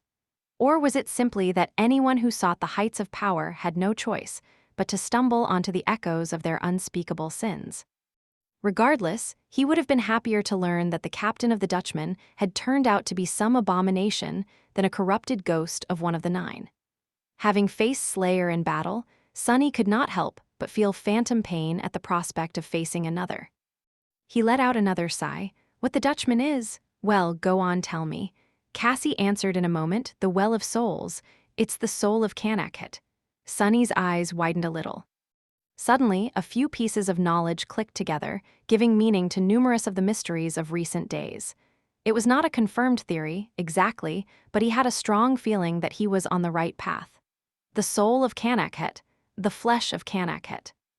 Nightwalker told them that the Dutchman had been hunting him for decades, because the map to the Eternal City was in his possession. And that old legend about the Well of Souls told the tale of a lovesick captain who had spent a lifetime searching for the Eternal City out of one-sided love for the demon of repose, only to be damned instead. But what if the truth had been twisted? Uris of the Nine had been sent to infiltrate the Empire of War. Alethea had been sent to uncover the lies of the gods. Oro had received a mysterious mission that was supposedly the most distressing of them all. But what about the other 6? Orphan had been sent to kill Weaver. Emedin had been sent to Nether so that Nether could rally his siblings and start the Doom War. Omer had been sent to convince Mirage to join. Those were 3 of the 9, receiving tasks having to do with 3 of the demons. Wouldn't it be reasonable to assume that the 9 had plans for the rest of the demons, as well? Dread, desire, and repose. No, wait, am I forgetting one? Sunny frowned, then shook his head. If the captain was not in love with repose, but instead needed to get close to her to accomplish his mission, then the quaint legend gained a far more sinister meaning. And as to why he would out the soul of Kanakhet, sacrifice himself to it, and then subjugate it instead. Why, Sunny could come up with any number of explanations. The simplest of them was a desperate need to gain power. After all, the 9 had been meant to help the demons win the Doom War. And for that, they needed to walk far on the path of ascension. And while they were all fated, not all of them were Orphan, who had become someone who managed to kill the demon of fate twice out of sheer grit and determination. Some would have needed to asterisk out shortcuts to might and power. Fusing with the soul of a supreme cursed to immortality by Shadow God would have been one such shortcut. It had worked so well, in fact, that the Dutchman and its captain survived the Doom War, while neither the gods nor the demons did. However, they had not survived it unscathed. They had both fallen into the vile depths of corruption. Sunny scowled. How much of that man is even left by now, after thousands of years of being corrupted? It wouldn't be much. Which posed the question of why that fiend was still so obsessed with the Eternal City. The answer to that question was quite obvious, though. It was because the flesh of Kanakhet was here. He had already subjugated the soul of Kanakhet, but once one tasted power, no amount of it was ever enough. So, perhaps the captain of the Dutchman had grown dissatisfied with being a harrowing wraith. Perhaps he wanted to gain a dreadful body, too. Ah, damn it all. Sunny cursed under his breath. Suddenly, a chill ran down his spine. No, wait, no way. The flesh of Kanakhet and the soul of Kanakhet were currently here, in the Eternal City, but wasn't the heart of Kanakhet here as well? Slain and trapped within Jet's mist blade, and if 3 of the ancient fiend's parts were here. Then, Sunny had a suspicion about what the mysterious nightmare creature in the east was, as well. Chapter 26, 87 Mist Front. The captain of the Dutchman cleaved the formation of the Shadow Legion apart in an instant. The silent shades, which had seemed indomitable before, fell to his ghostly blade like autumn leaves. A moment later, the wraiths followed their commander into the breach, causing the dark phalanx to buckle. Not good. Ordinary shades had no chance in a clash against the sinister apparition. The champions of the Shadow Legion, meanwhile, were either too far away or preventing other sections of the formation from falling. Jet was the closest. Cassie was already whispering into her ear, relaying the new information about the Dutchman and its captain. Much stranger, though, was the fact that she heard the voice of the Lord of Shadows resounding in her other ear at the same time. He said, "You need to buy me time." Jet regarded the captain of the Dutchman for a split second. Gods, somehow it felt like he was coming directly for her. Sure, no problem. Her voice was even. Hearing its nonchalant tone, the Lord of Shadows let out a nervous laugh. At least one of us is calm, I guess. In any case, 4 of my incarnations are spread out around the battlefield. They are augmenting my warriors while suppressing the adversary. The Shadow Legion might be wiped out without them, but if you need me, I'll manifest them as avatars and come after the bastard myself." Jet smiled darkly, so he was offering his help. How caring. No need. She paused for a moment, and then added in something that almost resembled hurry. "I mean, no need for now. Let's see how things go fist. If you see me getting absolutely destroyed by that thing, do come rescue me post-haste." She could not see Sunny, whose voice seemed to be resounding from the shadows, but suspected that there was a grin on his needlessly handsome face at that moment. Deal. Cassie had finished talking as well, which meant there was no more time to waste. To hell with it. Jet tuned into mist. Flowing between the silent shades like a torrent, she enveloped the battlefield and surrounded the great wraith from all sides. His cutlass glowed in the fog like an ethereal beacon, drowning the world with its ghostly chill. Then, 2 icy blue lights ignited in the mist. That was Jet assuming her human form. Taking a step forward, she lowered her war scythe and looked the cursed wanderer directly in the eye. She smiled faintly. "I am the captain of the Night Garden, Soul Reaper Jet. I was told to hold you off." The captain of the Soul of Kanakhet looked quite like a man up close. Well, a ghost of a man, at least. He wore the tattered remnants of a lavish robe and a spectral chainmail underneath. His long hair was swept back and tied into a careless knot, revealing a narrow forehead. His skin would have been bronze if it weren't ethereal and translucent, suffused with a pale glow. No one would have mistaken him for a human, though, because of the monstrous madness burning in the depths of his cold, inhuman eyes. Jet's smile widened a little. "But where's the fun in that? I think I'll just kill you instead." With that, she lunged forward. The captain of the Dutchman, the cursed wanderer, was not particularly powerful. In fact, he was a mere corrupted devil, or so Cassie had told. However, he had conquered and subjugated the great tyrant, Soul of Kanakhet, and stole its power. It was a strange situation where a minion of a powerful tyrant had come to rule his master. Stranger things have happened. Jet was a saint who rivaled Supremes in terms of physical prowess, while the cursed wanderer was a devil who had taken the power of a great one for his own. They were supposed to be, if not equal, then at least existing in the same realm. However, practice was woefully different from theory. As soon as Jet attacked, she could feel a distressing wrongness to it all. The timing felt off, and the space seemed twisted subtly. Her body was not responding to her commands as flawlessly as it should have, and her aim was slightly off. She was moving slower than she had expected. Her attack was weaker. It was as if the world itself was resisting her and aiding the nightmare creature. That felt suffocating. Jet could only compare it to how it had felt to be in the presence of powerful saints as a mere awakened. Their mystical presence had been like a physical pressure, threatening to send her falling to the ground. Similarly, the great wraith before her was exerting pressure. She knew what that pressure was as well. It was the will, the mysterious yet palpable force that those of the higher ranks knew how to wield.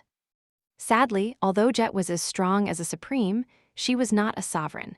She could not even begin to imagine how to harness her own nascent will, let alone how to use it to suppress the influence of a far more ancient horror. But that was all right. Corruption must have rotted his brain. Having the will was neat, but the captain of the Dutchman seemed to have forgotten a simple fact, the simplest fact, really. In a battle between 2 skilled warriors, the one wielding a longer weapon usually won. "Who asked you to turn the Soul of Kanakhet into a cutlass, idiot?" Despite the world itself working against Jet, her war scythe reached the sinister apparition long before his sword could get anywhere near her. Granted, she was slower than she had hoped, and her aim was slightly off. But it still forced the cursed wanderer to block her attack with the blade of his ethereal cutlass. Jet had seen how easily that horrid blade cut down the shades, severing their inky black bodies as if meeting no resistance. After all, it was the Soul of Kanakhet, a being far more ancient and powerful than they were. A remnant of a frightening fiend who was almost as old as existence itself. But when the Soul of Kanakhet met the mist blade, a crack appeared on its surface, and the cursed wanderer reeled back. Finally, his mask of indifferent malice was lifted, revealing a rare moment of confusion and shock. Jet grinned. She was the Soul Reaper, after all.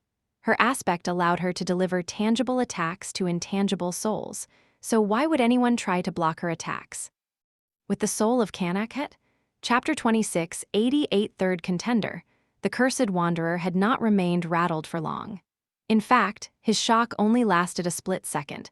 Then, he coldly pulled his cutlass away and moved forward, aiming to slip past the mist blade. He was so swift that time seemed to slow down to a crawl, with wisps of mist suspended in the air and unmoving. Of course, Jet was just as quick. Almost. She retreated at the same pace as he advanced, coldly calculating the odds. The shaft of her war scythe was long, so if she could just keep him at an optimal distance, the advantage would be hers. Conversely, if the sinister apparition got too close, she would die. So there was no way that she would allow him to move past the blade of her scythe. It is a bit funny, really. Here she was, fighting an eldritch horror in the heart of an eternal hell.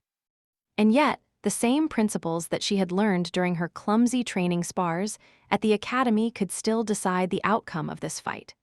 A thorough mastery of the basics had never let her down. The mist blade moved with swift and lethal precision, aiming to behead the great wraith. Usually, an adversary would have been able to easily deflect or block such an unsophisticated attack, but the cursed wanderer was wary of letting the soul of Kanak touch the ghostly scythe. So, he had to dodge instead. And to do that, he had to give up on his attempt to get closer. Jet smiled. "Why are you running away, though?" This time, it was the sinister apparition who retreated a step, and it was she who advanced.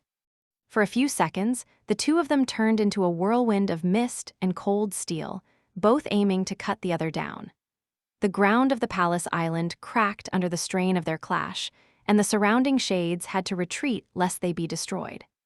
The advance of the Wraith army stalled and then halted. The broken formation of the Shadow Legion received a chance to repair itself, but before it could, the whole island suddenly shook, and a blinding flash of white light illuminated the sky behind the palace. Jet briefly glanced east. naviSgate. It seemed that the third contender had finally arrived. Shortly before, naviSgate stood on the eastern shore of the island, leaning on the blessing. The turbulent expanse of the palace lake stretched before her, and on its other side, the ruins of the eternal city were locked in a constant cycle of destruction and restoration. The rubble was obscured by billowing clouds of black dust, and something was moving there, under its veil. Getting closer. What could it be? naviSgate did not know, but she felt something that she had not experienced in a long while. It was a hint of fear. The cold, insidious tendrils of fear crawled from under the wary apprehension that was familiar to her, making her heart ache. How strange. Was there still something in the world capable of frightening her? Even if there was, she saw no reason to assign that meaning to the unknown nightmare creature hiding in the black dust. So why was she afraid? Am I under some kind of mental attack? naviSgate frowned. Surely that had to be it. She wouldn't experience fear otherwise. Let's see what that abomination is, then. She raised the blessing, intending to channel her flames and burn the dust away. But just before she could, a vague silhouette finally appeared from the dust. It was the thing naviSgate feared. A man wearing a tattered spacesuit walked across the ruins while holding his hands behind his back. His face was obscured by the visor of the round helmet, but she could glean desiccated flesh through its cracks. The man halted for a moment at the edge of the water, then stepped on it lightly and walked leisurely across the surface of the lake. Neff's eyes narrowed. She remained motionless for a bit too, then quietly rose into the air. Flying to the middle of the lake, naviSgate hovered just above the water, holding the blessing pointed down. The strange man continued to walk until he was only a few dozen meters away from her, then stooped, looking at her from beneath the cracked visor of his helmet. There was silence between them for a while, and then a low, croaking laugh resounded from the tattered helmet. "Little naviSgate, my lovely girl, you're all grown up." naviSgate did not answer. Then man studied her for a bit, then raised a hand tentatively, as if wanting to touch her. His hand fell powerlessly back a moment later, though. "Won't you say hello to your Uncle Astor?" His voice almost sounded. Hurt, Neff stared at him silently. Then a faint smile twisted her lips. "Is this what you think I fear?" The man shrugged slowly. Love, hatred, fear, courage, aren't they all human emotions? But we are not humans, you and I, we have never been human, and we certainly never will. Nephi's chuckled joylessly. Ah, I see, I guess that is what I fear as well. With that, she took a deep breath and stared at the man chillingly, white flames igniting in her eyes. It was a good attempt, but you are not Asterian. She tilted her head a little, and then added in an aloof tone, although now that his name has been invoked, I guess he will be watching. Raising the blessing once again, she pointed it at the man in a tattered spacesuit and said evenly, let him see then. So what are you really? The mind of Kanakit, the thoughts of Kanakit, the folly of Kanakit possibly? The man laughed. Ah, a Nephilim. Of all the creatures in the world, why did I have to meet one of your vile kind? Taking a step forward, he suddenly seemed to lose form, becoming vast and unfathomable. What am I? Oh, the madness of Kanakit, that's what they called me. Nephi's nodded somberly. I see. Well then. The blade of the blessing shone with a blinding radiance, and the water of the lake boiled under the immolating heat. Get the hell out of my head. In the next moment, the world exploded into a distressing, pure, merciless white inferno. Chapter 26, 89 Eternal Engine. The palace was an eerie and inhospitable place. The smooth metal corridors stretched endlessly, filled with nothing but destruction, eerie black growths of mold and spores. Nightwalker seemed quite confident as he navigated their complicated maze, but it almost felt like he was choosing directions at random. Sometimes they would go up and sometimes they would go down. Some corridors were angled at a steep incline, some opened into bottomless wells. Some were filled with unrecognizable debris, some were empty. In any case, the longer they spent inside the palace, the less Sunny was convinced that it was a place where a demon had lived. The unidentifiable debris could have been furniture, true, but it looked more like broken pieces of esoteric machinery. There were no spaces fit for mundane activities. The layout was inexplicable. It felt like they were traveling the metal bowels of a giant, dead beast. Sunny had been to several strongholds that belonged to the demons.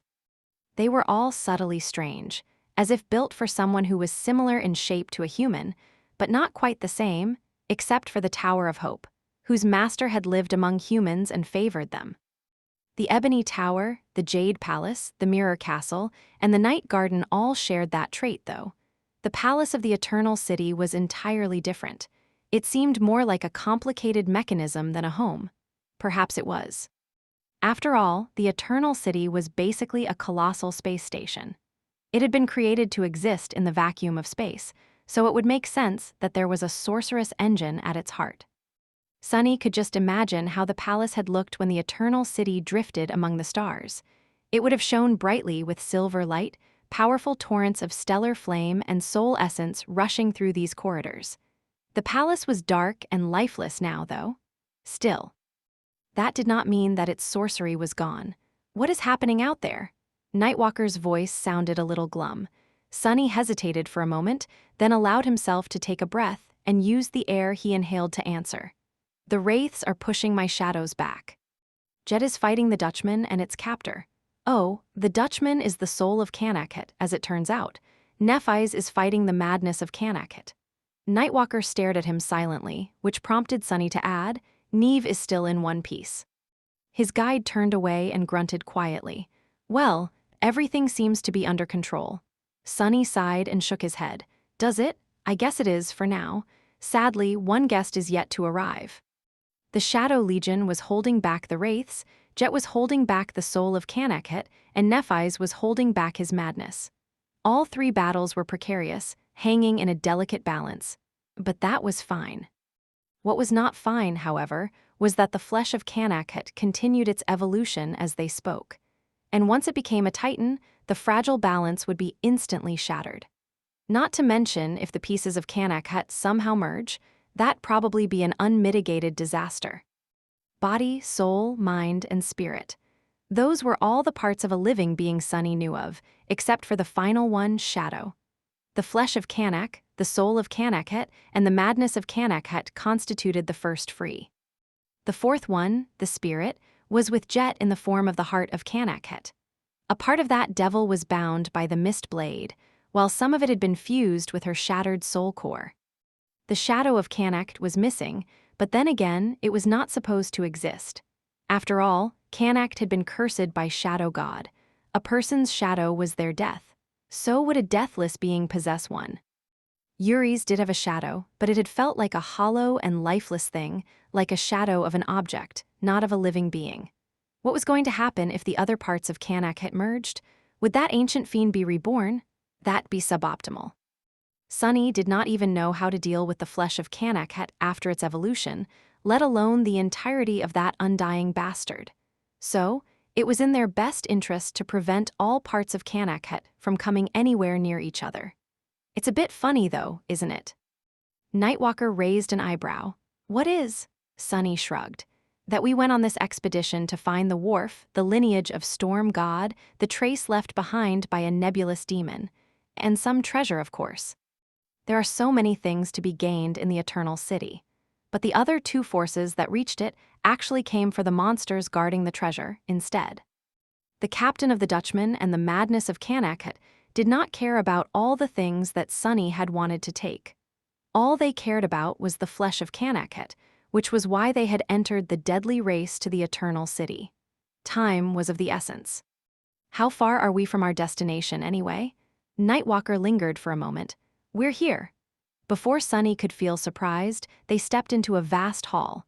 It was unlike any of the intersections they had passed before, circular in shape and grandiose in size.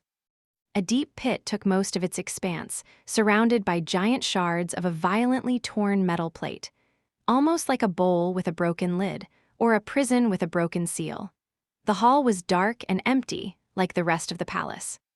The mold was much thicker here, and wisps of gray fog drifted above the floor. Just before Nightwalker stepped into the fog, Sunny grabbed his collar and pulled him back. Don't touch that fog if you want to live. Nightwalker frowned. Why, what is it? Sunny looked around and answered in a distant tone. It's nothing. Ignoring Nightwalker's confusion, he studied the heart of the palace with a dark expression. Eventually, a pale smile appeared on his face. I guess we found the cage where the flesh of Canac had been locked. Chapter 26, 90 Empty K. The demon of repose had once helped overthrow a being that was as old and eldritch as her. Canac, one of the original humans born from the sparks of the flame of desire, bearer of the Shadow God's curse, and the king of the first human kingdom. The first human domain. She was most likely the one who had separated him into pieces and sealed each piece away, as well. The Eternal City had held one such seal. In fact, containing the flesh of Canac might have been its original purpose. Now the Eternal City had fallen from the black skies, and the seal was broken. Sunny was looking at the torn fragments of its lid right now. Nightwalker blinked a few times. Nothing? What do you mean by nothing? Sunny sighed. Well, demons were never above stealing. Nether in particular felt comfortable lifting any useful idea that had been carelessly left laying around, be it by his siblings or the gods. It seemed that the demon of repose took a page out of the divine book as well. Carefully avoiding a wisp of gray fog, he added, nothing is what the gods used to seal the void. It is like a layer of insulation between the void and the bars of its cage, a state of absolute non-existence. Touch it and you'll be erased from existence as well. He looked at Nightwalker and smiled. Unless you're someone amazing like me, of course. I once spent close to a year enduring nothing. It was a terrible experience, so I do not recommend. Walking to the edge of the vast pit where the flesh of Canac had been kept, he looked inside and grimaced. The mounds of repulsive mold growing inside resembled eerie black hills, with peculiar flowers opening their meaty petals at the sound of his steps. A deep frown slowly settled onto his face. Nightwalker remained silent for a while, then asked, now what? Sunny looked at him darkly. Are you sure that this is the heart of the palace? His youthful guide nodded. Quite sure. Sunny looked away and scratched his head. Then I have no idea. Yet. The battle was raging outside. Jet was barely staying alive, and Nephi's was fighting an ancient fiend proficient in mind attacks. No matter how formidable her mental defenses were, that made Sunny nervous. He had to solve this puzzle quickly. Nightwalker stared at him with disbelief. That's it? You had no plan? Sunny frowned. How was I supposed to concoct a plan without knowing anything about what sorcery repose used to create the eternal city? I had reasons to believe that I'll be able to dismantle it, okay? He paused for a moment, and then added, a long time ago, I taught myself Weaver's sorcery to interfere with the sorcery of hope. I was merely an awakened back then, knew close to nothing, and was sitting alone in a cage. Needless to say, I am vastly more powerful now. I know far more, can do far more, and have become a far better sorcerer. I also have the others like me. So, I should be able to at least break whatever sorcery the demon of repose left behind. Sunny threw another look into the pit and sighed heavily. The problem is that I need to lay my eyes on the inner workings of that sorcery first. Do you see the problem? Nightwalker hesitated a little, then looked around. There's nothing here. Everywhere we've been inside the palace is the same. Dead and empty. Sunny smiled faintly. Yes, quite ironic to find nothing but death and emptiness in the heart of an immortal city. He remained silent for a while, then closed his eyes. His shadow sense was still being suppressed, but he cast it as wide as he could. Which wasn't very wide, really. There has to be something. The palace was obviously a structure created to channel a powerful sorcery. Sunny had been confident of that fact even before entering these walls, but after walking between them, he was sure. The demon of repose had built the eternal city around the palace. Every canal led to the lake surrounding it. The dome was highest above its spires. Cassie. What is your intuition telling you? Sunny used to have a supernatural intuition as well, but now that he was untethered from fate, it had become completely mundane. Cassie, meanwhile, had lost the ability to see the future. And yet she was still innately attuned to the great tapestry. She could sense the underlying connections between things, the intricate intersections of the strings of fate, the meaning hidden in them. So, she was handy to have around. And since she practically lived in Sunny's head now, there was no need for her to be around, even. Cassie did not answer immediately, then sent him a simple message, down. Sunny sighed heavily. Ah, damnation, I knew you'd say that. He looked at Nightwalker and summoned the helmet of the jade mantle. Wish me luck. Nightwalker opened his mouth to say something, but before he could, Sunny took a step forward and jumped into the pit. He landed into the mold, feeling it squelch and part under his weight. A black cloud of spores rose into the air, obscuring everything in sight, and the repulsive flowers moved, trying to envelop him with their petals. Sharp thorns scraped against his armor, leaving shallow scratches on it. Arg! It was disgusting. Breaking free of their hold, Sunny waded through the slithering mold, slowly making his way to the bottom of the pit. It was as if he was diving into an abhorrent mire. He had hoped to find what he was looking for there, buried under the mold.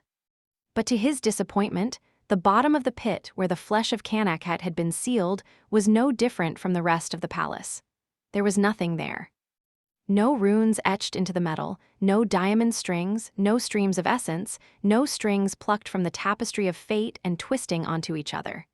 Just a vast expanse of bent, corroded metal. However, Sunny's eyes widened a little. There was something beneath the pit. Out there on the very edge of his shadow sense. What the hell? He could sense shadows, thousands of them, motionless, still, silent. They were shadows that belonged to living beings. Chapter 2691, Red Lake, Lord of Shadows, Sunny. How much longer do you need? Jet's voice sounded strained. The battle was still raging around her, and the Shadow Legion was slowly losing ground. The Silent Shades had already vanquished myriad wraiths, but no matter how numerous enemies they destroyed, more and more revealed themselves from the mist. What was worse, torrents of ethereal light sometimes escaped from the cursed wanderer's ghostly cutlass, infusing the mist with viridian glow. That meant that there were more wraiths still contained within the soul of Kanakhet, possibly of them, and that the ranks of the undying army were constantly being replenished. Jet herself was barely holding on. Her battle with the captain of the Dutchman was furious, but at the same time strange. The Great Wraith was dodging and evading all of her attacks instead of facing them directly, while she did everything in her power to keep him at a distance. Despite the harrowing forces unleashed by their clash, neither had received a single wound yet. That was because one strike of the Viridian cutlass was all it would take to kill Jet. The cursed wanderer, meanwhile, was simply too powerful and diabolical to allow her scythe to touch him. Jet had managed to build a solid defense through arduous effort. However, she could not mount an effective offense no matter how hard she tried. And she was trying truly hard, fighting both against the world itself and against her own limits. On the surface, this state of things was beneficial to her. After all, she did not really need to kill the sinister apparition. Her task was merely to hold him back. But in reality, the future looked more and more bleak with each passing moment. That was because battles of such intensity usually did not last this long. When a transcendent poured so much of themselves into the battle, going above and beyond to match the power of a superior adversary, the outcome was more likely than not decided in a matter of seconds. Jet, however, had been locked in a furious melee with the cursed wanderer for gods, she did not even know how long. The body and soul might have been unscathed, but her reserves of essence were slowly diminishing. Worse than that, she was growing tired. The encroaching exhaustion was not of the physical kind, but rather a mental one. It took a lot to maintain her mind in a state of utmost focus, and by now, her intense concentration was showing signs of decay. She had not made a mistake yet, but at this rate, one was inevitable. And one mistake was all it took to lose one's life in the world of the nightmare spell. Which was why Jay was trying to find out how much longer she needed to hold. This time, Sunny's voice did not resound from the shadows around her. Instead, Cassie whispered softly into her ear, "He found a thread. Now he just needs to pull on it. There's no telling how long that will take, though. Keep fighting for a little more." Jet gritted her teeth. That's what she said the last time. At that moment, the cursed wanderer finally managed to get past her defenses. The mist blade was just a split second late, but that allowed the great wraith to evade it and lunged forward with chilling malice. Jet barely managed to position the shaft of her weapon in a way that prevented her adversary from impaling her with his sword. He did not try, though. Instead, the captain of the Dutchman took a rapid step and reached for Jet with his hand. The moment his palm touched the black leather of her armor, Jet screamed. "Number!" It was her body that opened her mouth, threw her head back, and let out a terrifying wail. She had no say in it. In the next moment, it was as if an invisible wall slammed into her. Jet was tossed far back, collided with the silent shades, and fell to the ground. She spat a mouthful of blood and weakly rose to her feet. As she looked in the direction of the cursed wanderer, her expression darkened. What the hell is this thing? Out there, on the other side of the palace lake. Something colossal and terrifying was rising in the mist, Jet cursed quietly. I guess we've run out of luck. After all, the rivers of mangled flesh that had been converging from all across the eternal city under the awful weight of the crushing finally fused together, forming a second lake. A viscous, red lake of blood and pulverized tissue. The red lake was made up from the obliterated bodies of all the corrupted immortals. It swallowed an entire island, drowning the ruins. Its surface seethed and rippled, enduring the pressure of the crushing. And then, it began to swell. An enormous lump grew in its middle, rising high into the air. From afar, it looked as if a red mountain was growing in the heart of the eternal city. Then, the mountain burst, and a colossal arm rose into the dark sky of this sunken hell. Jet paled. The bones were formed first, growing at a startling speed. Bloody marrow seeped down, escaping through rapidly disappearing seams. Then, tendons wrapped themselves around the bones, followed by huge ropes of firm muscle. Patches of skin grew atop the muscles. But then, something went wrong. Instead of covering the huge arm entirely, the patches of skin blackened and shrank instead. The muscles contorted and spasmed in a revolting display of deformation, and the bones were twisted. In the end, the colossal arm remained incomplete, or possibly simply different, towering above the ruins like a profane monument. Blood flowed down its immense length, and a rot was spreading through its tissue. The huge arm resembled that of someone who had recently been flayed. Then it fell, allowing its palm to press against the ruins, and another one was unleashed. Together, they began to pull the body of the flesh of Kanakhat out of the red lake slowly. Chapter 26, 92 Birth of a Titan.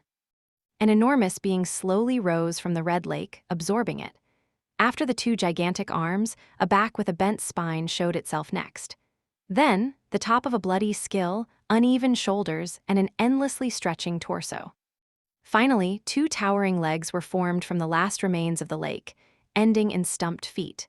The being crawled across the ruins, pressed into them by the crushing, then opened its maw and let out a dreadful, deafening, tortured wail.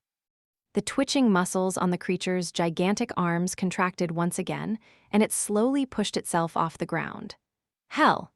In the next moment, Jet had no more time to study the titanic figure of the newly evolved flesh of Kanakhet. The captain of the Dutchman appeared from the mist, and a split second later, his cutlass was already flying through the air to cut off her head. Jet felt like she was drowning in her own blood, but she still managed to evade, mumbling curses as she struggled to draw a breath. She had to dedicate her entire focus to battling the great wraith once more. And yet, the image of the newborn Titan remained in her mind, as if burned into it. That thing looked like a huge human, or rather, like a failed attempt to create a human. Its titanic body was horrid and misshapen and covered in patches of disgusting rot. The creature's skin was entirely missing, revealing contorting muscles that were constantly seeping blood. Its deformed skull was half buried in slithering flesh, with a lower jaw that hung askew, barely attached to the rest of its face with rotting cartilage. There was no intelligence in the deep dark pits of its missing eyes, just bestial and hungry lights. Jet did not know whether the ghastly state of the flesh of Kanakhet was due to the crushing or simply due to the rot of corruption that permeated it. What she did know, however, was that the abhorrent thing was, without a doubt, a Titan. As she fought the cursed wanderer, the flesh of Kanakhet slowly rose to its feet and straightened. Its size was so enormous that its head almost reached the roof of the invisible dome, the same size as the monumental edifice of the palace. Damn it! Things were not looking good for them. Out there across the lake, the flesh of Kanakhet let out another groan of agony and took an earth-shattering step forward. At the same time, the cursed wanderer landed another blow, sending Jet flying back. She fell on the ground and rolled, feeling blood streaming down her face. Her vision turned blurry as the blood got into one of her eyes, burning it. Not too far away, Neve's harpoon shattered, leaving him unarmed. The dark castle warily moved back as the Wraith army advanced up the shore of the palace island. The Shadow Legion was dwindling, and with every shade it lost, its eventual defeat seemed more and more cemented. In the east, hidden from view by the soaring mass of the palace, flashes of blinding white light were getting closer and closer to the shore. Nephis was being pushed back as well. Jet winced and spat out blood, turning into a wraith and shifting away to avoid the deadly blow of the Viridian cutlass. Assuming her human form again, she raised the mist blade and pointed it at the cursed wanderer tiredly. She wasn't feeling too well. "Sonny, are you perhaps about done?" There was a second of silence, and then Cassie's voice resounded in her head once again. "He needs a few more minutes." Jet sighed. At this rate, they'll all be dead in a few more minutes. The expedition and its reinforcements could face the madness of Kanakhet, the flesh of Kanakhet, or the soul of Kanakhet and its master. But not all of them at the same time. If they wanted to last several minutes in this hell, one of their enemies had to die. Looking at the cursed wanderer, Jet grinned and slowly lowered the mist blade. As she did, the long war scythe changed form, turning into a black kopish and robbing her of her reach advantage. The mist turned frigidly cold, and a layer of ice formed on the shattered ground. She grasped her sickle sword and lowered her stance a little, looking at her adversary with a dark intensity. "Your heart once told me to surrender and succumb, you know?" Her grin widened a little. Guess who succumbed in the end? As the flesh of Kanakhet took another step, approaching the palace lake, the cursed wanderer lunged forward. Jet did as well. In the depths of the palace, Sunny had stepped through the shadows and moved past the floor of the vast circular pit. There was nothing but solid metal beneath it, stretching for about 100 meters down. The reach of his suppressed shadow sense just barely allowed him to perceive a hollow space below. Appearing under its ceiling, he cursed and prepared to plummet down. There was another great hall hidden under the seal chamber, this one entirely circular in shape, with no doors leading into its vast expanse. Sunny expected to fall down, but to his surprise, he didn't. In fact, he felt oddly weightless, drifting in the air. Well, not exactly air. There was no air in the spherical hall to speak of, only the cold void of vacuum. There was no gravity either, so Sunny found himself in a peculiar state of falling endlessly while standing in place.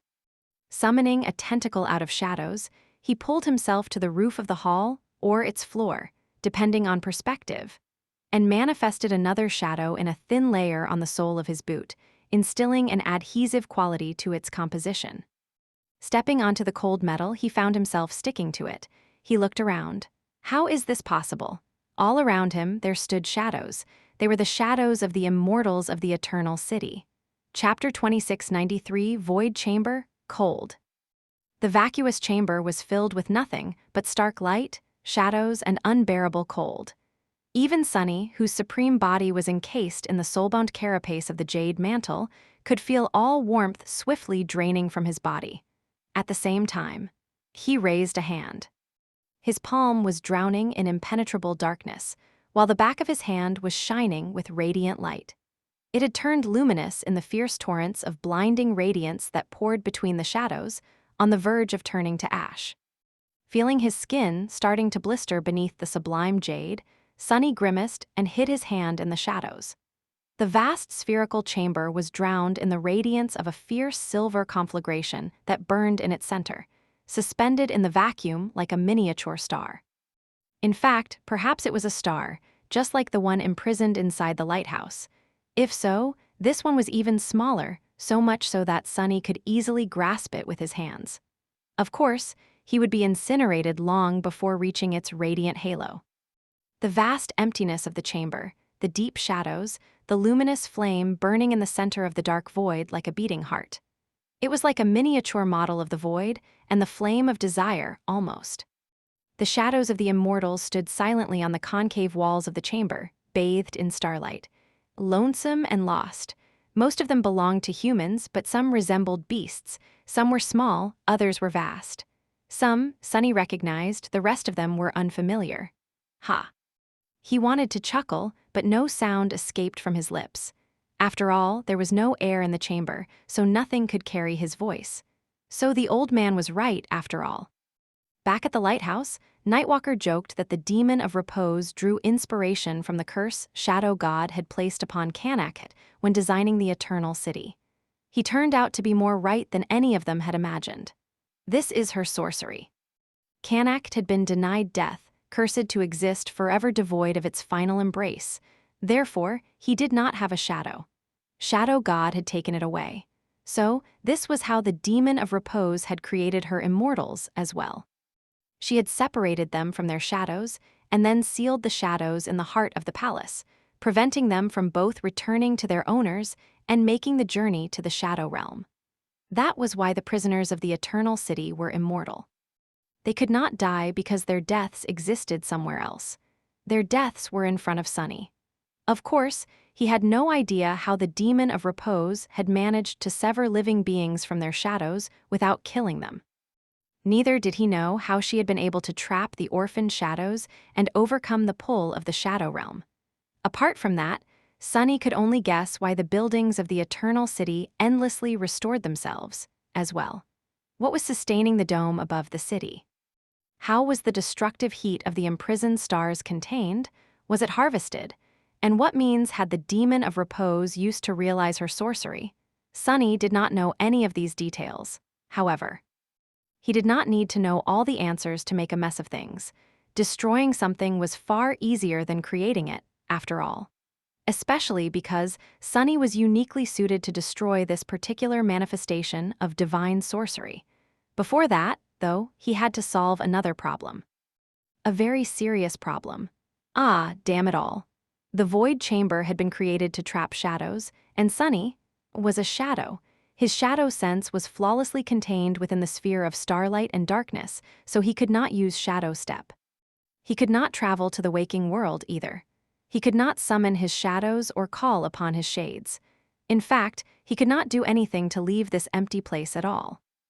The void chamber had been created to cut off a part of the world from the universal laws of existence, after all. It was a place that barred passages to the shadow realm, so how was a mere supreme supposed to escape it?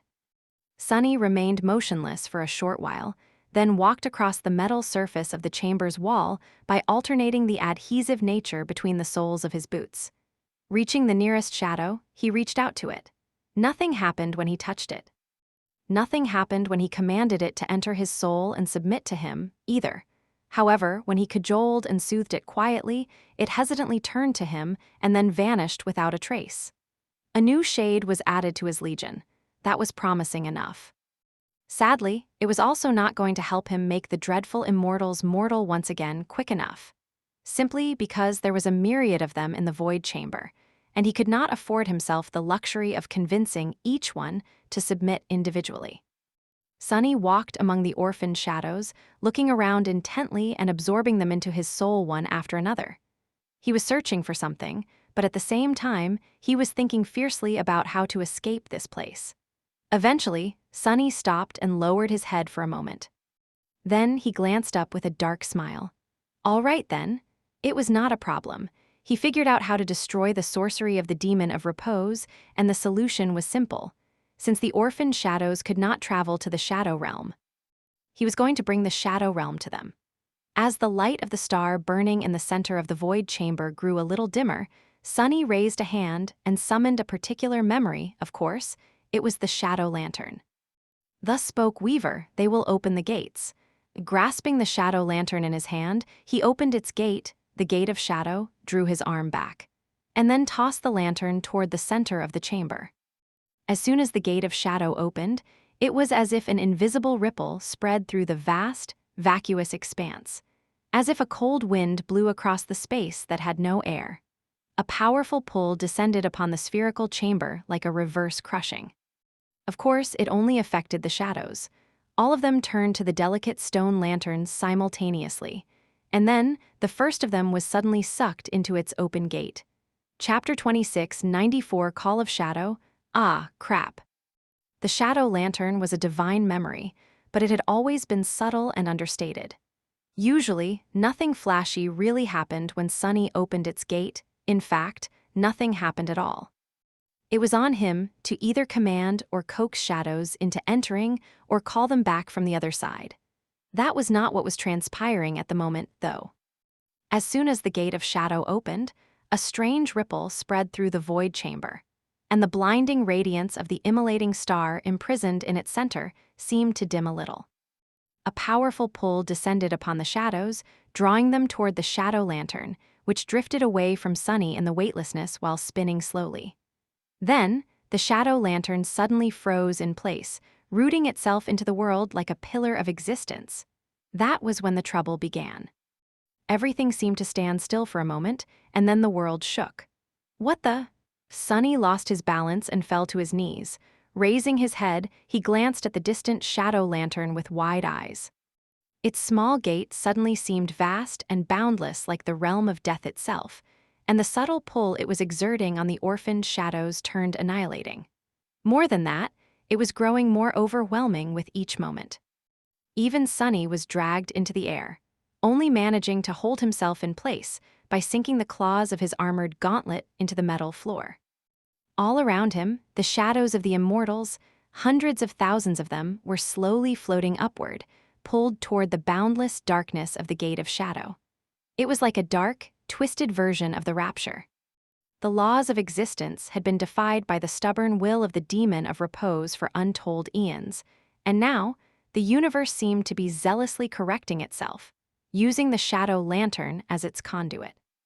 At least that was what it felt like to Sunny, who found himself caught in that violent process.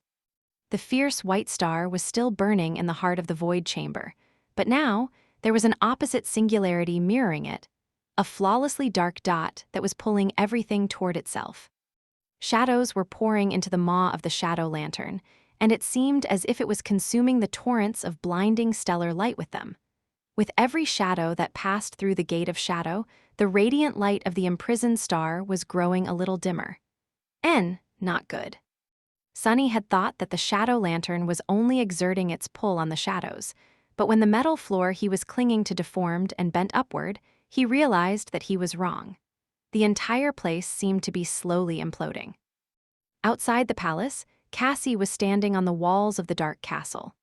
The harrowing battle between the allied forces of the Flame and Shadow domains and the dreadful union of the remnants of Kanakhet was raging all around her, but she was suddenly distracted by something else. A drop of something cold had just landed on her head. Raising a hand, Cassie brushed her fingers across her forehead and then brought them to her lips. She tasted salt. Not blood, water. Raising her head as if wishing to gaze at the dark sky, she frowned. She had to wait for one of her marks to do the same before she could see anything. Drops of water were falling down on the vast ruins of the Eternal City, splashing against the rubble here and there as if it was about to rain. Naturally, it was impossible for rain clouds to gather above the sunken city, which could only mean one thing: sunny. What the hell did you do? It could only mean that the dome above the Eternal City was failing. His voice resounded in her head a moment later. Well, about that. Do you remember how I promised to unravel the sorcery of repose? I think. Far away, in the heart of the palace, Sunny's avatar rippled and turned into the four-armed devil, using all his claws and even his tail to hold onto the bending floor. I think I succeeded a little bit too hard. Sunny cursed under his breath and rushed across the imploding void chamber, looking around frenetically. The luminous star was slowly losing its radiance, while the black gate facing it seemed to be becoming darker and darker. It was like a spherical rift in the fabric of existence by now, surrounded by a flowing halo of light that disappeared into its vast darkness. The void chamber was gradually growing smaller as it collapsed on itself. Where are you? Where the hell are you? Sunny's gaze was jumping between the floating shadows. His other senses were searching, as well. He had almost made a full circle around the imploding chamber by the time he finally found what he was looking for. Found you. Sunny wanted to shout, but there was no air in his lungs, and none for him to inhale anywhere around. Hesitating for a moment, he let go of the deformed metal floor and launched himself into the air. The gate of shadow pulled him toward it with frightening force, but he had accounted for its draw already. Flying across the maelstrom of stellar radiance and deep darkness, he reached a particular shadow and grabbed it. Grabbing a shadow seemed like an impossible feat, but he willed his hand to do just that against all reason. Sorry, buddy. It's not time for you to find peace yet. The shadow he grabbed belonged to Nightwalker. Twisting in the air, Sunny manifested a heavy kunai linked to a black chain in his hands and threw it back toward the caving floor. The kunai pierced deep into the weakened metal, and Sunny held to the chain for his dear life, relying on it to keep him from falling into the frightening black hole of the Gate of Shadow. It was not time to leave the chamber yet. Hold on tight. He did not say those words aloud, and the shadow of Nightwalker would not have heard him anyway, but it seemed to grow still in his grasp. The void chamber was slowly coming undone around them, and around the chamber, the palace was coming undone as well. Chapter 26, 95. A castle built on fog. A grotesque laughter surrounded Nephis as she flew above the lake, illuminating its turbulent surface with her radiance. She had long assumed the form of the spirit of flame, wielding the blessing to battle the madness of Kanakhet. The ancient nightmare creature was like a vast cloud of smoke and black dust that constantly changed and shifted, obscuring hundreds of twisted forms that seemed to be hidden in its dark depths. It had no claws, no fangs, and no hands to wield deadly weapons. However, it had no blood to be spilled, no heart to be pierced, and no head to be severed either. Its form was whatever madness consumed its enemies, and its power was whatever obsession made them weak. The delusions given form by the black dust wielded monstrous strength, capable of shattering mountains and ripping titans apart. What truly made the madness of Kanakhet frightening, however, was the terrifying onslaught of insidious mental attacks it unleashed upon its victim. Nephis could feel it as she invoked the name of destruction and channeled her flames through the blessing, summoning a fierce firestorm, a malevolent presence invading her mind to infest it with a ghastly delirium. Tormented by unbearable pain and dazed by the encroaching delusion, she chillingly commanded the storm of flames to swallow the billowing expanse of black smoke. The madness of Kanak laughed louder as it burned. More. Burn me more, hurt me more, more, more. The vast cloud was incinerated, turning into a maelstrom of ash. However, a second later, the ash turned into smoke and black dust again, flowing forward like a flood to swallow her. That was the worst of it. No matter how many times Nephis destroyed the madness of Kanak, it never seemed to die. Did you know, Nephilim? An avalanche of devastating blows rained on her from all sides, forcing Nephis to dance in the air with her sword to defend herself. I've never met anyone as mad as you. Nephis cut the world with her will, creating Erift in the boundless expanse of the madness of Kanak. She escaped its dark vastness and spun to deliver another strike. A torrent of white flame spanning hundreds of meters fell from above, severing the black cloud in two. As soon as it touched the water, a deafening explosion rang, and everything became enveloped in steam. I draw power from madness and your mind. Ah, what a delicacy. What a feast. A moment later, the madness of Kanak was already mended and rushed forward to push her closer to the shore. Nephis suppressed a groan, disoriented by the blinding pain of her flaw. She was usually better at enduring it, but her mind was weakened by the constant assault of the vile delirium. Ah! They had assumed that the delirium consuming her mind was strictly an attack meant to infect and debilitate her. But as it turned out, its main purpose was the opposite. It used her own mind to strengthen the madness of Kanak. Nephis knew that she was not the most normal person. Her desires had always bordered on obsession, and her resolve had always been far more extreme than that of most people. All people, really, as far as she could tell. On top of that, she was supreme, and all supremes had to be a little mad to sustain the heavy weight of their unreasonable defiance. So, if the madness of Kanak drew power from the derangement of its victims, it could gain quite a lot from her.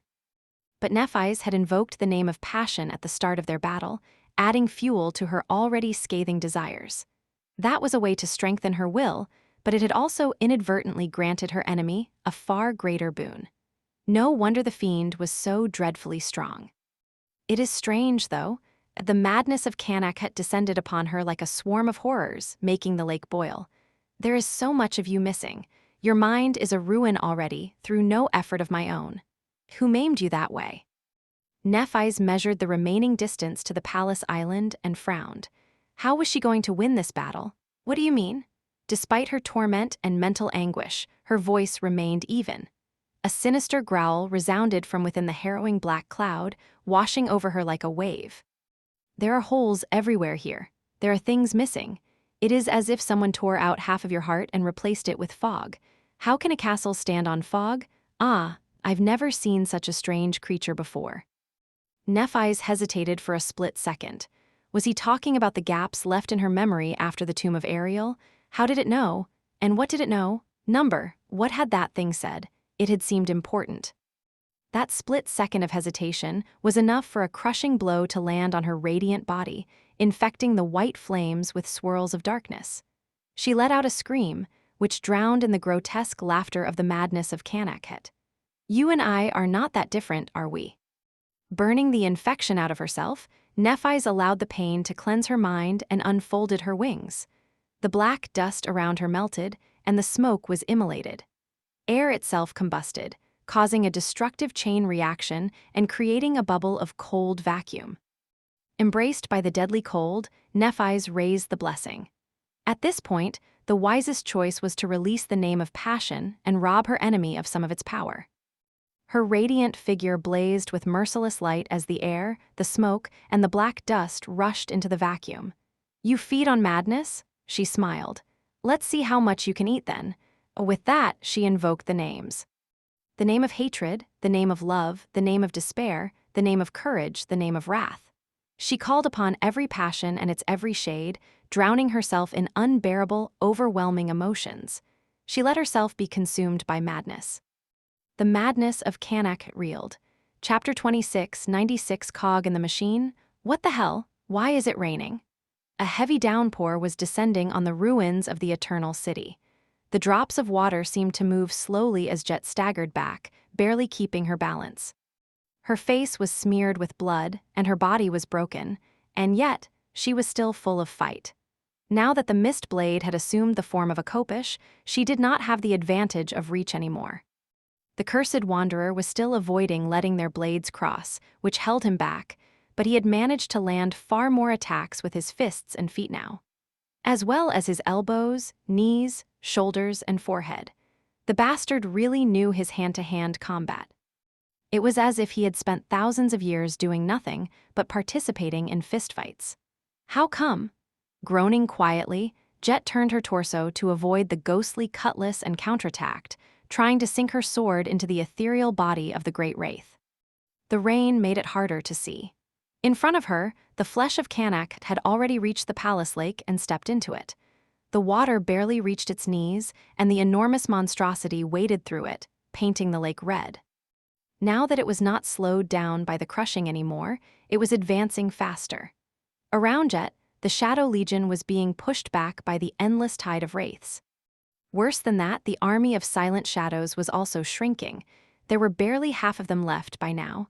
Behind Jet, meanwhile, was she imagining things, or were the walls of the palace faintly bending inward? What did he do? She could not be sure, but was pretty much convinced that the Lord of Shadows had done something insane. Not that it mattered to her, at the moment. All that mattered was defeating the soul of Kanakhet and its master. Jet forced out a smile as she dove under the whistling cutlass and tried to strike it with the mist blade from below. The cursed wanderer pulled his sword back with impossible speed, easily avoiding her trap, and slammed his palm into her abdomen. Arg! This time, something vital ruptured inside of her. A torrent of blood flowed from her mouth, and Jet staggered back once again. Can you give me a moment? She grinned through the pain. The sinister apparition did not wait until she recovered naturally. He moved forward, intending to use her wounded state and finish her off. If one thought about it, getting beaten that badly but somehow failing to die was quite an achievement. Then again, she had been dead this whole time. The cursed wanderer was making a mistake if he thought he could cut her down that easily, though.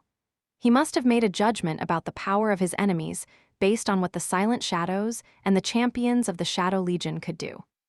But Jet was neither. Jet was a proud subject of the human domain. So, just as her body was about to fail her, a soft glow suffused her skin and a pleasant warmth permeated her body. Embraced by Nef's purifying flames, Jet was healed and mended, restored to flawless health. That was the blessing of the human domain and its radiant, distant ruler. That was the power of the immortal flame, of the unquenchable longing. Of course, Nef's power was not absolute. She had to be paying attention to heal those who served her, and even her boundless supply of soul essence was not really inexhaustible. However, Jet was one of the special few who always enjoyed her attention. That was her privilege as a former member of Changing Stars cohort and an irreplaceable cog in the great machine of humanity. The cursed wanderer did not expect his enemy to suddenly be healed, so he fell into a momentary disadvantage. That was Jet's chance to end this fight, or at least lay the foundation of his defeat. Sadly, she failed. No matter how unexpected her recovery was, the Great Wraith was simply too powerful to be taken down. He easily avoided the mist blade, then unleashed a flurry of attacks upon Jet. Deadly attacks rained on her from all sides, as if the bastard was in several places at the same time. By the time severed drops of rain fell to the ground, Jet was bruised and battered once again, and white radiance enveloped her figure once more. Damn it! She threw a calculating gaze at the approaching colossus of mangled flesh. Time was running out. In fact, there was almost no time left at all, which meant that she had to do something drastic. The hilt of the black kopish lay comfortably in her hand. This was the form of the mist blade that contained the soul of the heart of Kanakhet, the most powerful soul in her possession. Because of that one soul, the mist blade was akin to a supreme weapon of the fourth tier, instead of being equal to Jet's own rank and class. It also infused the mist blade with a special ability. All souls it bound did, but the heart of Kanakhet granted Jet an especially potent one. It was the ability to stop the flow of time for everyone except herself for one heartbeat. Needless to say, such an ability was incredibly deadly. However, it was not without drawbacks. the main being that it consumed pretty much all of her essence. For somebody else, that might have been merely inconvenient, but for Jet, it was fatally perilous. It meant that she had to be certain that she would be able to kill something in that single heartbeat. If she did, their death would nourish her arid soul. If not, she would die instead. The risk was real and palpable. The situation, however, was similarly desperate. And since Jet had known that it would become desperate, she transformed the mist blade into a kopish in advance. Can kill that fiend instantly? Jet wasn't sure, but she was willing to find out. Chapter 2697, Wraith Gambit. Cassie, that thing is getting closer. Out there beyond the calamitous battle, the flesh of Kanakhet had already reached the middle of the lake. The dream gate had long vanished, and nothing stood between it and the shattered shore. The titanic horror gazed down, an eerie malice emanating from the dark, bleeding chasms of its empty eye sockets. Its dislocated jaw swayed, putting strain on the elastic bands of muscle holding it in place. What the hell, damn? Why is this thing so creepy? Jet retreated from the ghostly blade of the cursed wanderer, knowing that she could not escape it much longer. The dwindling formation of the Shadow Legion had been pushed back, retreating all the way to the walls of the dark castle. If she took another step back, their defeat would become inevitable. Don't worry about the Titan, Jet. You have enough on your plate. Jet smiled. Cassie was undoubtedly right. Torrential rain was falling onto the ruins of the Eternal City.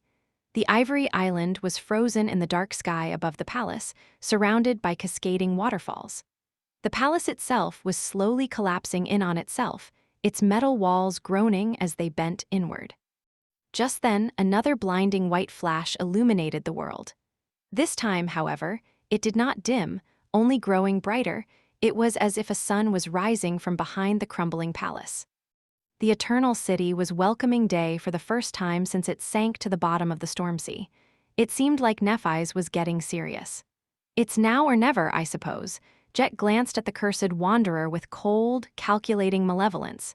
Could she do it? Could she not? The bound soul of the heart of Kanakhet granted her the ability to freeze time for a single heartbeat.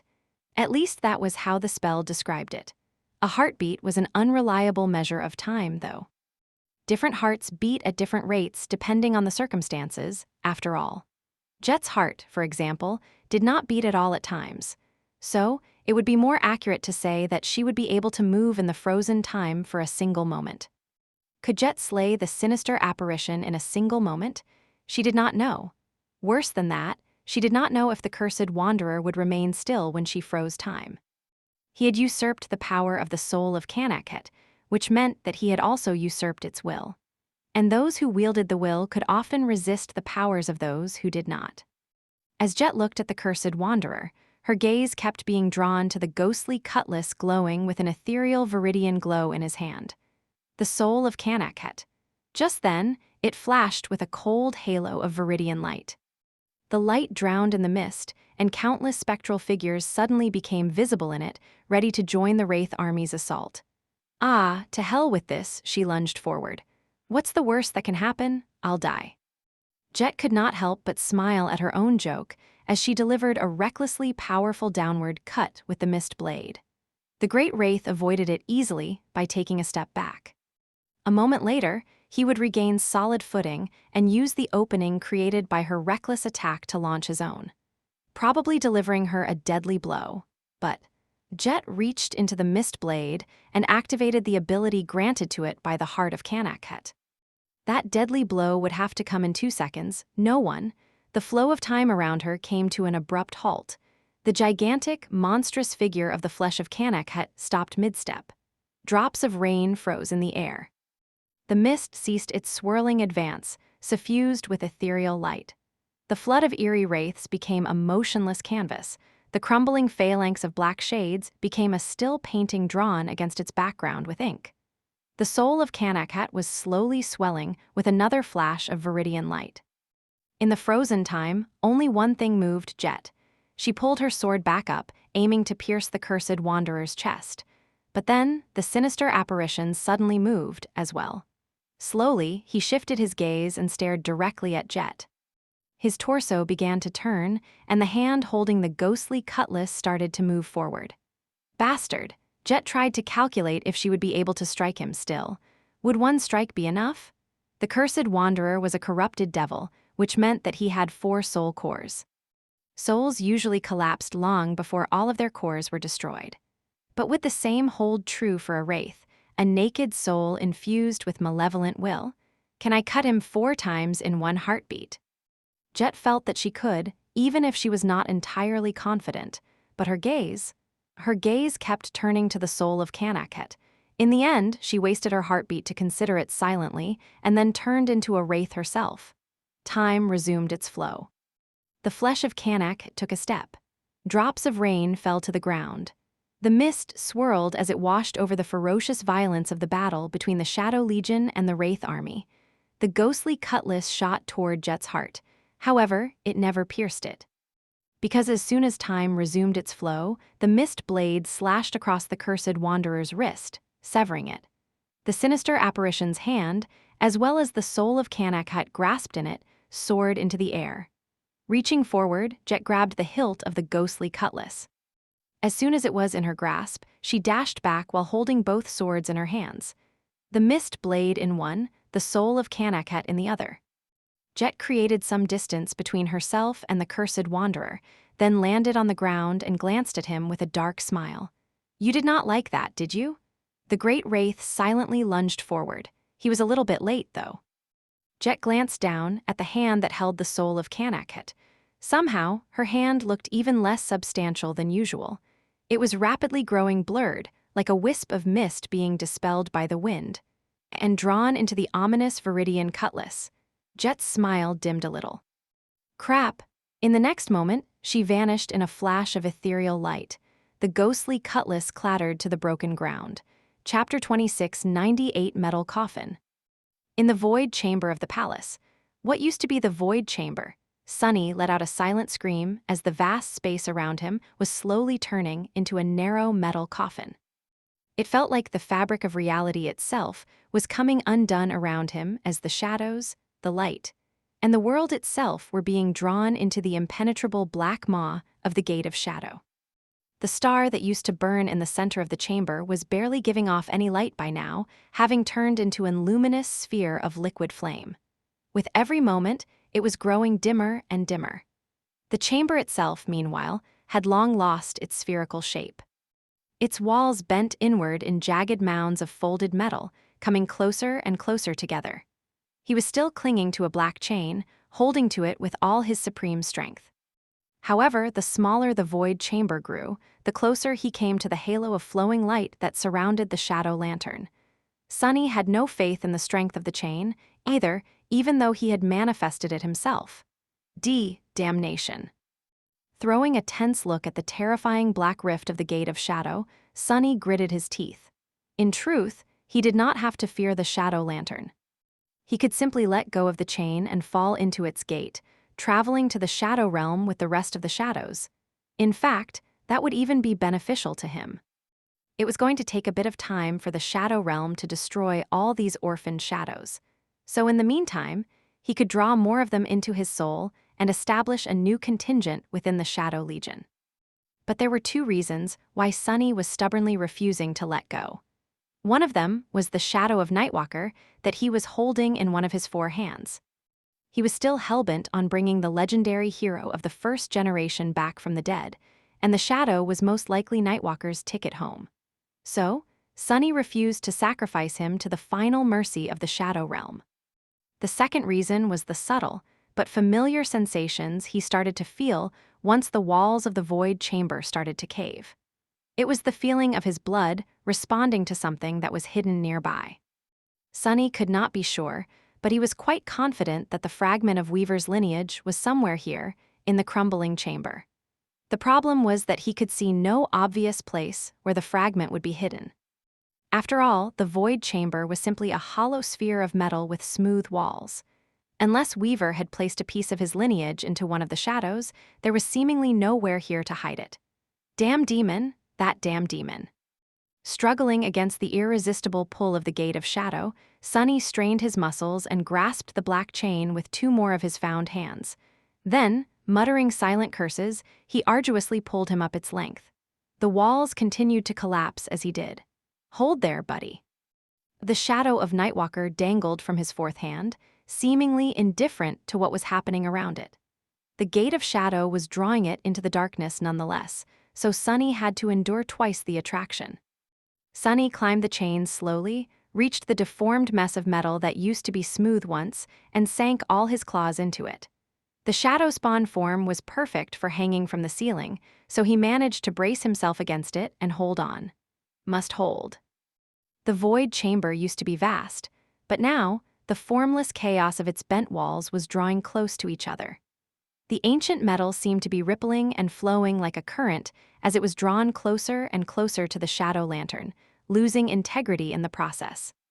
Sunny could already feel weaknesses in the metal, jagged rifts that led into the depths of the palace, away from the collapsing chamber. He was not ready to try to escape into one of those rifts yet. It was growing darker around him.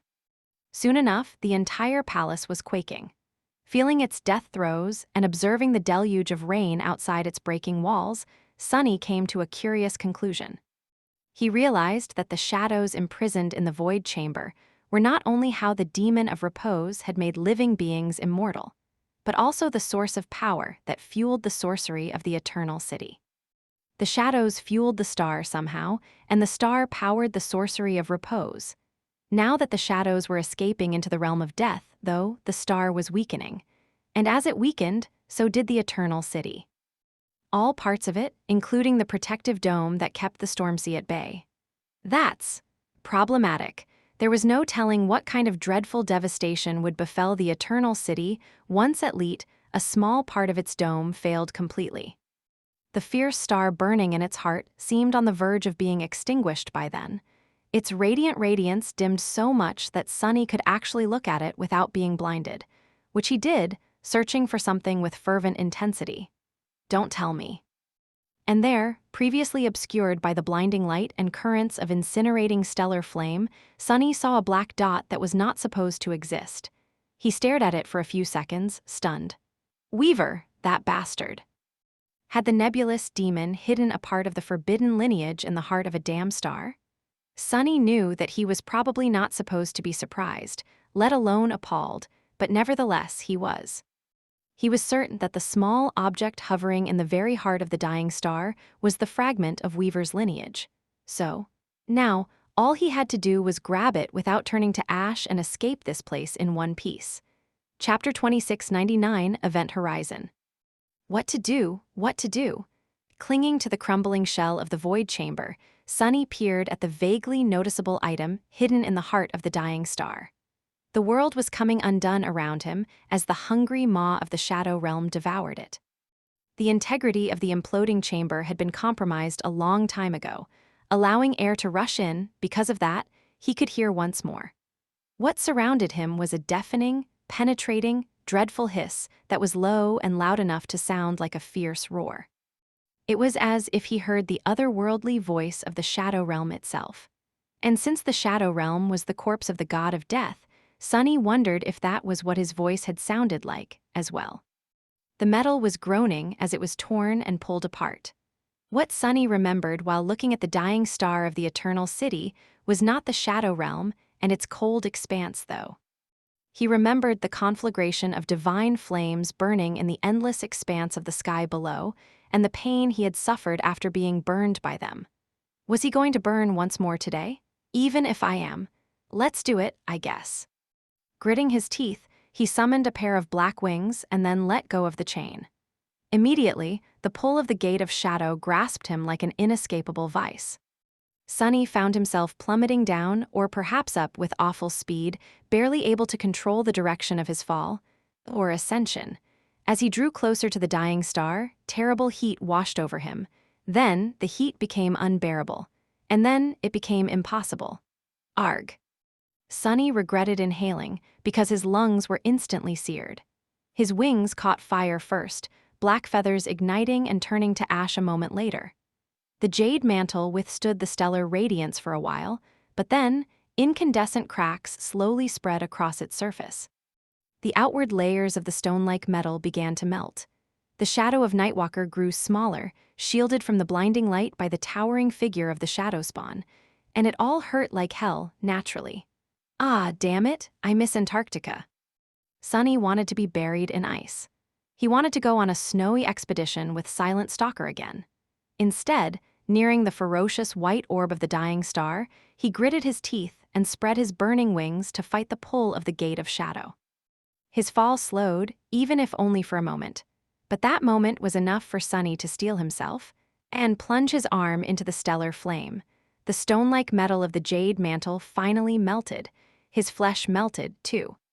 However, even with his bones showing through the blackened flesh, Sunny still willed himself to grasp the fragment of Weaver's lineage hidden in the core of the dying star.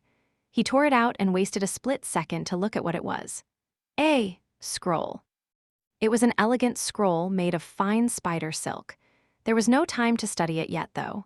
Sunny only needed to confirm that this was, indeed, the fragment of Weaver's lineage he had come here to find.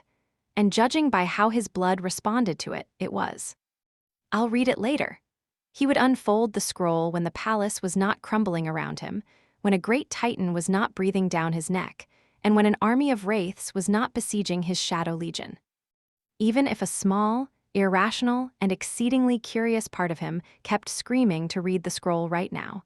That's all the initial goals of the expedition achieved. Sunny allowed himself to feel a brief moment of satisfaction. He had come to the Eternal City to repair the Night Garden, recover Storm God's lineage, find the sixth piece of Weaver's lineage, and loot some treasure. He had done all that. Now, only one goal remained, one he had discovered after arriving at his destination. Get Nightwalker out of the Eternal City. About that, Sunny released his form, tuning into a vast and shapeless shadow. That made him more susceptible to the pull of the Gate of Shadow, but it also made him far greater, size-wise, so much so that he brushed against the collapsing walls of the void chamber. Powerful tendrils of darkness pierced the jagged metal near one of the rifts in it and pulled him toward it. Sunny had to exert all of his titanic strength, but that helped him avoid the event horizon of the Gate of Shadow and reach the distant wall. There, he built the onyx serpent shell around himself and the shadow of Nightwalker. Pushing his prodigious body into the rift in the wall of the void chamber, Sunny slithered away from its crumbling expanse and burrowed into the maze of tears created in the frame of the palace like a worm burrowing into an apple. The twisting, irregular tunnels moved and changed form, closing and opening as he rushed through them. The molten surface the jade mantle sent rivers of sparks flying as it scraped against the jagged edges of torn metal. It only took him a dozen moments to reach what had been the seal chamber of the collapsing palace, once the great hall where the flesh of Kanak had been imprisoned. It had changed a lot since Sunny left it. The floor of the vast chamber caved, and the pit was oddly deformed. Nightwalk 1 was hanging from its edge, trying to get away from the hills of mold below. Black clouds of spores made the air hazy, and something that seemed like sunlight was pouring from somewhere, illuminating the nightmarish scene with pale light. When Nightwalker saw the head of a giant serpent rise from the darkness of the pit, his eyes widened. What the? He did not finish the sentence, though, because Sunny opened his maw without ever slowing down, and swallowed him. Chapter 2700 Starbeast? Ah. What the hell? Relax. In the cavernous darkness of the giant snake's maw, Nightwalker rolled on something slick and hard, then jumped to his feet. Then, as a nonchalant voice resounded from the shadows around him, he lost his balance and fell again. That was because the dark cave he had found himself in was swaying. That voice, though, why did it sound familiar? Sunless. Slithering through the crumbling corridors of the palace with astonishing speed, Sunny chuckled inwardly. Junctions and intersections flashed past him in a blur, and the walls that groaned and bent threatened to suffocate his shell in a crushing embrace. Yeah, it's me. I just assumed a different form. Welcome to Sunny Express, Lord Nightwalker. Somewhere in his maw, Nightwalker carefully sat up and glanced around with a resentful expression. You could have. Ah, it's a metamorphosis ability. I get it. Sunny was confused for a moment. People usually call it the transformation ability, actually, or one's transcendent form. But how would Nightwalker know? He had been stuck in the Eternal City for decades. There had been no saints during his glory days, let alone colloquial terms to describe things that had to do with transcendence. So, he would have had to come up with his own terminology. Technically, the onyx serpent shell was not Sunny's transcendent ability, but since Nightwalker had not posed his comment as a question, he was under no obligation to explain the difference. Speaking of transcendent abilities, though, as Sunny reached a seemingly bottomless stairwell and sent his serpentine body down its vertical expanse, he realized that he actually knew very little about Nightwalker, aspect, and abilities. There had been little time to ask, and it was a sensitive subject anyway. Asking another awakened about their flaw was considered exceedingly rude, while asking them about their aspect could go either way. Colleagues had to share what they could with each other, naturally, but it was always a little awkward. After all, everything you revealed could be used against you. Then again, Cassie definitely knew what Nightwalker was capable of already, so Sunny could simply ask her, but why would he when the man was right there? By the way, what is your own transcendent form? Actually, what can your aspect do?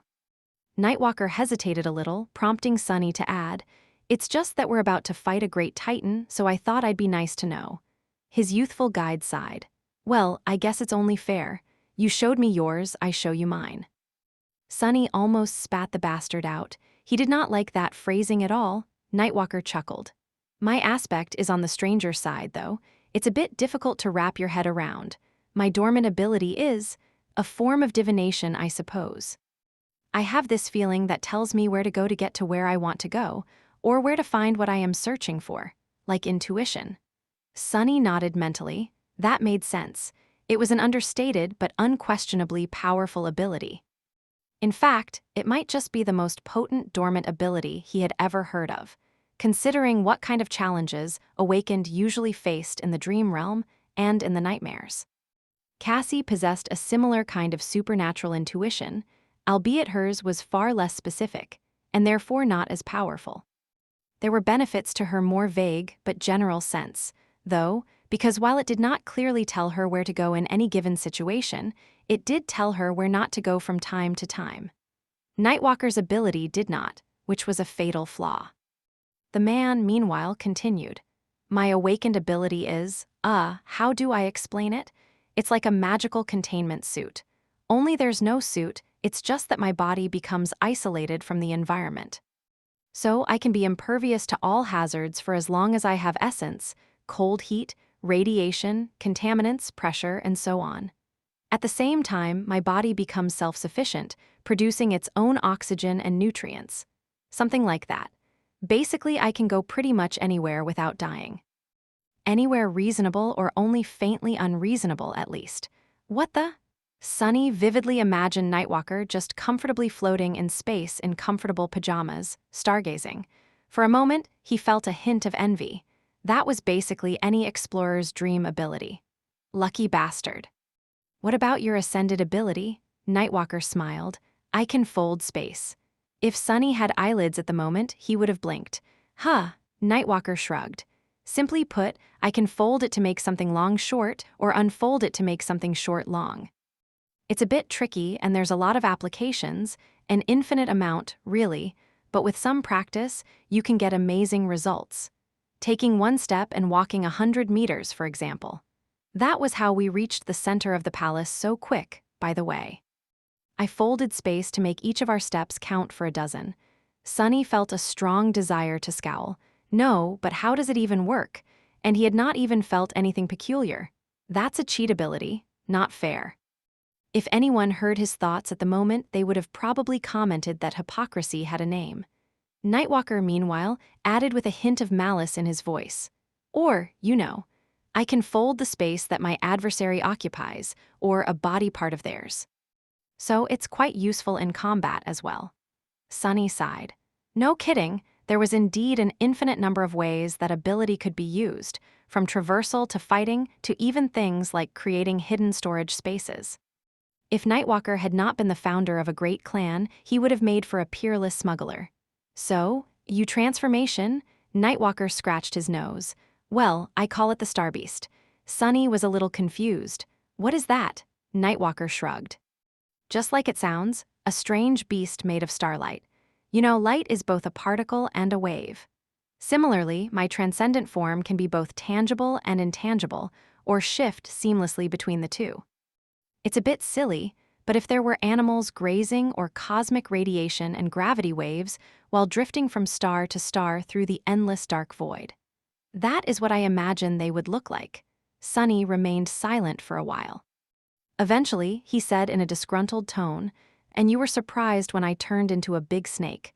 Nightwalker blinked a few times. "Hey, it's not every day that I am swallowed by giant snakes, okay?" He paused for a moment and then raised 3 fingers in indignation. "In fact, if one remember correctly, this is at best my 3rd time," which was 3 times too numerous as far as he was concerned. Chapter 27:01 Pursuit of Mortality. The palace seemed to be on the verge of collapsing by the time Sunny reached its bent, misshapen gates. Actually, he wasn't even sure that the palace could collapse. Normal buildings were built out of brick, wood, or stone. Those in the waking world, meanwhile, were built from cement or metal frames covered by alloy plates. When damaged enough, they crumbled. The palace was simply cast from metal, though. There were no seams on its towering walls, and no distinction between its numerous spires. It was like a titanic organ built from countless hollow pipes. Sunny was not sure what music would be produced if the palace ever sang, and had no idea what its destruction would look like. It was not an idle interest, either. He needed to know in order not to get buried under the debris. Now is not the time to wonder, though. The giant serpent slithered out of the palace like an onyx river and coiled briefly on the open space between its gates and the walls of the dark castle. Then, it vanished, leaving only Nightwalker, his shadow, and Sunny behind. The shadow remained motionless, while Nightwalker rolled across the cracked stones with a stifled curse. Sunny, meanwhile, just stood there for a moment, looking at the silk scroll held in his blackened, charred hand. The rain felt soothing on his skin. A moment later, the scroll disappeared without a trace, transported onto the altar of the replica of the nameless temple standing upon the dark waters of his lightless soul. What the hell is that?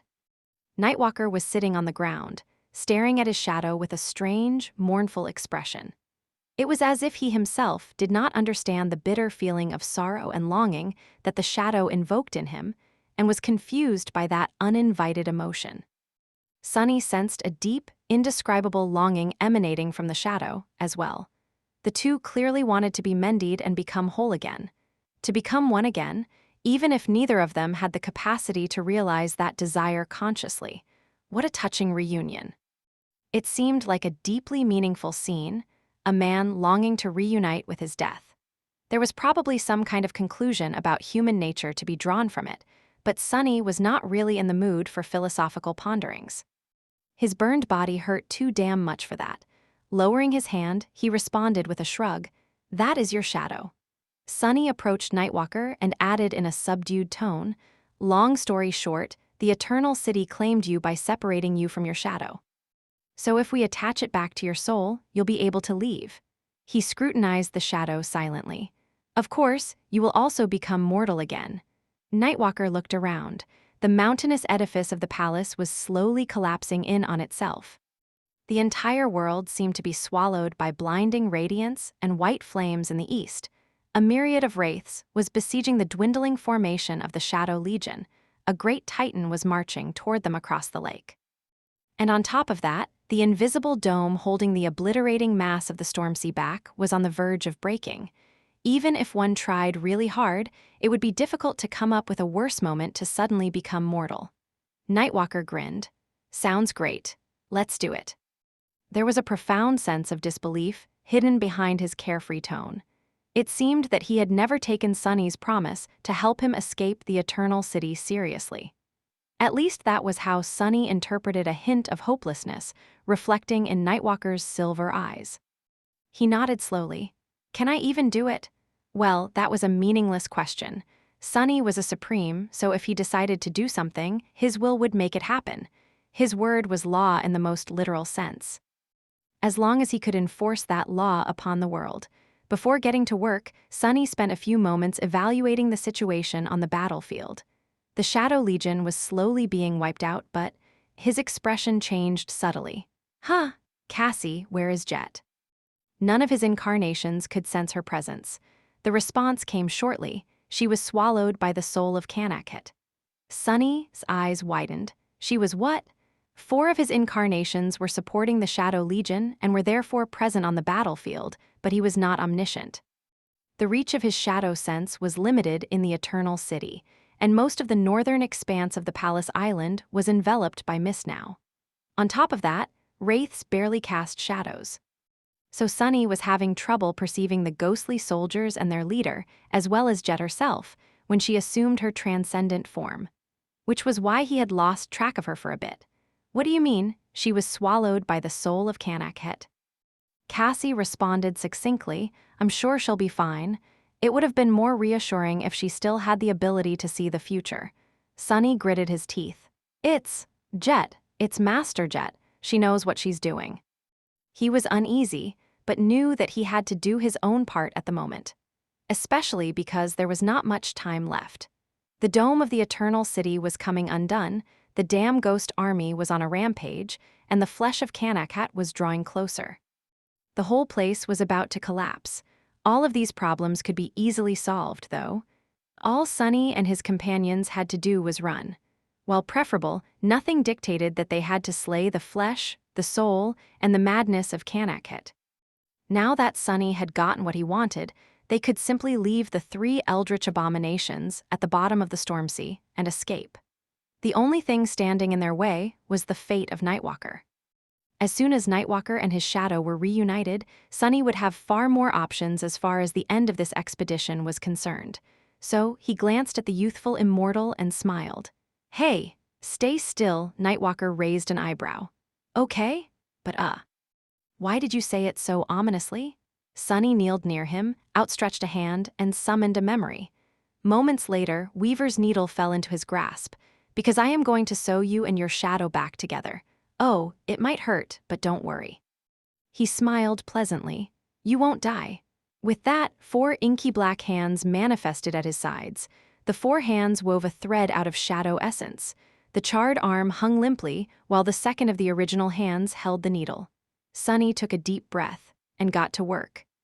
Chapter 27:02 Shadow Seamster. How had the demon of repose separated living beings from their shadows? Sunny had no idea. That shouldn't have been possible. She was not Shadow God after all. In all Sunny's years, he had only witnessed something similar once. He had met the lost shadows that belonged to the companions of the First Lord of the Bright Castle at the boundary of the underworld. Sunny still did not know what exactly had happened to them. All he knew was that it had something to do with either nothing or nothing creatures. Come to think about it, there were wisps of nothingness drifting in the central hall of the palace, as well. Perhaps that had something to do with it.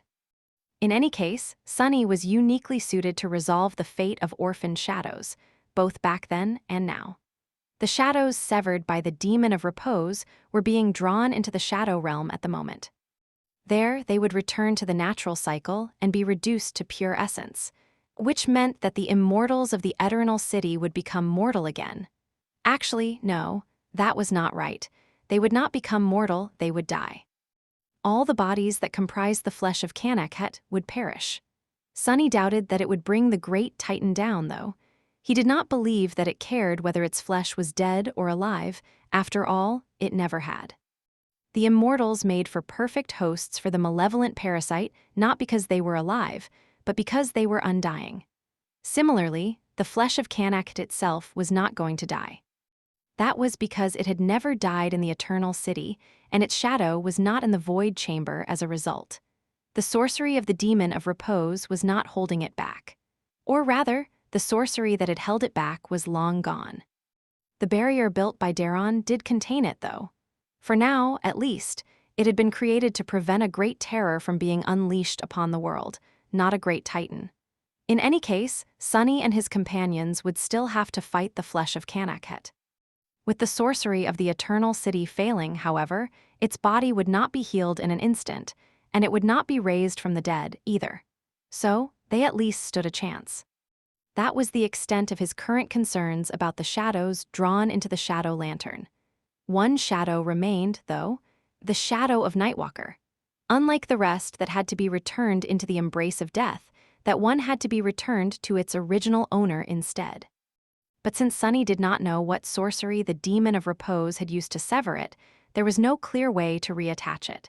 It was not like he had no relevant experience, though. Surprisingly enough, Sunny had done something similar to what he wanted to achieve once. It was during the creation of the blessing. Back then, he had sewn the shadow of the sword to the shadow of its wielder in order to connect its physical vessel to its spellweave. It had not been easy, considering that he had to bend the world to his will to succeed. However, Sunny had indeed succeeded. Mostly because his will had already been tyrannical enough, but also because he used Weaver's needle and possessed authority over shadows. After all, he was the Lord of Shadows. Sunny had been a transcendent terror back then. He was a supreme titan now, and his will was therefore far more terrifying. So, if he wanted to sew Nightwalker's shadow back to its owner, no one could tell him that it was impossible.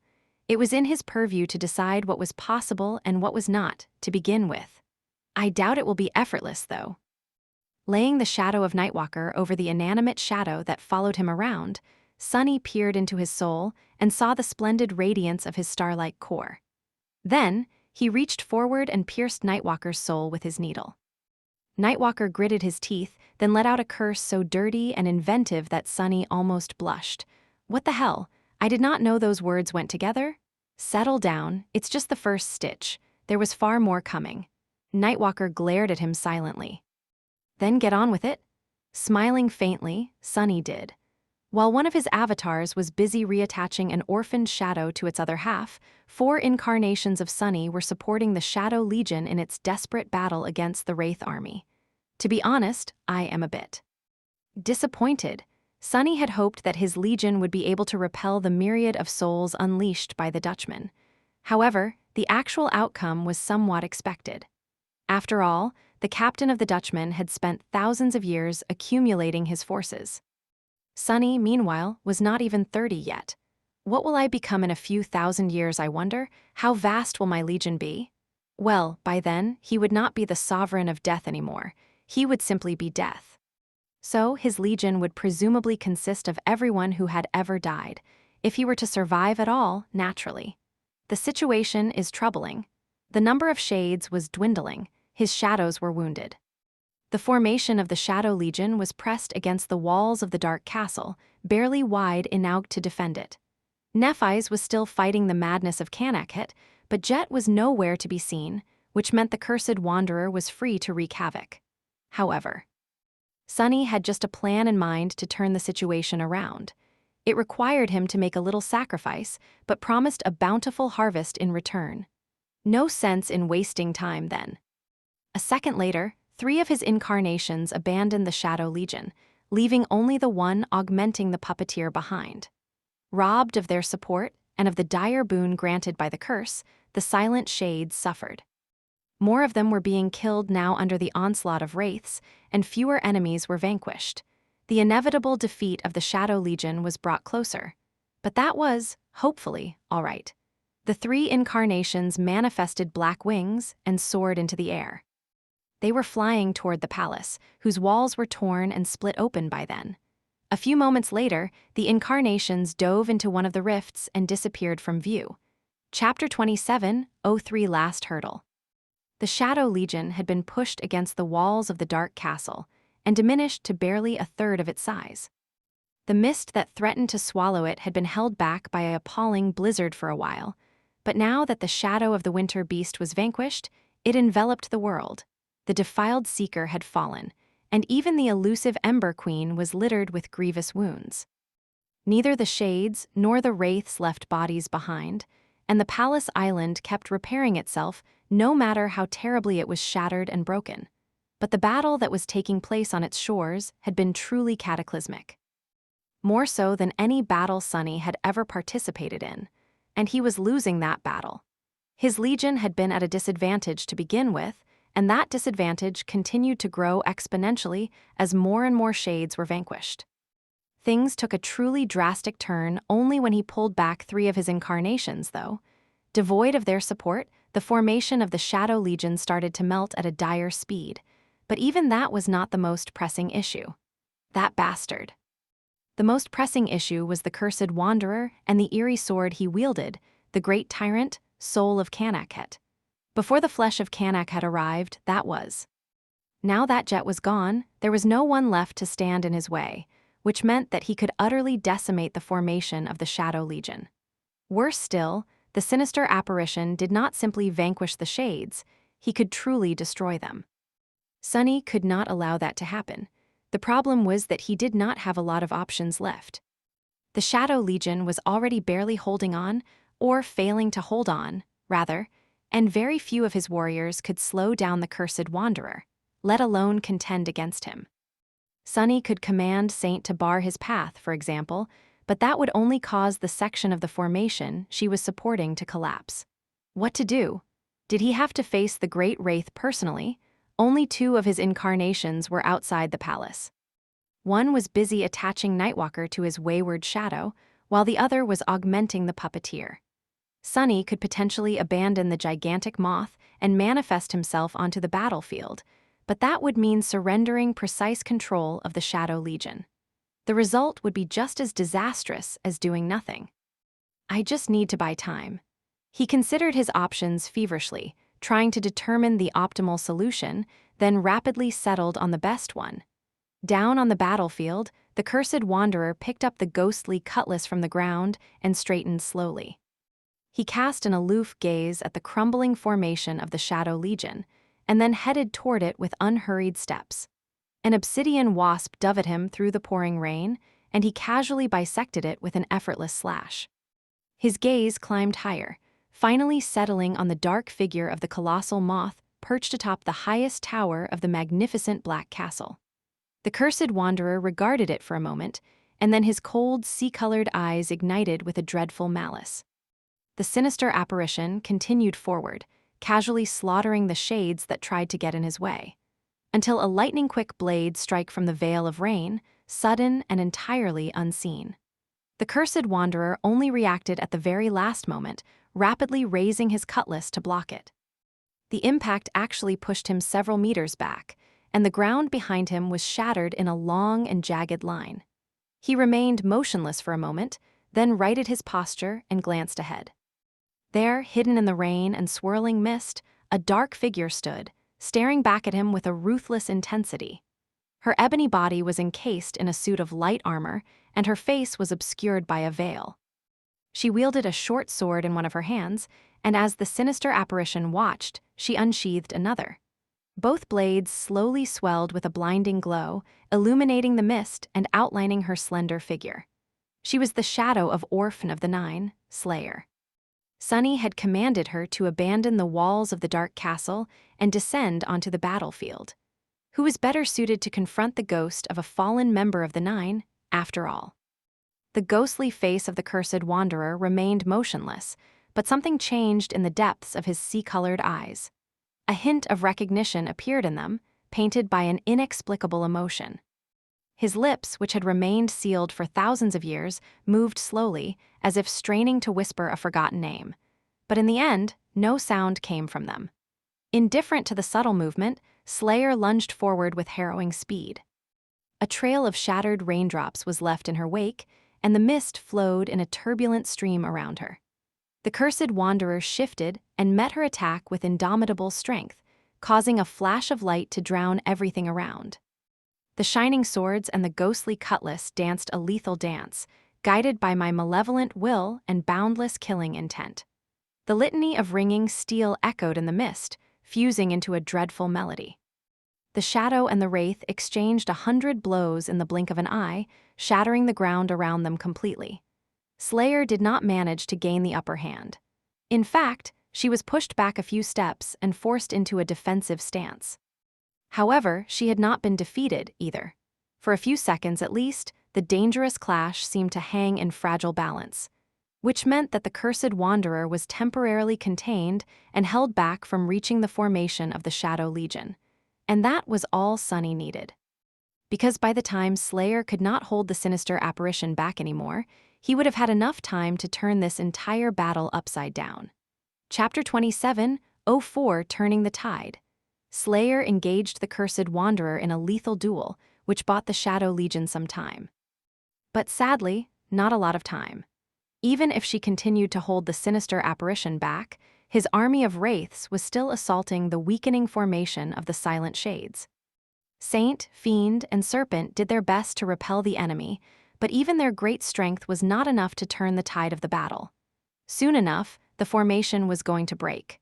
The wraiths were going to wash over scattered shades, obliterating them. Then they would assault the walls of the dark castle, bring them down, and slaughter its defenders.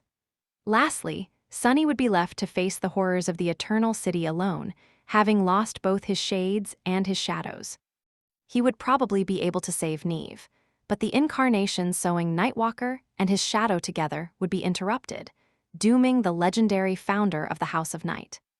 That was unless the flesh of Kanakhet reached the Palace Island first and fused with the soul of Kanakhet, dooming all of them. The ghastly mountain of bleeding flesh was already looming close, wading through the boiling lake with deceptively slow steps. Now that it was closer, its titanic size felt especially daunting. The flesh of Kanakhet was not exactly on the same level as condemnation, but close to it, standing as tall as the palace. Actually, now that the palace was collapsing, it was taller than it. The abhorrent titan could easily reach the roof of the failing dome with its hand, which meant that it could reach the Ivory Island as well. It could also tear off the enormous wings of the puppeteer or crush the entirety of the Dark Castle under one foot. How are we even supposed to fight that thing? Sunny knew that he would manage, somehow, if push came to shove, but he was not looking forward to that particular battle. He would have to survive the Dutchman and the Wraith Horde first to get the chance to survive against the flesh of Kanakhet, though. East of the Palace Island, Nephi's and the madness of Kanakhet were still locked in a furious battle. Sunny did not know what was going on there, but judging by the blinding radiance that enveloped the eastern sky, she was going all out. The situation seemed hopeless. But luckily, it was not. Continuing to stitch Nightwalker and his shadow together, Sunny smiled darkly. Good job, Slayer. He had bought himself enough time. Out there on the shattered battlefield in front of the Dark Castle, the formation of the Shadow Legion shifted faintly. The towering gates of the castle opened. And then, suddenly, rows of new shades marched out of its maw. Hundreds of them at first, then thousands. Most belonged to humans, but some belonged to magnificent beasts, and all of them were exceedingly powerful. Sunny's smile widened. Well, naturally they were. After all, they were the shadows of the immortals of the Eternal City. At the same time as his burned incarnation had begun to stitch the orphaned shadow to Nightwalker, the rest entered the collapsing palace.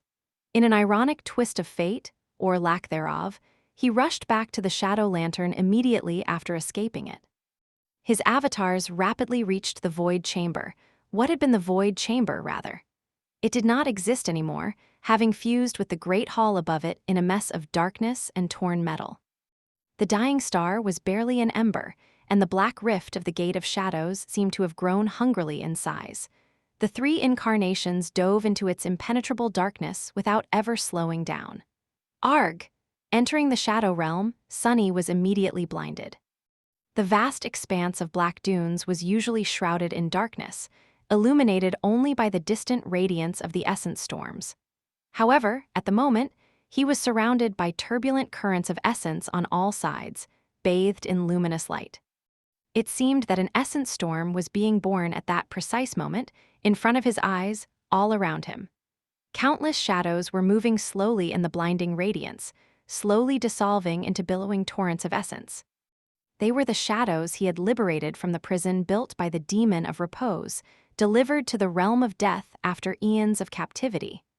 The Shadow Realm was rending the shadows rapidly, as if time was catching up to them. He was not going to be able to recruit them all, but with 3 avatars acting as his heralds, he would be able to recruit numerous, enough to turn the flood of the battle at least, and that was what he did. Now, thousands of immensely powerful shades emerged from the gates of the Dark Caste like a black torrent. They flowed around the formation of the Shadow Legion and descended upon the wraiths from the flanks, crashing into them like an obliterating wave. Compared to the myriad of ghostly soldiers, there were not that many new shades joining the battle. But each of them had been cast by an immortal dweller of the Eternal City. They were all tremendously strong, vastly increasing the power of the diminished Shadow Legion. Enough so to break the balance of the battle entirely. The Shadow Legion had been losing before, but now it suddenly had the advantage, pushing the ethereal warriors back. Countless wraiths were slaughtered in an instant, and more were being destroyed every moment. Even the mist seemed to reel back, repelled by the fury of the calamitous clash. Somewhere above, there was the sound of thunder. A hexagonal section of the invisible dome failed, and a pillar of black water of the same form crashed down, instantly turning the ruins below into dust. The dust did not move anymore, having lost its ability to turn back into magnificent buildings. The cursed wanderer halted for a moment, watching as his army was being destroyed. Then, he lunged forward, broke through Slayer's defense with a reckless attack, and endured the sharp bite of her blades. He was severely wounded, but managed to push Slayer back with that sacrifice. She evaded the ghostly cutlass, but failed to evade his empty hand. The great wraith's hand pierced her abdomen, dealing her a deep wound, and threw her to the ground dozens of meters away. The cursed wanderer did not pursue his wounded opponent, though.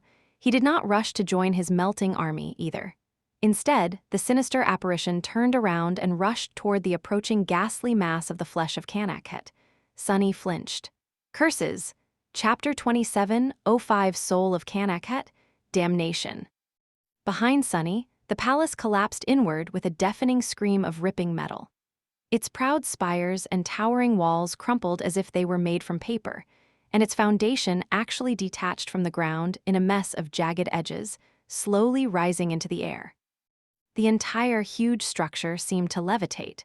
In reality, of course, it wasn't taking flight, it was simply being drawn to a central point.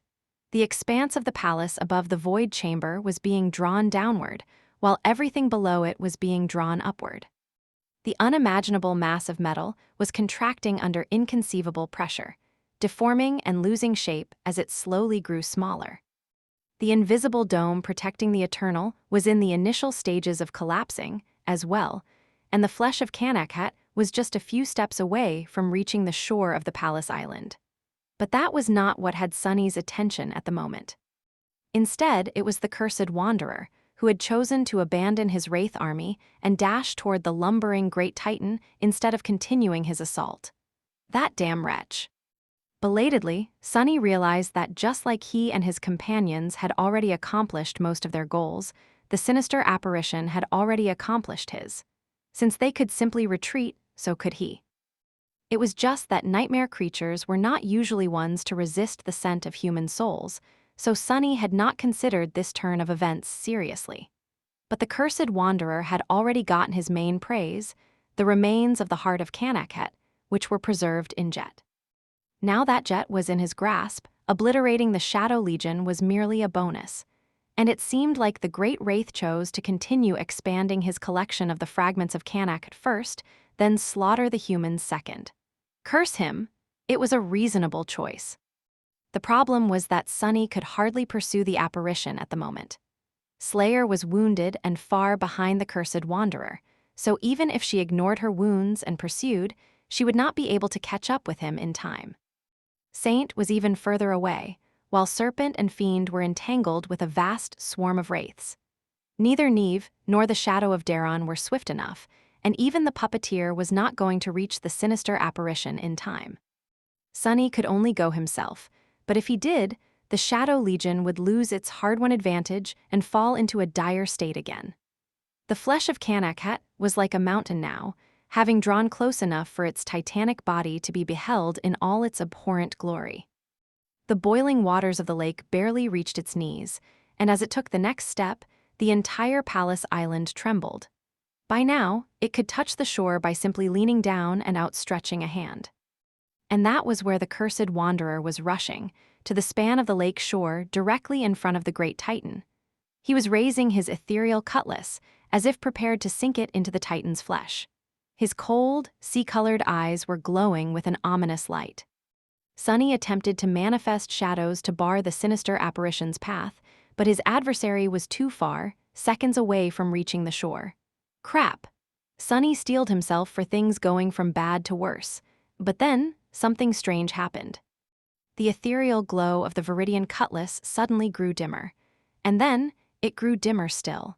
Come to think of it, Sunny suddenly realized that it had not emanated a wave of Viridian radiance, and therefore had not summoned a new swarm of wraiths in a while. The cursed wanderer had felt that something was wrong as well. Without ever slowing down, he spun and threw the ghostly cutlass, which cut through the raging currents of rain like a flash of Viridian lightning. The spinning blade soared high, aimed at the heart of the flesh of Kanakhet. Sunny did know what would have happened if the two parts of Kanakhet collided, and he never got the chance to find out, because the ethereal cutlass never reached the Titan. Almost immediately after it left its master's hand, a net of thin cracks spread across its Viridian blade. And then, to Sunny's shock, and the cursed wanderer's shock as well, it shattered. Even the flesh of Kanakhet seemed stunned by the sudden destruction, halting for a moment as it reached the shallows of the lake. However, there was no mistake.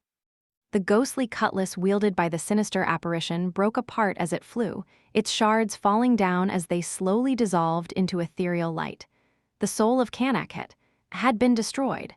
Sunny perceived its destruction viscerally, sensing its faint but distressing shadow dissipate without a trace. How? He struggled to believe his own senses. The mist swirled as it swallowed the last glimmers of the eldritch horror. Then, the mist coalesced into a familiar form. Jet stood there, in front of the cursed wanderer, wielding a fearsome scythe. She was still in her wraith form, looking dreadfully similar to undying Slaughter, by whose hand Sunny had died gruesomely many times. There was something different about her. Jet had not grown taller, but her presence had become far more overwhelming, making it seem like she did. It was as if she towered above the cursed wanderer now, looking down at him with her icy blue eyes. The cursed wanderer glanced at her as well. Then, the harrowing scythe fell down, passing through his ghostly body from shoulder to hip. He remained motionless for a few seconds, frozen in place. But a moment later, a gust of dreadful wind blew and dispelled him like mist. Just like that, the cursed wanderer was destroyed as well. He was vanquished in the very heart of the eternal city, which he had searched for thousands of years, slain by a far more harrowing wraith. Jet lowered her scythe and glanced up, as if wanting to inhale deeply. At that moment, Cassie's voice resounded in Sunny's head. See. I told you she'll be fine. Chapter 27:06 Fox in the Henhouse. You have slain a great tyrant, soul of Kanakhet. You have slain a corrupted devil, elites of the Nine. Jet glanced up at the dark sky of the eternal city. She should have felt ecstatic, but instead, the thought that came to mind was, damn. She had not been away for long, but the sky above her was crumbling. The torrential rain had turned into an apocalyptic downpour, and here and there, colossal hexagonal pillars towered above the ruined city. From afar, it seemed as if they were supporting the invisible dome of the sky, but it did not take Jet more than a moment to realize what they really were. The vast surface of the invisible dome turned out to be composed of countless hexagons, and as some of them faded out of existence, the cold waters of the storm sea rushed down under devastating pressure. The giant pillars were not supporting the dome, they were water falling through the breaches in the dome, still contained in their shape. On top of that, the palace was nowhere to be seen. Instead of it, a gargantuan mass of bent metal was floating in the air, groaning as it was being bent even further. By the dead gods, I only stepped out for a moment. On the positive side, the Shadow Legion seemed to have been pushing the wraiths back. And now that both the tyrant controlling them and the devil controlling the tyrant were gone, those wraiths were barely a threat. They would be wiped out before too long. Right. Jet finally remembered what she had done. She had killed them. The soul of Kanakhet, the cursed wanderer. The horror of the seas, Dutchman, and its fearsome captain were both gone, slain by her hand like many abominations before them. Jet had killed countless nightmare creatures throughout the years, but still. This was her crowning achievement. A saint killing a great tyrant was not exactly a common occurrence. In fact, it was something that was not really supposed to happen. And yet, Jet had done it. In the end, it had all come down to the decision she made, after activating the special ability granted to the Mist Blade by the soul of the heart of Kanakhet. Jet had wanted to attempt killing the cursed wanderer, but she was not sure if she would be able to. It was a gamble, and a perilous one at that. So, in the end, she went with a different gamble. Instead of trying to slay the master of the soul of Kanakhet, he chose to be swallowed by it. It was not an entirely reckless decision. Jet had been studying the Dutchman and its wraiths for a while by then. She had especially noted that the ghostly cutlass kept emanating torrents of ethereal light, summoning more spectral warriors onto the battlefield. Which meant that its hold was not empty yet. The soul of Kanakhet was a hungry beast that had devoured countless souls throughout the ages. However, Jet had quite an appetite herself. She wanted to kill the cursed wanderer, but that was not her task. Her task was to hold him back and buy her allies enough time to accomplish their goals. The soul of Kanakhet was his source of power, so if she could destroy or weaken it, that would achieve the same result. Plus, she had just the needed constitution to do that, being a wraith and all. So instead of trying to kill the cursed wanderer in the single heartbeat granted to her by the heart of Kanakhet, Jet severed his hand and took hold of the ghostly cutlass instead. She knew that it would consume her. In fact, the very purpose of stealing the soul of Kanakhet was to be consumed by it. Still, when she felt herself being drawn into the Viridian blade, she could not help but feel unnerved and cursed quietly. In the next moment, she was gone. Out there in the belly of the soul of Kanakhet, the world was different. There was no world there, actually, to begin with. There was no space, no time, no life, no death. Just a vague expanse of viridian glow that enveloped her like a mire. And the presence of many souls that the tyrant had consumed, just like her. But there was one crucial difference between Jet and those subjugated souls. They had been killed before becoming thralls of the soul of Kanakhet. Jet, however, had been dead to begin with. She entered captivity as a malevolent wraith, not as a hapless soul stripped of its flesh. And that allowed Jet a measure of independence, at least for a brief moment. She was on the verge of dying by then, her soul almost entirely drained of essence. The tyrannical will of the soul of Kanakhet descended upon her, striving to suffocate her sense of self and make her a mindless, obedient thrall. It might have succeeded. As well, it would have, probably, given a chance. But Jet did not give the soul of Kanakhet an opportunity to conquer her. Instead, she used that brief moment to raise the mist blade and focused her killing intent into a razor-sharp scythe. One slash of that scythe was enough to harvest every enthralled soul within the great tyrant. After all, there was no space and no time there. That meant that all of the captured souls occupied the same space, and unleashing 10,000 strikes took the same amount of time as striking once. So, like a fox in the henhouse, Soul Reaper Jet slaughtered every single phantom contained within the soul of Kanakhet in an instant. Uh-oh. A tsunami of essence flooded her crumbling soul, mending it in an instant. Much more impactful was the great torrent of fragments that flowed into her shattered soul core. The core, which had been growing steadily for decades, suddenly ballooned, increasing in size at a speed visible to the naked eye. It had instantly grown so vast and so heavy, in fact, that Jet's transcendent soul started to struggle with bearing its weight. That's quite a boon, I think. Jet felt strange, much more powerful, yes, but also dangerously unbalanced. She would deal with that later, though. For now, Jet had slaughtered every soul enveloped by the viridian glow with her first strike. Her second strike was aimed at the walls of her prison itself. It was as if she were cutting a way through the belly of a beast after being swallowed by it. Soon enough, the strange unworld surrounding her shattered, and she found herself under the tempestuous sky of the eternal city once again, standing in front of the cursed wanderer. The sinister wraith seemed greatly diminished now that the source of his power was destroyed. Jet, meanwhile, felt more powerful than ever. So, she brought her scythe down and erased her adversary from existence. That was how the dreadful legend of the cursed wanderer and his appalling ship ended. That was how a new chapter was added to the glorious legend of the Soul Reaper Jet, as well. Chapter 27:07 Finish Line. The battle against the Dutchman and his Wraith Armada was all but over.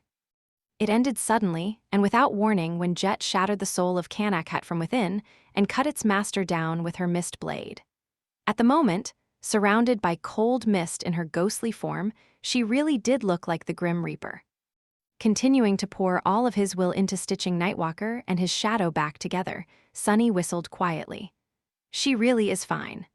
Honestly, it felt great. For once, someone else had pulled off an unexpected and utterly unbelievable, borderline preposterous feat. Sunny was quite happy to be usurped. This peculiar mixture of disbelief and elation. Is that how people feel when I'm around? Maybe it was. What are you mumbling about? Sunny was pale and covered in cold sweat because of his ghastly burns and the exertion of bending the world to his will, while Nightwalker looked the same because his soul was being pierced by a literal needle. His voice sounded a bit strained. Sunny flashed him a brief smile. It's Jet, she killed the Dutchman. Nightwalker blinked a few times. That lovely young lady? She destroyed that fiend?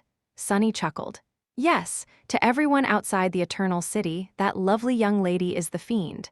She had once been the commanding officer of the devil, after all.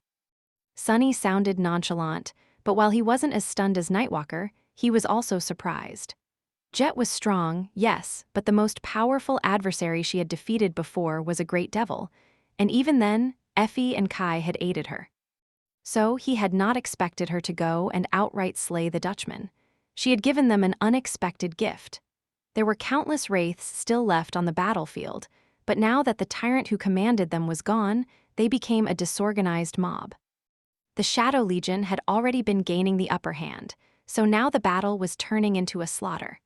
The sorcery of the Demon of Repose was failing, and as more holes appeared on the surface of the dome, the ruins below were not repairing themselves anymore. The crushing had destroyed the Eternal City one final time.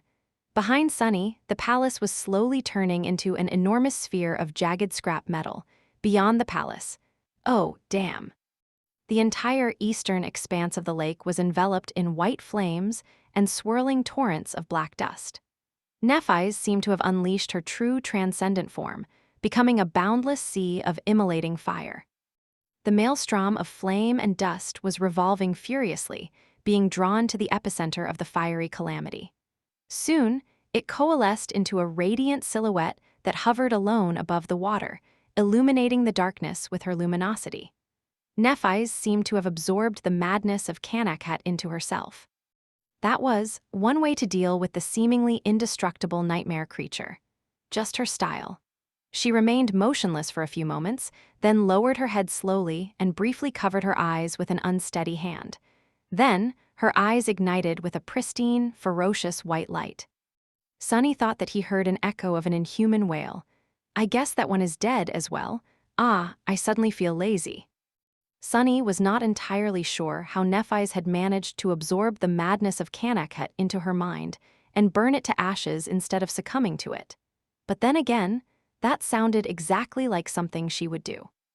If it had been Sunny, he would have probably had to suffer infuriating whispers for a couple of years before finding a way to rid himself of the maddening mind invader. What are you talking about now? Nightwalker glanced at him with curiosity. Sunny smiled. Oh. Nephis killed the madness of Kanakhat? Nightwalker tilted his head. Nephis, that pretty young lady? Sunny gave him a smoldering glare. Yes, and hey, bastard, pretty young lady again? Don't you know any other words? Nightwalker smiled sheepishly. What? I'm just saying it like it is. He paused for a moment, then asked with a hint of excitement in his voice, What about Neve? Whom did he kill? Sunny stared at him with a dubious expression. A bunch of wraiths? Nightwalker remained silent for a bit, then glanced away and sighed. Well. He did his best. Sunny frowned and drove Weaver's needle into his soul. Ouch! At that moment, Sunny dismissed the shadow lantern. The last of the shadows had just entered the gate of shadow, so there was no need to keep it manifested anymore. Sunny had recruited as many as he could, and the rest were already being obliterated by the shadow realm.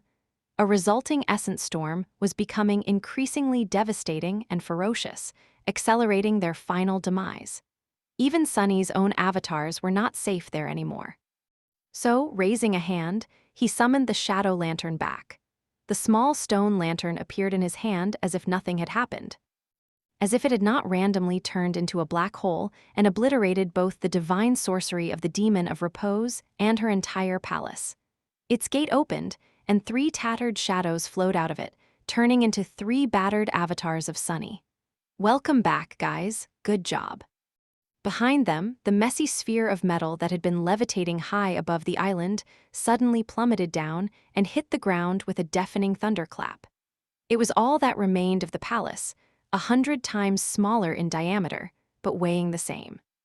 The moment the sphere impacted against the ground, the palace island shook, and its surface split open. Shielding his eyes from the cloud of dust and debris that rose into the air, Sunny calmly continued stitching. Nightwalker, meanwhile, glanced north, where a titanic mountain of ghastly flesh was drawing closer to the shore. The arrival of the flesh of Kanakhet was imminent, and the shadow was attached only halfway. So, only this ugly thing is left then? Sunny took a deep breath. Yeah. Why worry, though? It's just a great titan. Chapter 27, 08 Enemy Titan. Sunny would be a fool not to be wary of a great titan, especially one as ominous as the flesh of Kanakhet. True, he had slain a cursed tyrant once, a being who was far more powerful, at least in theory. However, that had happened inside Ariel's game, where the puppeteer had been heavily restricted by the rules of the miniature realm.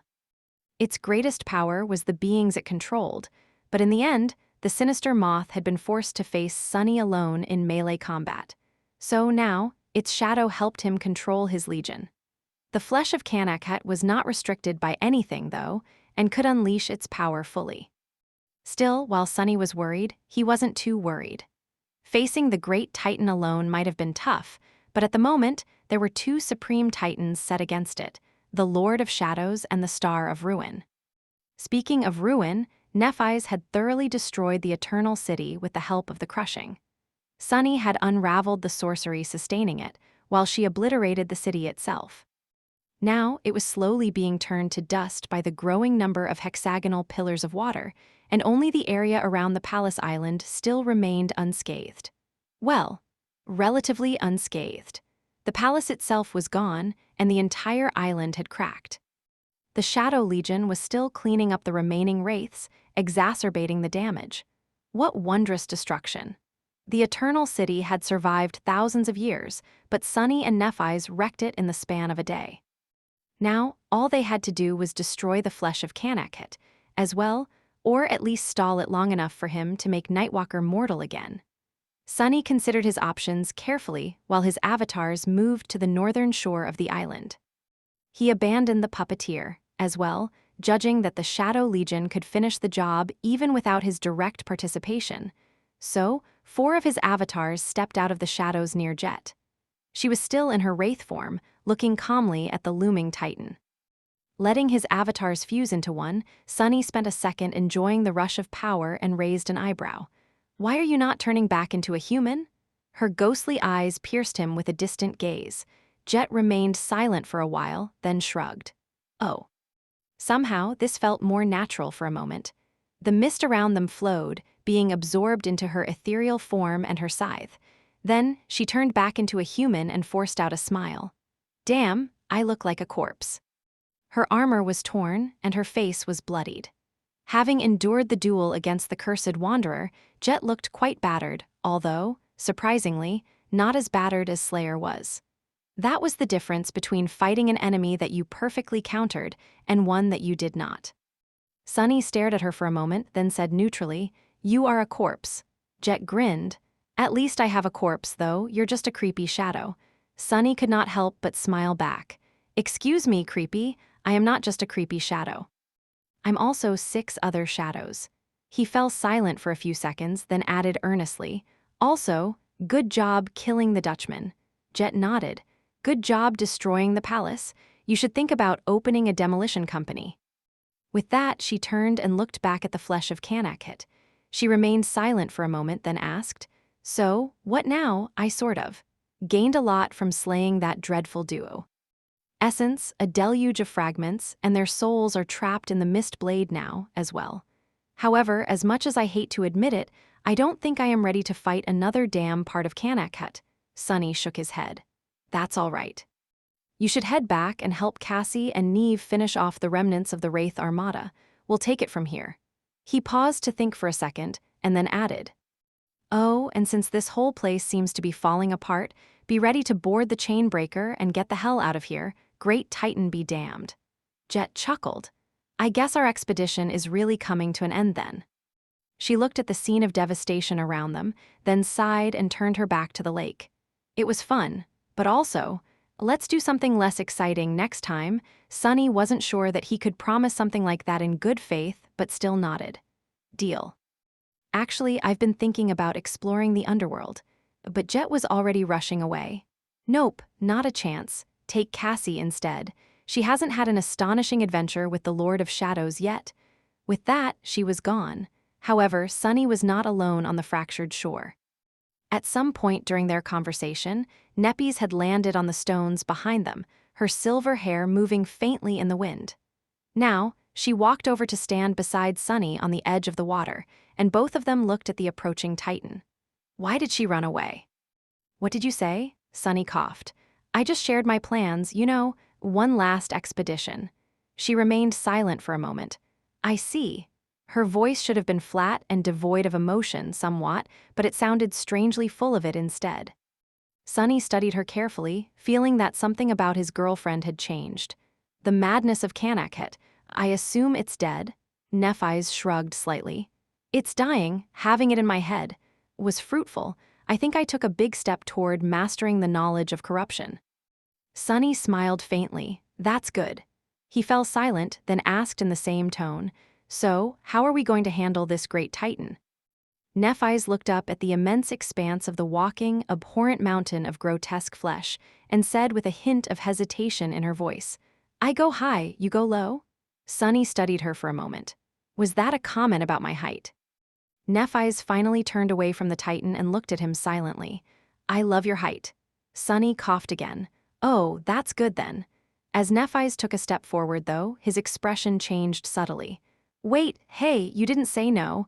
Chapter 27:09 in the flesh. Neph's skin swelled with a blinding radiance, and two gorgeous wings opened behind her. She soared into the crumbling sky of the eternal city, rising to meet the titanic figure of the abhorrent great Titan. It was as if a falling star was shooting from the ground to pierce its gigantic head, surrounded by a vast halo of pure light. Light and darkness clashed, and darkness parted to make way. Illuminated by the passing of the star of ruin, countless raindrops glistened like precious jewels. At the same time, a tide of shadows swallowed Sunny and surged, transforming into the Shadow Colossus. Jade Mantle encased him in a suit of fearsome black armor. He summoned Serpent, who turned into a tenebrous Odachi that spanned no less than 200 meters. Dare I say that my height is of no issue? Sunny smiled. His shell was truly enormous, but it seemed tiny in front of the monstrous figure of the flesh of Kanakhet, barely reaching its knee. He could make it taller, but the amount of effort needed to maintain such an immense manifestation would grow exponentially, especially considering how intricate a proper shell needed to be. So while this size was not his limit, it was the optimal choice. Let's fight a Titan. Sunny took a step forward. At the same time, he activated the weakening curse, enchantment of the curse, with 4 links of his shadowbound memory working in tandem to rob the flesh of Kanakhet of its strength. The effect was both potent and instant, making the great Titan stagger a little as it rose from the lake. Nephi's had almost reached it by then. However, instead of attacking straight away, she circled the titanic nightmare creature, as if aiming to attack it from behind. Although Titans were enormous, they were also relatively slow. Or at least were supposed to be due to their unimaginable size. Nephi's, on the contrary, was impossibly fast, so trying to circle the foe seemed like a good tactic. However, in reality, the flesh of Kanakhet did not seem to care about where the attack came from. Its misshapen figure resembled a human, but did not behave like a human. As soon as Nephs drew close to the back of its head, countless tendrils of bleeding flesh shot from its shoulders like a slithering forest, threatening to pierce, envelop, and suffocate her. But that was all right. Delivering a powerful blow was not the main purpose of her maneuver anyway. The real purpose was simply to get behind the flesh of Kanakhet. Because now that Nephi's was behind it, her blinding radiance cast the Titan's shadow onto the palace island. And there, Sunny reversed the grip on the hilt of his lethal odachi, then plunged it into that shadow to the hilt. At the same time, the name of Kanakhet thundered from the crumbling sky as Nephis called fire and destruction upon the great titan. Flying back from the forest of red tendrils, she brandished the blessing and unleashed an enormous plume of flame from its blade. It was as if her sword suddenly extended to be hundreds of meters long, cutting cleanly through the creature's neck. The flesh of Kanakhet had been weakened. Then Nephis and Sunny delivered simultaneous blows. Sunny targeted its soul, while Nephis targeted its corporeal vessel. The great titan shuddered. Its head started to fall, a charred chasm opening across its vast neck. However, a moment later, countless ropes of flesh shot from the awful wound, breaching the chasm. They connected the head back to the neck, then tensed, pulling the severed parts back together. A moment later, the ghastly cut disappeared entirely, as if it had never existed at all. The soul of the ghastly nightmare creature did not seem severely damaged, either, or possibly it had repaired itself in the blink of an eye, just like the body did. Sunny grimaced. This is going to be bad. A heartbeat later, the flesh of Kanakhet retaliated. Moving with surprising speed, it leaned forward and slammed its ghastly fist into the ground, only missing Sunny by a hair's breadth due to his rapid reaction. The entire island shuddered, the fractures scarring its surface growing wider. At the same time, two more immense arms suddenly shot from its back in a torrent of blood, aiming to catch Nephis. The lake receded, then rushed back in a towering wave. That was.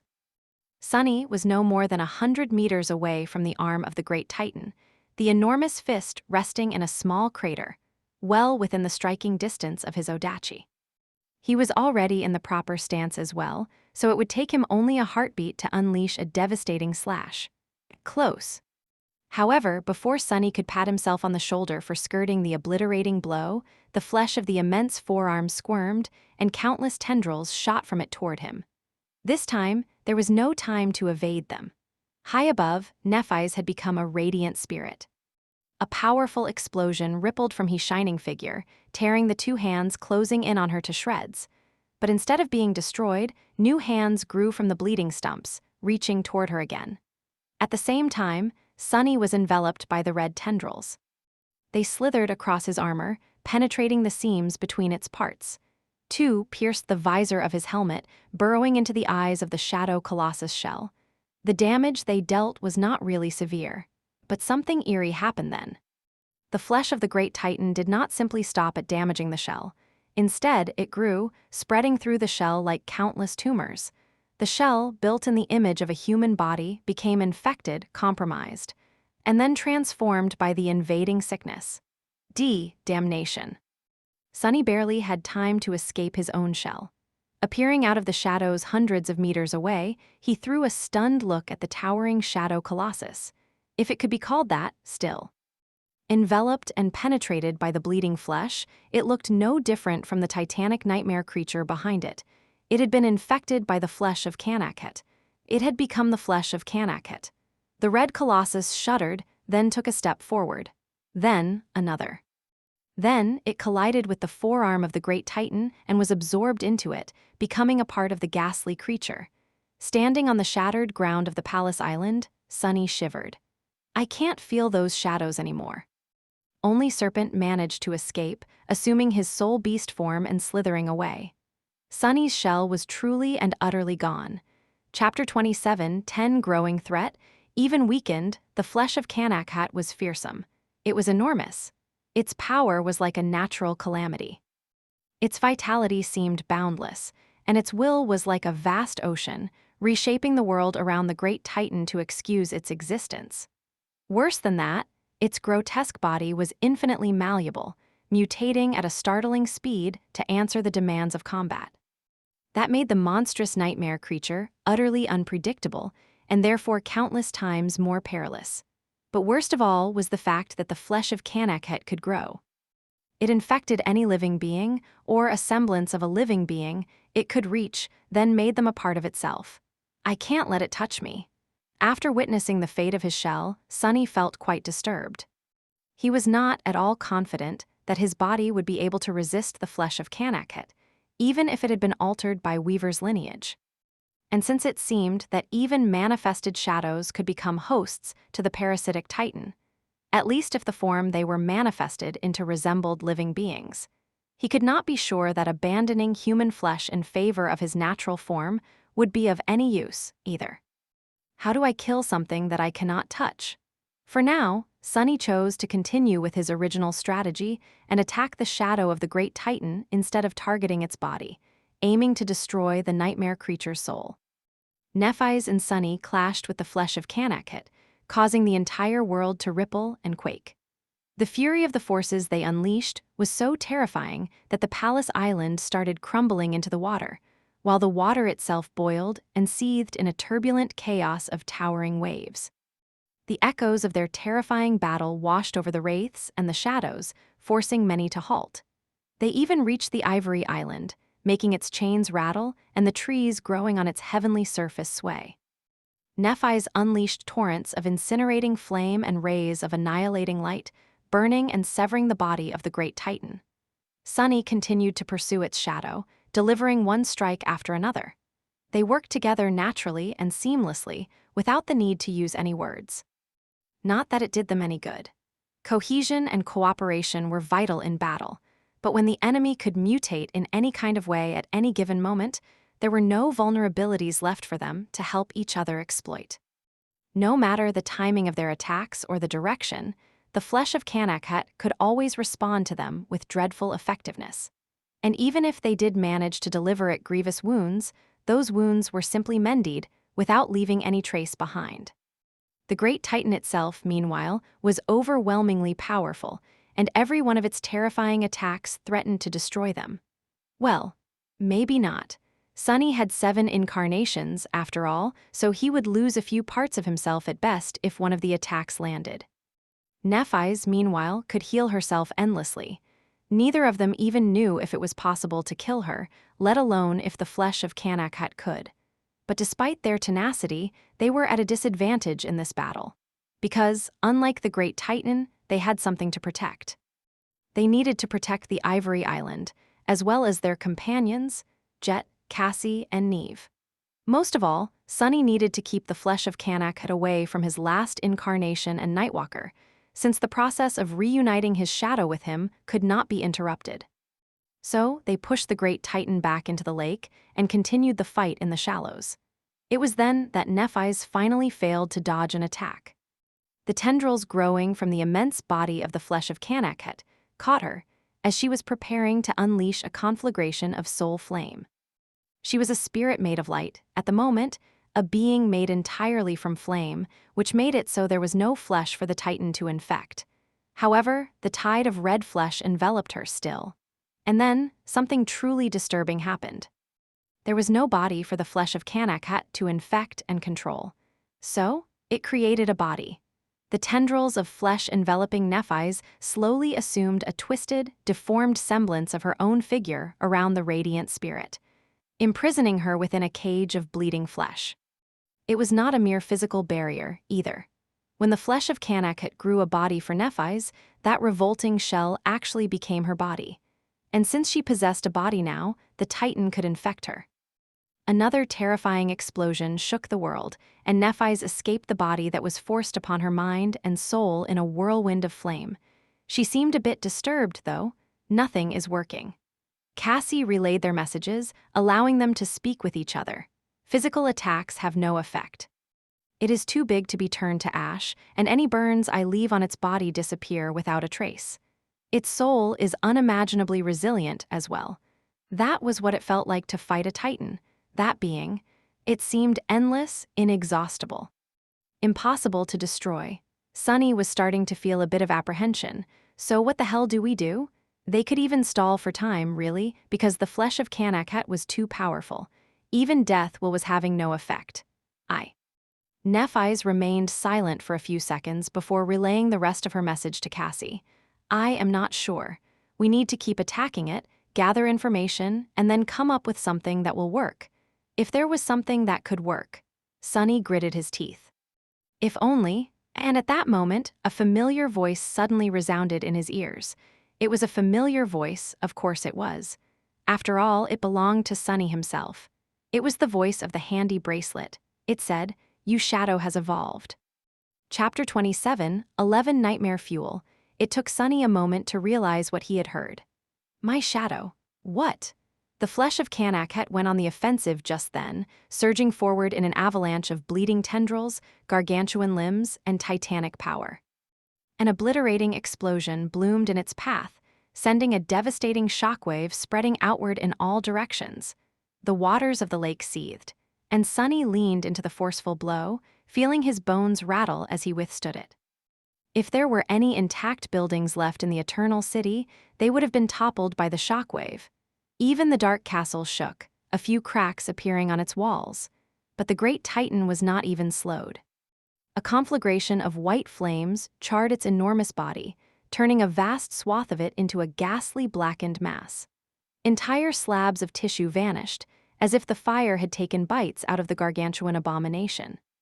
A few moments later, however, the flesh of Kanakhet mended its burned body and continued barreling toward the palace island. Sunny gritted his teeth, manifesting countless chains to hold it back. The chains snapped. Which of my shadows evolved? That was a stupid question, really. There were thousands of subdued immortals sleeping within the dark castle, trapped in the labyrinth of nightmares. Those immortals were bizarre beings. Their minds and identity were gone, but their bodies and souls were still intact, endlessly revived by the Eternal City. At the same time, there were parasitic pieces of the flesh of Kanakhet inside their bodies, controlling them. The flesh of Kanakhet was not the only thing infecting the immortals, though. They were also infected by the dream curse, or rather, had been. The immortals had been caught in the maze of dreams by Nightmare. And every being that died within that maze made the tenebrous steed stronger, their souls serving as fuel in the furnace of his ascension. Nightmare had been fighting an uphill battle before because his victims could not die. However, once Sunny opened the gate of shadow and made them mortal again, things changed. The immortals perished, and suddenly, thousands of ancient and exceedingly powerful souls became nourishment for his loyal steed. And that pushed Nightmare across the threshold of evolving to a new rank. Nightmare was a supreme terror now. Drowned by the shadow of the flesh of Kanakhet, Sunny smiled wickedly. Just in time, Nightmare. Answering his call, a vast and dreadful presence revealed itself in the shadows. A chilling wind blew across the devastated island, and the scattered wraiths shivered, suddenly overcome by fear. Then, two terrifying crimson flames ignited in the darkness, and the shadows slowly formed into the shape of a black, monstrous steed. The radiance of the dying flames reflected from the adamantine surface of Nightmare's steel horns and fangs, his hooves turning the stone rubble to dust. With his mane dancing in the wind, Nightmare galloped across the fractured ground, bringing terror and dread with him. Reaching Sunny, he stopped and cast a chilling gaze at him, cold fury burning in his ominous crimson eyes. Sunny could not help but smile. "Good job, buddy." Then, he pointed at the gargantuan form of the flesh of Kanakhet. "Go put that thing to sleep." Nightmare stared at him for a few moments, then turned to look at the great Titan and neighed. The sound of the appalling stallion's voice echoed above the boiling lake like a dreadful lullaby, and he rushed forward in a torrent of harrowing darkness. Sunny looked at the colossal abomination, too. Suddenly, it did not seem so enormous anymore. Well, naturally it didn't. The notion of a great Titan was daunting and calamitous. However, when two supreme Titans and a supreme terror opposed it, it lost some of its dreadful implication. "Let's go." Not wishing to let his steed outpace him, Sunny lunged forward. The flesh Kanakhet was vast. Its body, its soul, its will were like boundless oceans, seemingly endless and inexhaustible. So, even if Nightmare was supreme now, it was going to take some time to lull the titanic abomination into slumber, but not as much time as it would have taken normally. After all, the great Titan was weakened by 4 fully augmented links of the curse. All its resistances were compromised by a sinister poison, and it was made vulnerable to the insidious infection of the dream curse. The Titan was going to fall asleep much faster than it was supposed to. And even before that, it would slowly grow drowsy, compounding the advantage Sunny and Nephis had. Somewhere behind them, Slayer and Jet fought side by side, eradicating the frenzied wraiths. Saint and Fiend led the Shadow Legion to do the same. Neve followed the shadow of Daron, observing how the ancient sovereign fought with focused intensity. The dark castle trembled slightly. This little. It seemed that the marvelous mimic was sneakily devouring the bodies of the perished immortals while its master was looking away. Sunny was a bit concerned, but he decided to deal with the gluttonous shadow later. For now, he had a great titan to fight. Emerging from the cloud of immolating flames like a bleeding mountain, the flesh of Kanakhet finally stepped onto the soil of the palace island. Its red mass instantly seemed to take root in it, numerous tendrils shooting from its feet and shins into the ground. Then, the flesh began to spread, slowly devouring the island. The blessing flashed, severing one of the great titan's knees. Another explosion detonated within the cut, obliterating the entire joint. It repaired itself, of course. But not before the flesh of Kanakhet lost balance and fell to its knees, supporting its inconceivable weight with both forearms. Sunny was not celebrating, though. Because both forearms of the great titan took root, too, accelerating the rate with which the red mass of ghastly flesh spread south from the northern shore. Damnation, taken aback a little, he watched as the palace island was being slowly consumed by an ocean of bleeding flesh. The ghastly mass continued to grow and spread without ever slowing down or showing any sign of stopping. At the source of it, the flesh of Kanakhet had lost all resemblance to a human, looking more like an abominable four-legged beast. Sunny grimaced, nonplussed. Well, that's just great. Chapter 27, 12-3 Titans. The flesh of Kanakhet was like a force of nature, unstoppable and seemingly inevitable. Its ghastly body was like a mountain. A furious mountain that was full of frenzied malevolence and hunger, overcome by an insatiable greed to assimilate all living beings into its grotesque expanse. At the same time, it mended and restored itself no matter what grievous wounds were dealt to it, indifferently shrugging off attacks that would have destroyed entire cities, if not continents. The gigantic vessel of the Great Titan was only half a problem, too. There was also the undulating, revolting mass of red flesh that expanded outward from where it stood on the fractured shore, slowly consuming the palace island as it grew. Sunny hated to admit it, but he was honestly at a loss. How were they supposed to stop that boundless horror? He sifted through his memory, trying to remember if he had ever battled a similar nightmare creature. There had been some that were immense, and there had been some that were like elemental forces. There had even been some that boasted inexhaustible vitality. But Sunny had never faced an adversary quite like this one. The closest match he could think of was a nightmare creature he knew of, but had not witnessed himself, Alethea of the Nine, the first Seeker. That fiend had even corrupted everything it touched, just like the flesh of Kanakhet infected and assimilated everyone that touched it. Nephis, how exactly did you defeat the first Seeker? Having failed to keep the great titan away from the island, Nephis streaked across the sky and landed gracefully nearby, sliding back on wet stone before coming to a halt just a few meters away from Sunny. Her voice sounded a little concerned when she spoke. That thing? Well, I blew up the city. She raised the blessing, preparing to resume her relentless assault on the distressing titan. That didn't kill her, though, so I blew up the city some more, and after that, I burned all that remained. She had already unleashed the wrath of her flames upon the flesh of Kanakhet, and it did not help, even though the power she wielded now was incomparably greater than it had been in the tomb of Ariel. Still, the answer was typical. No, really. How did a woman whose go-to strategy was, if you can attack something up, why bother coming up with anything else? Become the ruler of humanity? Oh, right. It was because Sunny, Cassie, and Nephis had schemed and plotted for years to put her on the throne. And also because blowing things up was an effective strategy in a surprising number of situations. But sadly, not this situation. Sunny gritted his teeth. That doesn't seem to be working, though. Nephis glanced at the towering figure of the flesh of Kanakhet calmly, then nodded. And that is not our only problem, either. She looked past the great titan. Out there, the eternal city was slowly coming undone. The invisible dome that had protected it for thousands of years was unraveling, and the black depths of the storm sea were rushing into the breaches. eager to reclaim their prize. The edges of the vast ruin had already been crushed and consumed by water, which stood like a dark wall in the distance. Closer to the palace island, hexagonal pillars stood here and there, with new ones appearing every few seconds. Some of the islands were completely destroyed, some had been fractured or pierced, the wharf had been obliterated. The lighthouse still stood somehow, even if it had been submerged in water. Just then, another pillar descended from the broken dome, devastating the clock tower, this time forever. The final devastation was slowly converging on the heart of the eternal city, which meant that they did not have a lot of time left, even if the flesh of Kanak did not swallow them soon. Nephis spared Sunny a brief look. "How much longer do you need?"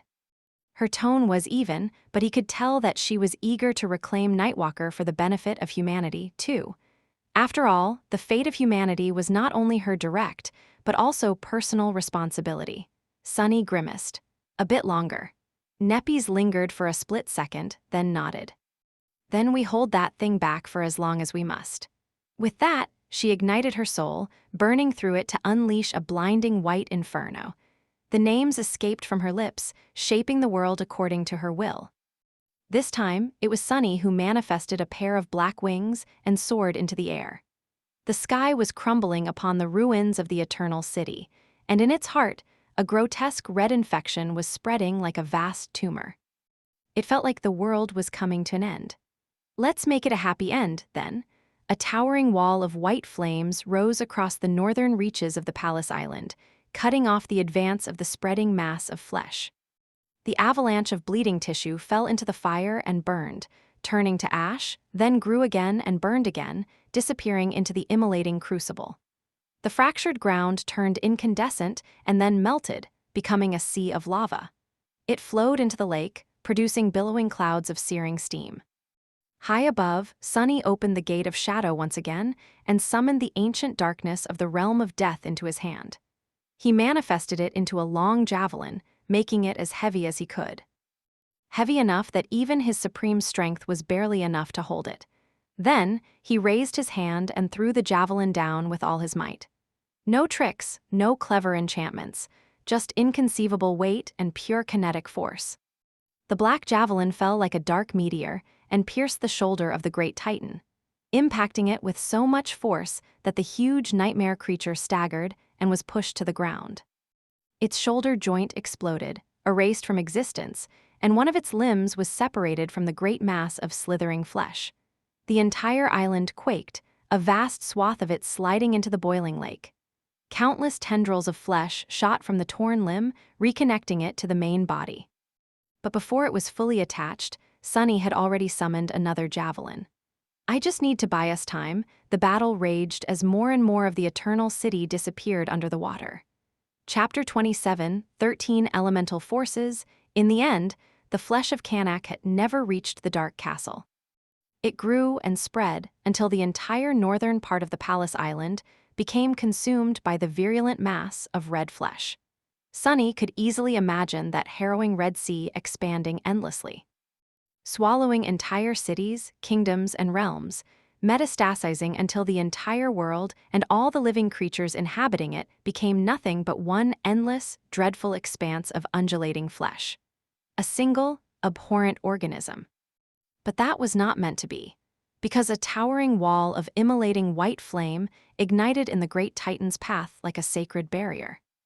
No matter how much the harrowing mass of bleeding flesh grew, no matter how hungrily it reached forward, its tendrils were burned and incinerated, becoming nothing but ash. It was a primal, elemental conflict between two titans of an equal rank. Nephis stood motionlessly behind the wall of fire, looking forward with a dispassionate expression on her beautiful face. Her calm gray eyes were cold and firm, shining with the pure white radiance of incandescent flame, and the scathing, dreadful agony of being burned alive. Behind the emotionless mask, however, a storm of furious passions fueled her fire. The sea of red flesh could not pass the wall of white flames, but the flames could not spread and consume the Red Sea, either. The two titanic forces were at a stalemate. Meanwhile, the main vessel of the great Titan, a hideous, bestial colossus of bleeding flesh, was struggling to advance deeper inland. Its attempts were thwarted by Sunny, who unleashed a hail of devastating javelins from the dark expanse of the crumbling sky, all aimed at the joints and tendons of the detestable creature. Each javelin struck like a meteor, causing the boiling waters of the vast lake to overflow its banks and making the sprawling ruins of the Eternal City quake violently. His aim was true, striking the flesh of Kanakhat in the precise points that, if damaged, would slow the Titan down the most. In retaliation, the gargantuan nightmare creature unleashed a vile forest of towering tendrils to pursue Sunny across the sky, forcing him to play a fatal game of cat and mouse across the collapsing firmament. The battle of three titans was truly terrifying, unfolding like a world-ending calamity in the heart of the dying city. No, actually, isn't it the battle of four titans? Serpent participated too. And naturally, there was Nightmare as well. The battle had gone badly for Sunny and Nephi's at first. They had barely managed to hold ground, gritting their teeth and refusing to be pushed back. He was even forced to consider the worst-case scenario, abandoning Nightwalker and retreating to save themselves. But then, slowly, the dream curse started to take hold. It was difficult to notice at first, the effects barely noticeable. But as Sunny and Nephi's stubbornly continued to resist the flesh of Kanakhat, they felt their enemy slowly growing unfocused. The speed with which the red flesh spread diminished a little, and the movements of the titanic abomination grew faintly sluggish. And as they stood their ground some more, the difference slowly became more pronounced, until it was easily noticeable. The flesh of Kanakhat was weakened by the curse, which allowed the dream curse to take root in its consciousness faster, which, in turn, made it weaker still. Contained by Nephi's flame and undermined by an insidious synergy of Sunny's powers, the great Titan fell into a vicious cycle. And once it did, there was no escape. The gargantuan nightmare creature, which had been slowly advancing south, became completely immobilized by the devastating rain of black javelins. The sea of red flesh, which had been straining to drown out the wall of white flames with its ghastly mass, started to recede. The northern part of the island had been completely destroyed by then. The ground was shattered and pulverized, then melted into lava and swallowed by the lake. Billowing clouds of boiling steam and swirling ash were washed away by the ice-cold rain, and deafening thunderclaps echoed above the ruins as enormous waterfalls crushed the Eternal City into dust in the distance. The Shadow Legion had wiped out most of the remnant wraiths by then, allowing its champions to join the fight against the flesh of Kanakhat. Saint arrived first, reshaping her tenebrous blade into a great bow made of pure darkness. Fiend rose from the shadows and gleefully dove into the towering wall of white flames. His steel body turned incandescent, and he unleashed his own infernal flames upon the receding sea of undulating flesh. Slayer ignored her grievous wounds to draw the string of her bow against the faltering great Titan. Neve used the last of his essence to pierce the limbs of the titanic fiend with towering spikes of azure ice. And lastly, Jet faced one more nightmare creature born from the scattered fragments of Kanakhat, shredding its flesh with a storm of enchanted shurikens. Their combined assault slowed the great Titan down, then halted its advance completely. The red sea of flesh was pushed back and incinerated, receding until it disappeared altogether. Only the gigantic, hideous mountain of flesh that was the nightmare creature's main vessel remained. Nephi's, Sunny, and their companions continued to deal it an unimaginable amount of damage.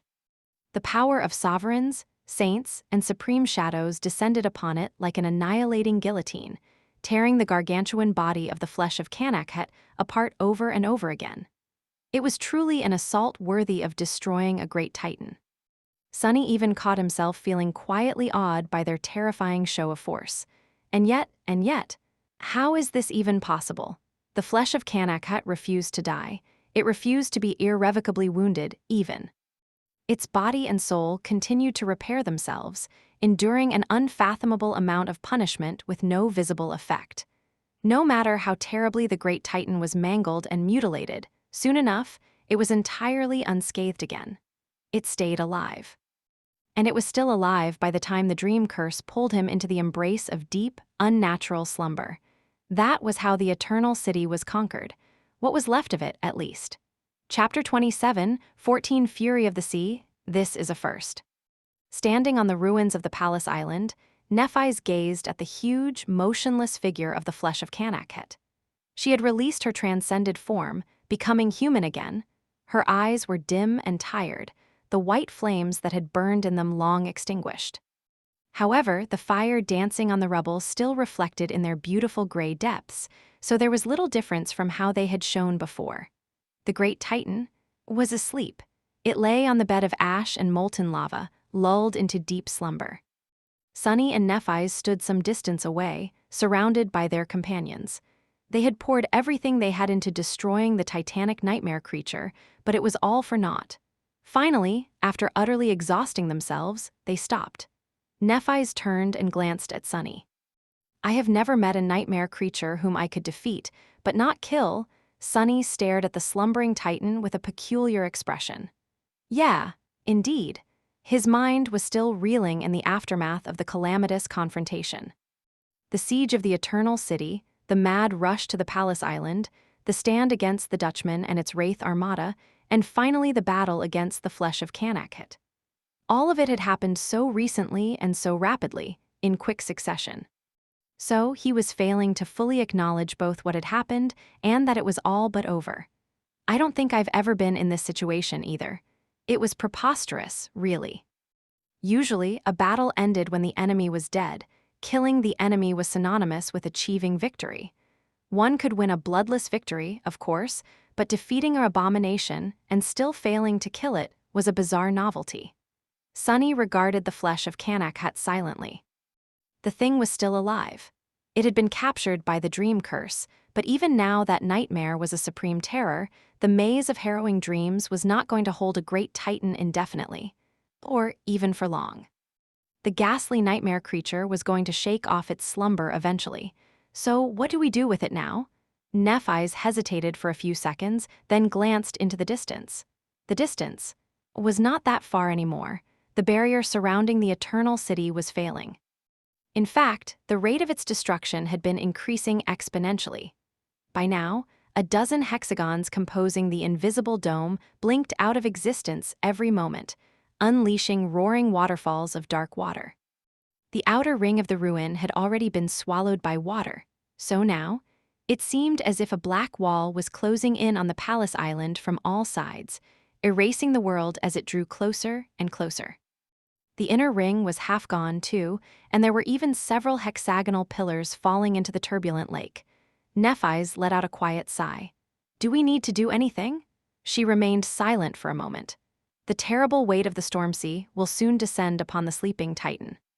Even if the abomination survives the pressure, it will most likely be immobilized. And even if it retains the ability to move despite carrying the entire storm sea on its shoulders, it might not ever find human citadels scattered in the waters far east of here. If it does, decades would have passed. The sea is vast, after all. Decades later, we will either be strong enough to vanquish it once and for all, or dead. Sunny glanced at her incredulously. "So are you suggesting we just leave it?" He glanced at the monstrous, towering mass of the flesh of Kanakhet. Nephis, Jet, and Neve glanced at it too, which meant that Cassie was watching as well. Nobody said anything for a while.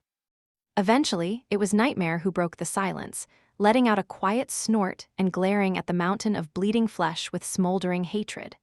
Nephis and Sunny did not react, and Jet remained her usual self, too.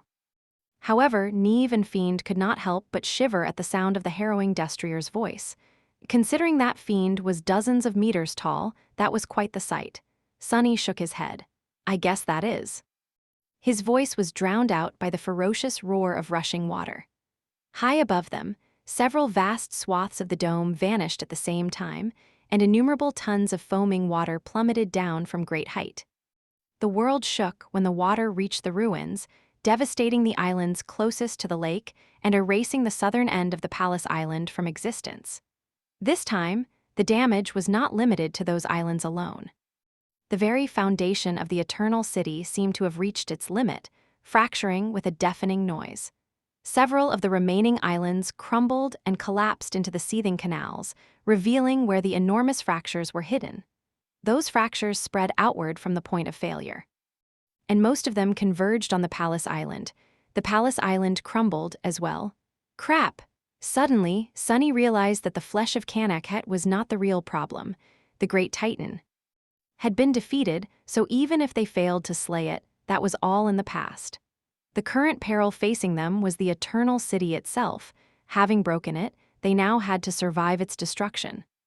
The decision on how to deal with the flesh of Kanakhet had been made for them. It's time to escape. As the ground opened beneath their feet, Nephis summoned her wings again. Sunny grabbed Jet and Neve, pulling them through the shadows.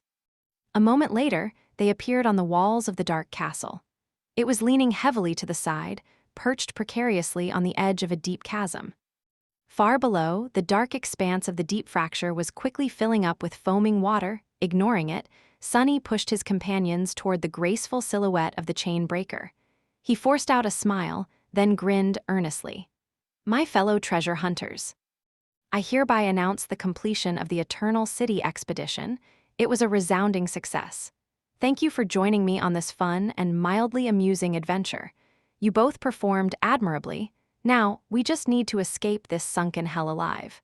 Neve gave him a startled look. Wah! Before he could finish, Sunny pointed at Cassie, who was already landing on the deck of the chain breaker. "Follow her, I'll join you as soon as I can.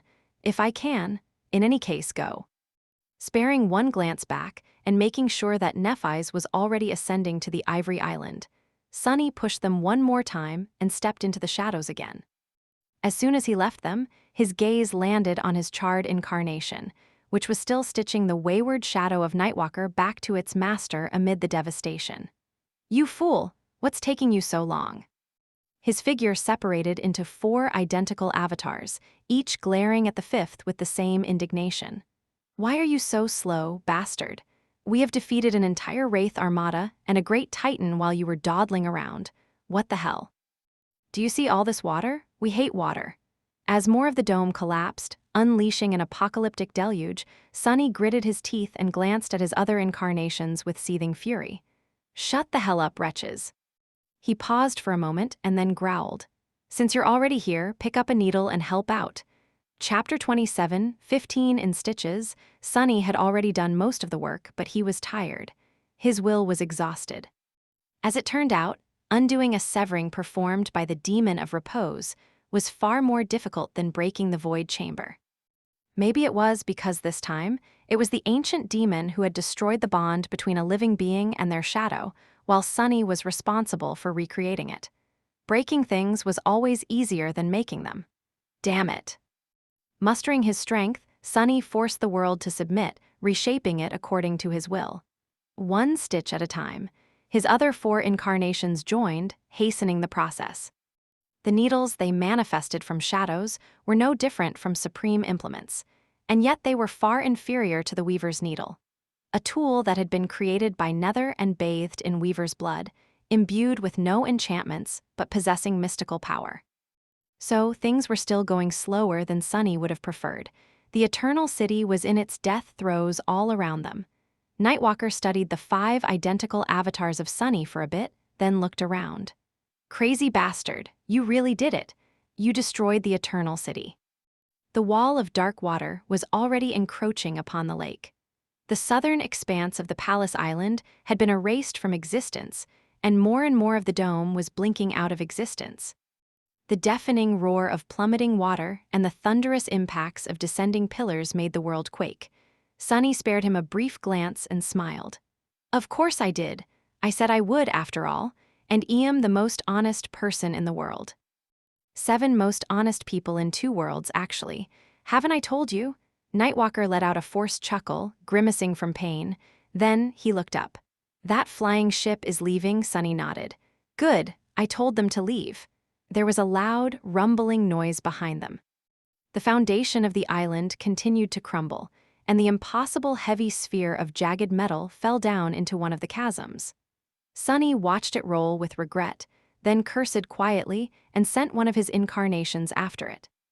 Soon enough, it ended up in his soul sea, granted. Transporting it there almost drained his nearly boundless reserves of essence. He could get his essence back, though. Missing out on this odd trophy, meanwhile, would have gnawed at him forever. Nightwalker showed no signs of anxiety as he watched the chain breaker fly away. In fact, his youthful face returned to its usual distant expression. He even stopped pretending to be bothered by the pain. After decades spent fighting and dying in the Eternal City, there was probably no kind of pain that could impress him. The flying island is moving. Sunny threw a swift glance at the ivory island, then concentrated on his work again. Good. They're not wasting any time. Nightwalker remained silent for a few moments, studying him with a dark and detached kind of amusement. Eventually, he asked with a hint of curiosity in his calm voice. "Why are you trying so hard?" Sunny halted for a brief moment, then continued to stitch. "Haven't I told you? It's because I am desperate." His voice was hoarse and somber. "You might not know it because you've been stuck here for decades, but the world is coming undone. The dream realm is in the process of consuming Earth, and the fallen deities of that cursed world are stirring. Cursed nightmare creatures, unholy nightmare creatures. And countless nightmare creatures of lesser rank, as well. All of them are going to wash over the human enclaves like a tide before too long." Sunny made another stitch. "So even if we manage to resettle humanity before the world ends, it will still end up being wiped out sooner rather than later. Unless it gives birth to new gods, which means that some of us will have to challenge the fifth nightmare. The sixth nightmare as well, which means the strongest champions of humanity will either die inside the seeds or be gone for a long time, including me."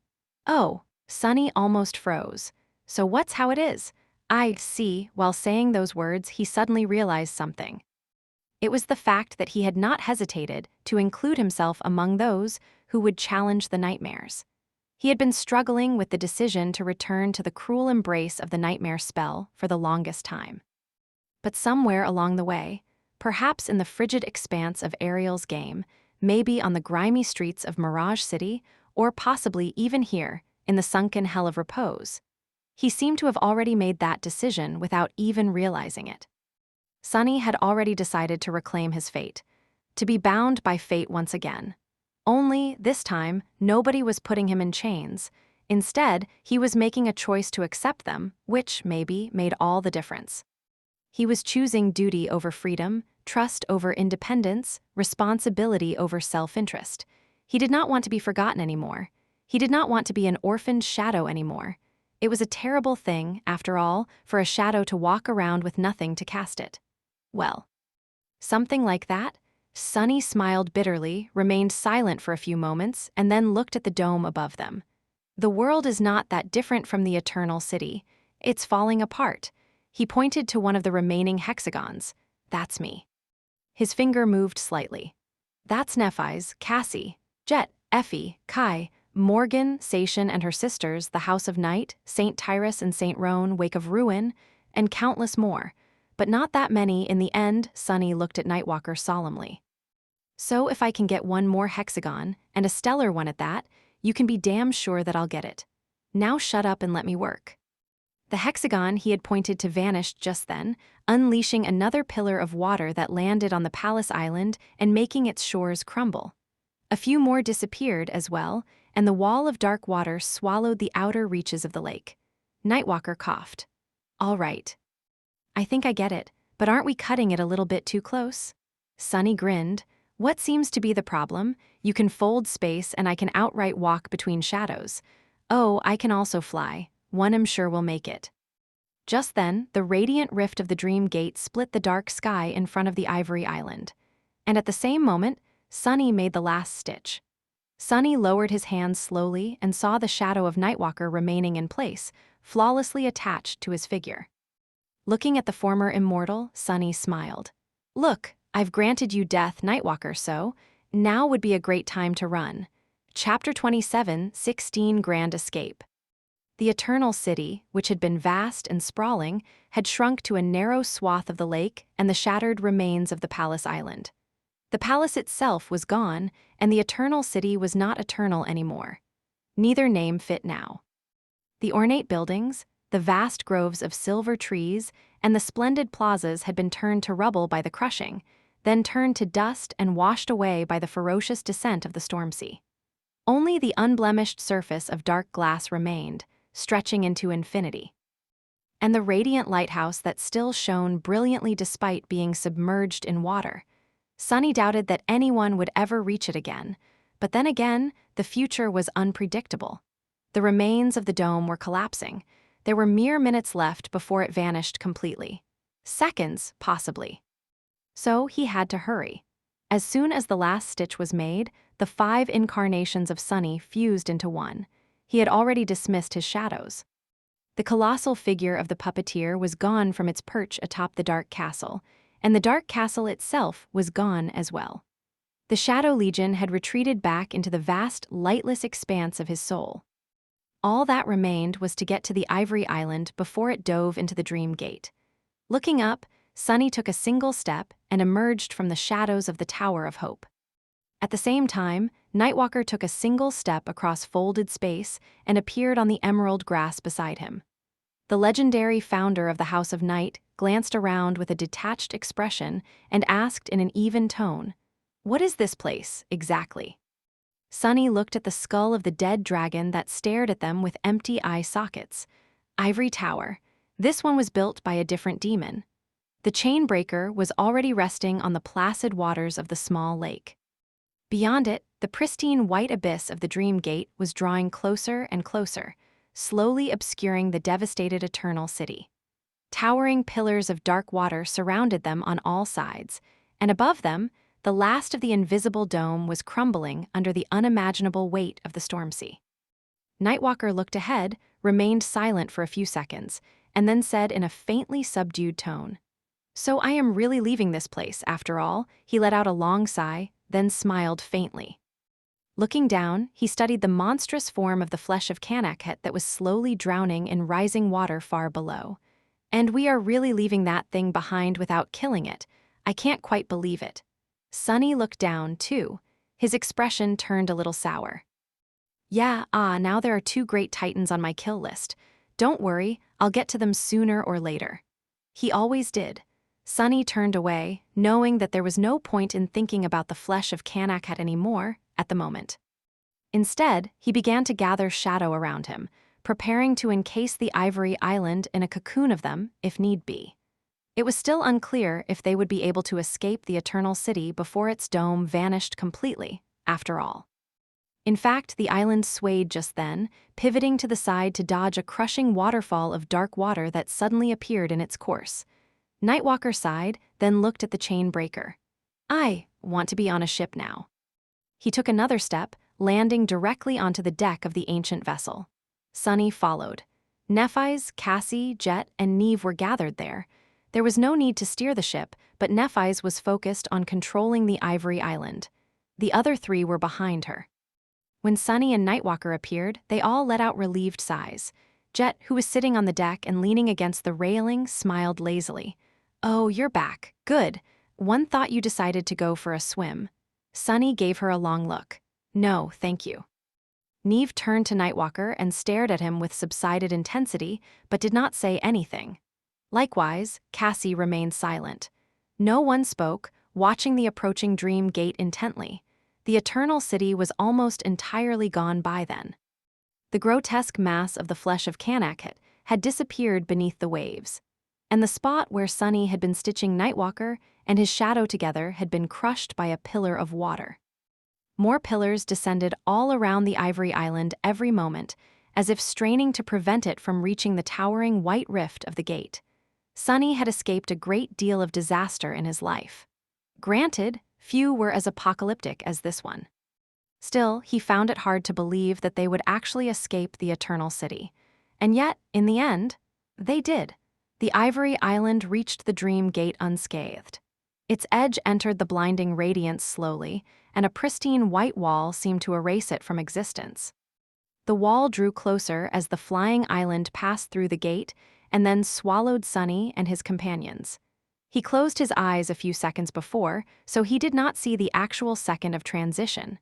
But he felt it. The rain that had been pelting them vanished suddenly. A warm wind caressed his face.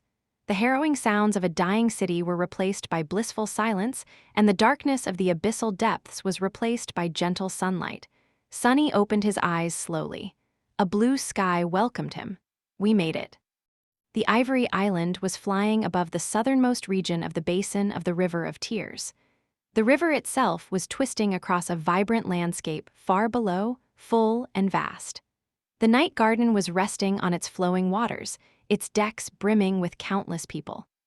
After spending a long time away from sunlight, they seemed to have all poured out of the cavernous holds of the living ship.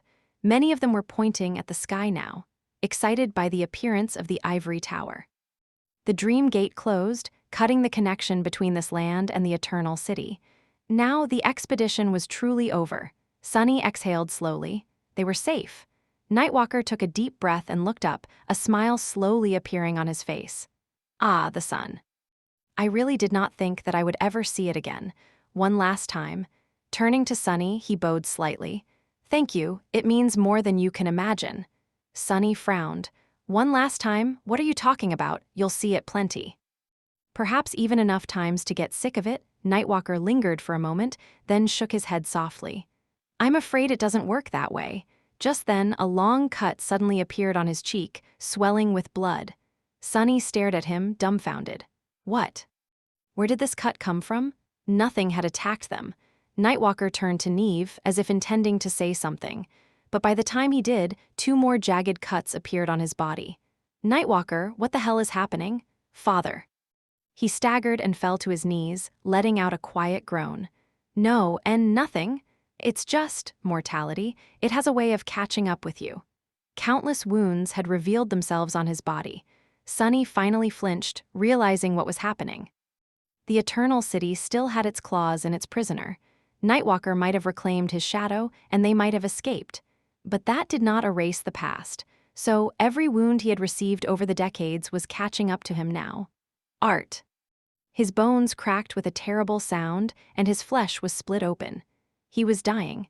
He was going to die 1,000 times over, until there was nothing left of him except scattered fragments of bone and a sea of spilled blood.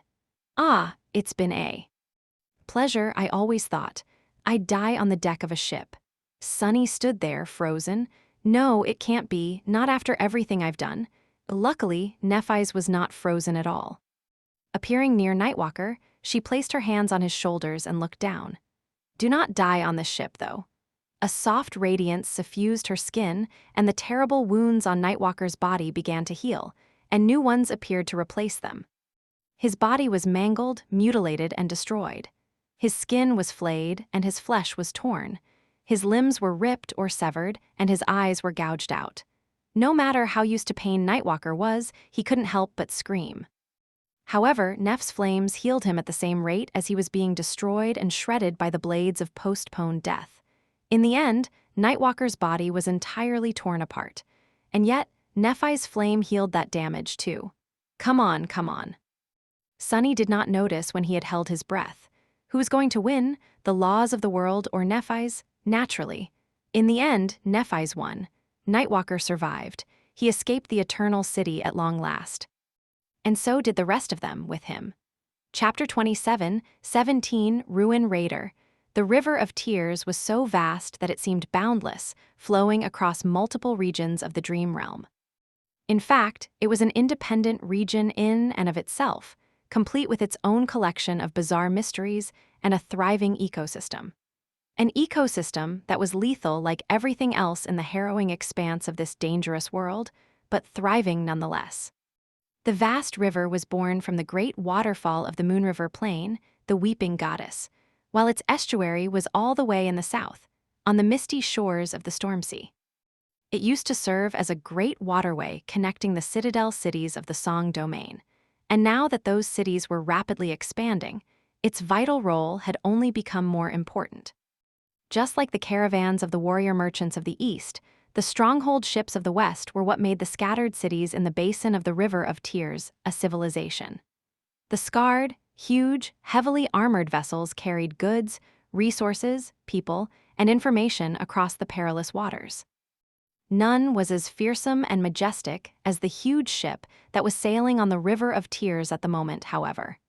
The night garden floated with the current, moving south. It was returning to the Storm Sea after escaping its dark depths a few days prior. The Ivory Island glided across the sky high above it, as if escorting the great citadel home. Jet was currently in her garden, looking around with a peculiar expression. The sacred trees she had planted had grown considerably in just a few days, their branches brimming with golden fruit. Countless flowers bloomed between them like colorful jewels, while the decorative bushes had become tall and wild. "Do I need to hire a gardener?" Her tone was a little troubled. At that moment, a black crow fell from the sky and landed on her shoulder. "Jet." "Jet," she glanced at the bird and raised an eyebrow. "Yeah, what?" The crow pecked at her cheek. "Fruit, fruit." A subtle smile appeared on her lips. "What about them?" Just then, a second crow glided down and landed on her other shoulder. "What do you mean, what about them? Those are sacred fruit, aren't they? This much should be enough to supply you with essence for a while." "Arg, damn it, what the hell?" Jet flinched and reeled away, knocking the second crow of her shoulder. The crow was sent tumbling through the air, collided against the trunk of a tree, and fell to the ground pathetically. There, it turned into a young man with pale skin and raven-black hair, sitting on the ground and comfortably leaning against the tree. Sunny grinned. "What's up with that reaction?" Jet stared at him with wide eyes. "Since when?" "Actually, forget it. Never mind." She sighed, then reached and plucked one of the golden fruit. Walking over to Sunny, she sat near him and took a juicy bite. The two of them spent a few moments in comfortable silence, watching the clouds move across the azure sky. Eventually, Jet said, "People don't appreciate what they have until they lose it. I never really paid any particular attention to the sky, but after spending all that time underwater. Gods, what a lovely sight. I never want to explore the depths again." Sunny smiled. "Me neither, still. It wasn't all bad, was it? We gained so much." Just as expected, the expedition to the Eternal City had turned out to be quite eventful. Granted, Sunny had not expected to wage a small war against a horde of immortal abominations. However, the spoils were similarly great. First and foremost, they managed to initiate the restoration of the night garden. Sunny gave Jet a curious glance. "By the way, what exactly changed about your ship?" She remained silent for a bit, looking around the overgrown garden. "We are still figuring it out." "But you must have noticed some of it already." "Local soil was always inexplicably fertile, allowing us to gather multiple harvests a year. But now, that nourishing effect has grown many times more powerful. It is truly remarkable." Sunny nodded. The trees around them were noticeably higher than they had been before, and the bushes seemed out of control. The same was happening across the entire Titanic ship. Everything was growing, blooming, and bearing fruit much faster than before. The surface decks resembled a jungle, and the night garden now really looked worthy of its name. Jet inhaled deeply. Here and there, various species of native plants sprouted out of nowhere. They are a bit weird. A certain algae in the water reservoir, for example, is producing oxygen. And I mean all by itself, it doesn't need the sun or carbon dioxide to do so. Other kinds do other useful things. It is too early to tell, but I think the night garden is fully self-sufficient now. It can drift for thousands of years in any kind of environment, and people on board will still be comfortable. Well, I mean, they'll be dead of old age. But they would have lived and died of old age comfortably. She chuckled. The aegis surrounding the ship seems to have grown much more sophisticated, as well, stronger, too. Honestly, we have no idea what exactly changed about it, but the changes seem incredibly profound. It is as if the night garden is ready to dive into the void. Jet paused for a moment, then added in a distant tone, "Do you think that that was what the demon of repose had built it for, that it is a void ship?" Sunny hesitated for a while. "I don't know, maybe it was not initially. But after wandering the seas and the skies for thousands of years, exploring all of existence, she might have grown curious about what lay beyond. Of course. She probably never got the chance to explore it. The Doom War happened first." Jet sighed, then nodded. "Indeed. Well, apart from that, the night garden now allows me to open. Let's call them portals, rifts that connect 2 points in space. However, I can't really use that new component, because to do that, we need to figure out a different new function first. It has something to do with navigation, but nobody knows how it works. So, until we learn, I can only open those portals to somewhere within my direct line of vision." She smiled. There are lots of minor changes as well, like the hull being able to repair itself much faster and so on. I won't bore you. Sunny leaned back and looked at the sky. The night garden had become more robust. That alone would have made the expedition worthwhile, but there were other gains as well. The arsenal of enchanted weapons Sunny had salvaged in the Hippodrome was going to strengthen the forces of humanity. The artifacts looted across various districts would, as well.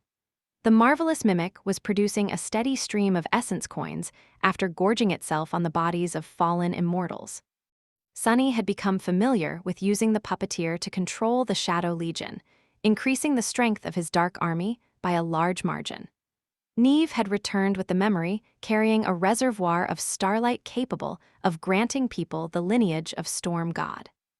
Jet had greatly increased the volume of her soul core and captured 2 powerful souls into her mist blade. Nightmare had become supreme. Nephi's had come closer to mastering another branch of her aspect legacy. Nightwalker had returned to the embrace of humanity. And Sunny himself. Sunny had found the 6th fragment of Weaver's lineage, one he had yet to absorb. Chapter 27, 18 Garden of Flowers. Sunny had felt the weight of the scroll throughout the last few days, busy and chaotic as they were. A million things demanded his attention after weeks of absence. And yet, he could not help but think about the vessel of Weaver's will that lay on the altar of the nameless temple's replica, deep within his soul. Now that things had settled down a little, he could finally face it. Sunny remained silent for a long while, then smiled and looked at Jet. Well, how was it? Your personal adventure with the Lord of Shadows, was it all you had hoped for? Jet chuckled, her icy blue eyes narrowing a little. Oh, it was. Unforgettable. Effie and Kai weren't lying. She fell silent for a moment, then added with a shrug. Granted, it was far less educational than I had thought it would be. I do not feel like I've learned something. It feels more like I passed an exam. Sunny scratched the tip of his nose. Well, I wouldn't know. I don't think I ever took a single exam in my entire life. I wouldn't presume to have what it takes to teach the infamous Soul Reaper Jet a lesson, either. Jet smiled, then looked away. What about you? Sunny raised an eyebrow. Me? What about me? She looked at him and shrugged. You said that these excursions were to prepare us for the 4th nightmare, but to me, it seemed like you were searching for answers of your own. So, have you found them? Sunny stared at her for a few seconds, then turned away with a quiet chuckle. Ah, perceptive as always. As it happens, yes, I somehow stumbled on the answer I had been looking for ever since becoming a saint, maybe even longer.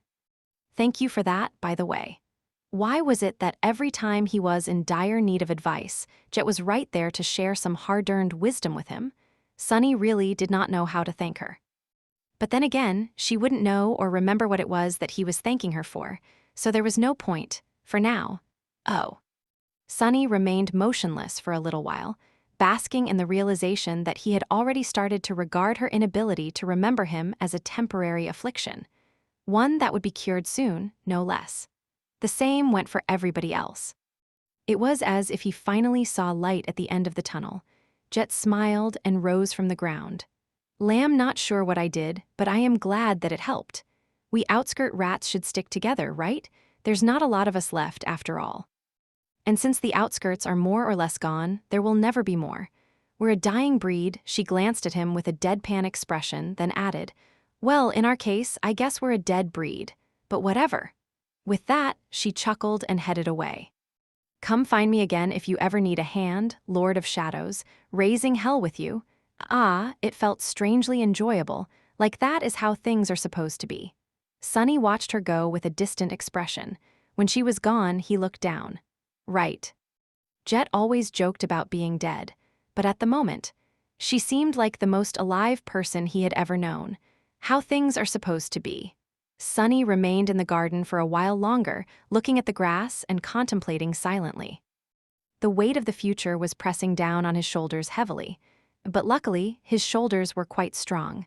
Why do I feel so anxious? Everything was happening on schedule, but somehow, he felt like they were running out of time. It was an ominous sensation. In the end, he sighed and outstretched a hand. A few seconds later, an ancient silk scroll appeared on it, emanating a subdued, but terrifying sense of unrestrained power. Despite having been hidden in the heart of a star for thousands of years, it was completely intact, with not a single burn marring its smooth surface. The spider silk was woven so finely that touching it with his mortal hand felt like sacrilege. Sunny remained motionless for a while, then sighed and slowly unfurled the scroll. Inside, an elegant weave of runes was painted with black ink, and at the bottom, a gorgeous blue snowdrop decorated the corner, embroidered with such skill that it seemed entirely real. Sunny shook, suddenly finding it difficult to breathe. Somehow, he knew that both the runes and the flower were left on the fine silk by Weaver's own hand. Calming his widely beating heart, he inhaled deeply and concentrated on the runes. He did not know what to expect, but whatever message Weaver had left, it was bound to be important, or nebulous and mystifying. He was going to know soon. The runes read, Weaver was the first one to be born, and Rhyme was the first one to die. Broken and shattered, she succumbed to harrowing wounds and found herself in the embrace of Shadow. And there, in the darkness, Shadow offered her solace. "Rest well now, child," whispered the darkness. "Your torment is over. Stay here with me, unhurt and at peace." But Rhyme refused. "Your world is too dark, it is too quiet and hollow. Out there are vast oceans, boundless heavens, and flowers that bloom in the light. Want to swim in the oceans and conquer the heavens. Want to explore all of existence and gather all flowers, to bask in the beauty and enjoy pleasant scents. The flowers are bristling with thorns," pleaded the darkness. "The oceans are cold, and the heavens are empty. Your life was short and brutal, and now it has come to an end. Stay with me, child, do not refuse my embrace." But Rhyme laughed.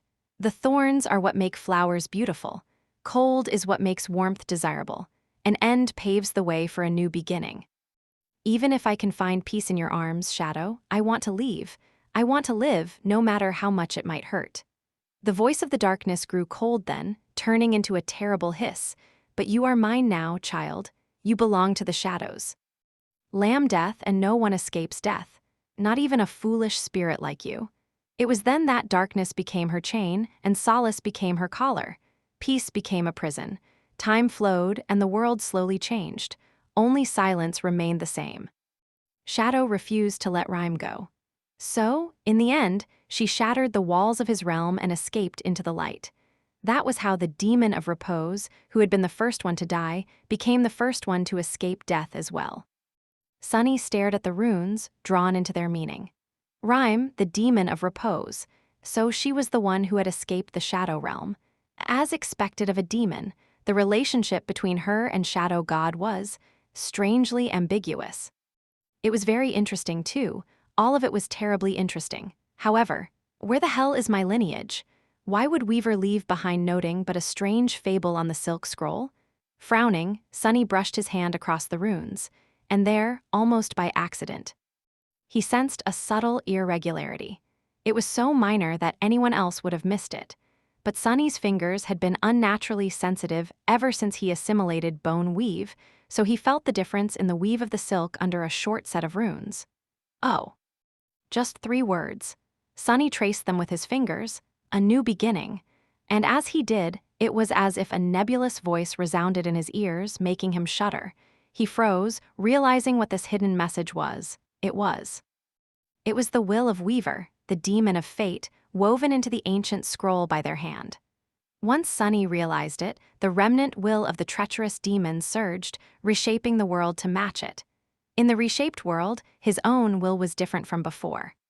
He had absorbed the spirit weave. Wow, I didn't even pass out this time. Just as Sunny thought that, a wave of indescribable agony washed over him like a tide. Chapter 27, 19, The Incredible Adventures and Astonishing Deeds of Heroic Dreamer Sunless and His Intrepid Disciples, Abridged, Volume X. The Shadow Realm had not changed much since Sunny visited last. Granted, that visit had happened quite recently, during the final battle for the Eternal City. Sunny himself, however, felt a bit different. The spirit weave had enhanced his will, making the world feel much more malleable. It altered the inherent nature of his will, as well, granting it a second innate affinity, or at least greatly enhancing what had already been there. Before, the main trait of Sunny's will was death. Now, however, he also felt a strong connection to fate. He did not know what to do with that affinity, and honestly, it was quite paradoxical for his will to possess it. After all, he was a fateless being. Fateless, masterless, sunless, Sunny's whole existence seemed to be built around the absence of things. Perhaps that was why he found the vast, silent, empty expanse of the shadow realm so soothing. Walking across the obsidian dust and enjoying the silver radiance of the distant essence storms, he inhaled the cold air deeply. Still, I've done well for myself. As someone who had been deprived of so many things, Sunny sure managed to achieve a great deal. He was a supreme titan, the ruler of the Forgotten Shore, the lord of the Dark City, the commander of the Shadow Legion. He was also incredibly wealthy, highly accomplished in various fields, and very difficult to kill. There was someone far more difficult to kill nearby, though. Reaching the graveyard of serpents, Sunny walked over to the spot where the broken figure of Yuri's used to rest against the ancient bone. Strangely enough, the talking skeleton was nowhere to be seen. There were, however, traces left in the dust. Sunny followed them. He found Yuri's a dozen kilometers away, laying listlessly at the bottom of a tall hill. The skeleton seemed to have crawled his way here, tried to climb the hill, and rolled back quite a number of times. Now, his empty eye sockets were staring at the dark sky expressionlessly. Clicking his tongue, Sunny sat on the dust nearby. "Where were you going?" Yuri's remained silent for so long that Sunny began to suspect that he had really managed to die. However, eventually, the creaky voice resounded from the depths of the cracked skull. "My, oh my. I assumed you would never come back, boy, so I took matters into my own hands." He paused and then added, "I had to take them into my hands because my legs are broken. I can't really move my feet." The skeleton laughed at his own joke, his jaw making loud clacking noises. Sunny observed him with a faint smile. "Oh, right, I remember. You wanted to reach the heart of the shadow realm. To die properly before time catches up with you and you turn into a mad beast." Yuri's nodded. "That's right." Sunny shook his head. "I guess it must be a coincidence that the Void Gate is also situated at the heart of the shadow realm. You wouldn't know anything about it, would you? And about how it was opened?" Yuri stared at him curiously. "Oh, it was opened? My, oh my, I did not know." It was difficult to say if he truly did not know or was simply pretending. Yuri's had been nailed to that tree before the very end of the Doom War, after all. So, he would have been hanging on it powerlessly by the time the demons decided to pull their last gamble. Nether, Hope, Ariel, Mirage, and Rhyme. No, actually, wasn't there one more? Yuri's clicked his jaw. "Anyway, I wasn't planning to go to the heart of the Shadow Realm to die. It's just what shadows do, so I thought I'd follow the proper etiquette and get the full experience. A semblance of natural death, if you will. I had no idea that someone opened the Void Gate. Well, actually, that's a lie. I had an inkling. I don't really care about it, though." He stared at Sunny with his empty eye sockets. "Whether it's open or closed, what difference does it make to me?" The skeleton chuckled. "Anyway, you seem a little different, boy. I've been crawling up this hill over and over again for a while. What has been happening to you?" Sunny smiled darkly. "Me, my, oh my. So many things have happened, I don't even know where to start." Yuri's gave him an unamused stare. "Damnation. Start anywhere, then." Sunny chuckled. "Well, let's see. First, I went to the Jade Palace and got sucked into a game created by the Demon of Dread. There, I battled great and cursed abominations, conquered a bunch of mountains, blew up one or two, and finally had to face my own doubts. In the end, I squished a very talkative moth and escaped." His eyes glistened dangerously. "Oh, I also witnessed the end of the world and had a one-sided conversation with the Demon of Fate. They stared right at me and called me an epigone. Ah, it was quite shocking." Yuri stirred slightly, then said in a neutral voice, "There is no way. There is no way that Weaver is still alive." Sunny's smile widened a little. "Oh, they're not. But when has something like that ever stopped the gods or the demons from talking?" He lingered for a moment, then added, "Anyway, Weaver showed me how the gods died and how the world ended. So, I went and wrote a very comprehensive research paper about it. That took some time. Caused quite a stir, too." Yuri's let out a dubious laugh. "A research paper? Oh, you are a philosopher. I knew a few philosophers once. Anyway, that sounds like a lot. No surprise that you have been so busy. Sunny grinned. Oh, that is not all. After winning that game, I went to Mirage Castle and got sucked into a huge mirror.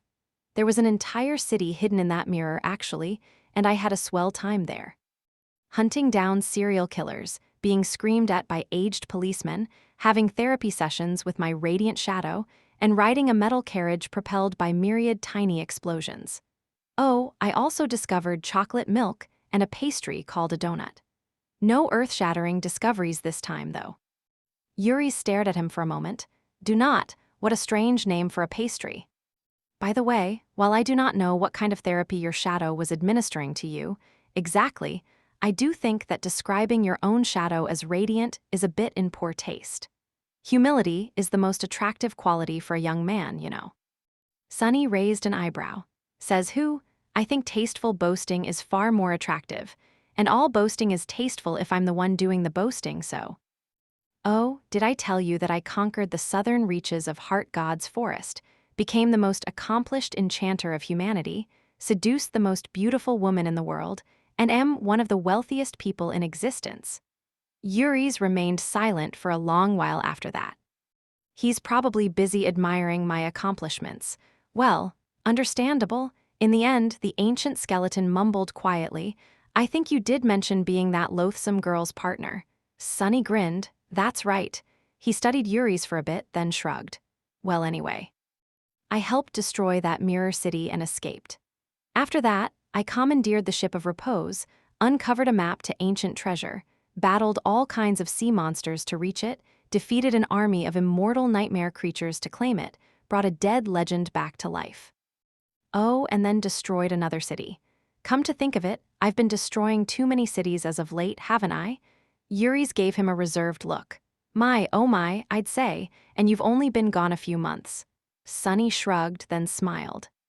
Oh, right. I also learned quite a few interesting things about the Nine, like what Slayer's name was, and where you guys come from. His smile turned menacing, and a deep darkness drowned his eyes. And what you bastards did. Learning something like that would have made me very angry, don't you think? Prince Yuri's? Yuri stared at him with his empty eye sockets, expressing no particular emotion. Eventually, he laughed. My, oh my, nobody has called me a prince in ages. Chapter 27, 20, A New Beginning. Sunny stared at the grinning skull, feeling a storm of dark emotions raging in his heart. He had not anticipated feeling this way, but here he was, full of something that he never thought he would feel one day. A sense of righteous indignation. For someone who had never once thought of himself as righteous or virtuous, that was an unfamiliar state. But considering the sins of the dead man in front of him, all Sunny's shortcomings seemed like the noblest of virtues. A smoldering, murderous wrath drowned his heart, making his fingers twitch. This wretch, it was all because of him, because of them, he really wanted to kill the dreadful bastard. How ironic it was that out of all the people in the world, Yuri's was one whom he was powerless to kill. Sunny forced himself to inhale. Yuri's, Orphan, Alethea, Omer, Emedin, Elites, and the other two. There truly has never been a group more vile and wicked than you nine, has there? Yuri stared at him for a while, then chuckled. Oh, I guess you did learn a bit about us. So. I guess there are still traces of us left out there, in the world. Sunny could not help but laugh bitterly. Traces? This whole damn world is a ghastly monument to your abhorrent lives. After all, you are the ones who created it. You are the architects of all the horror that I've endured, that everyone has endured. You are the bastards who created the dream realm.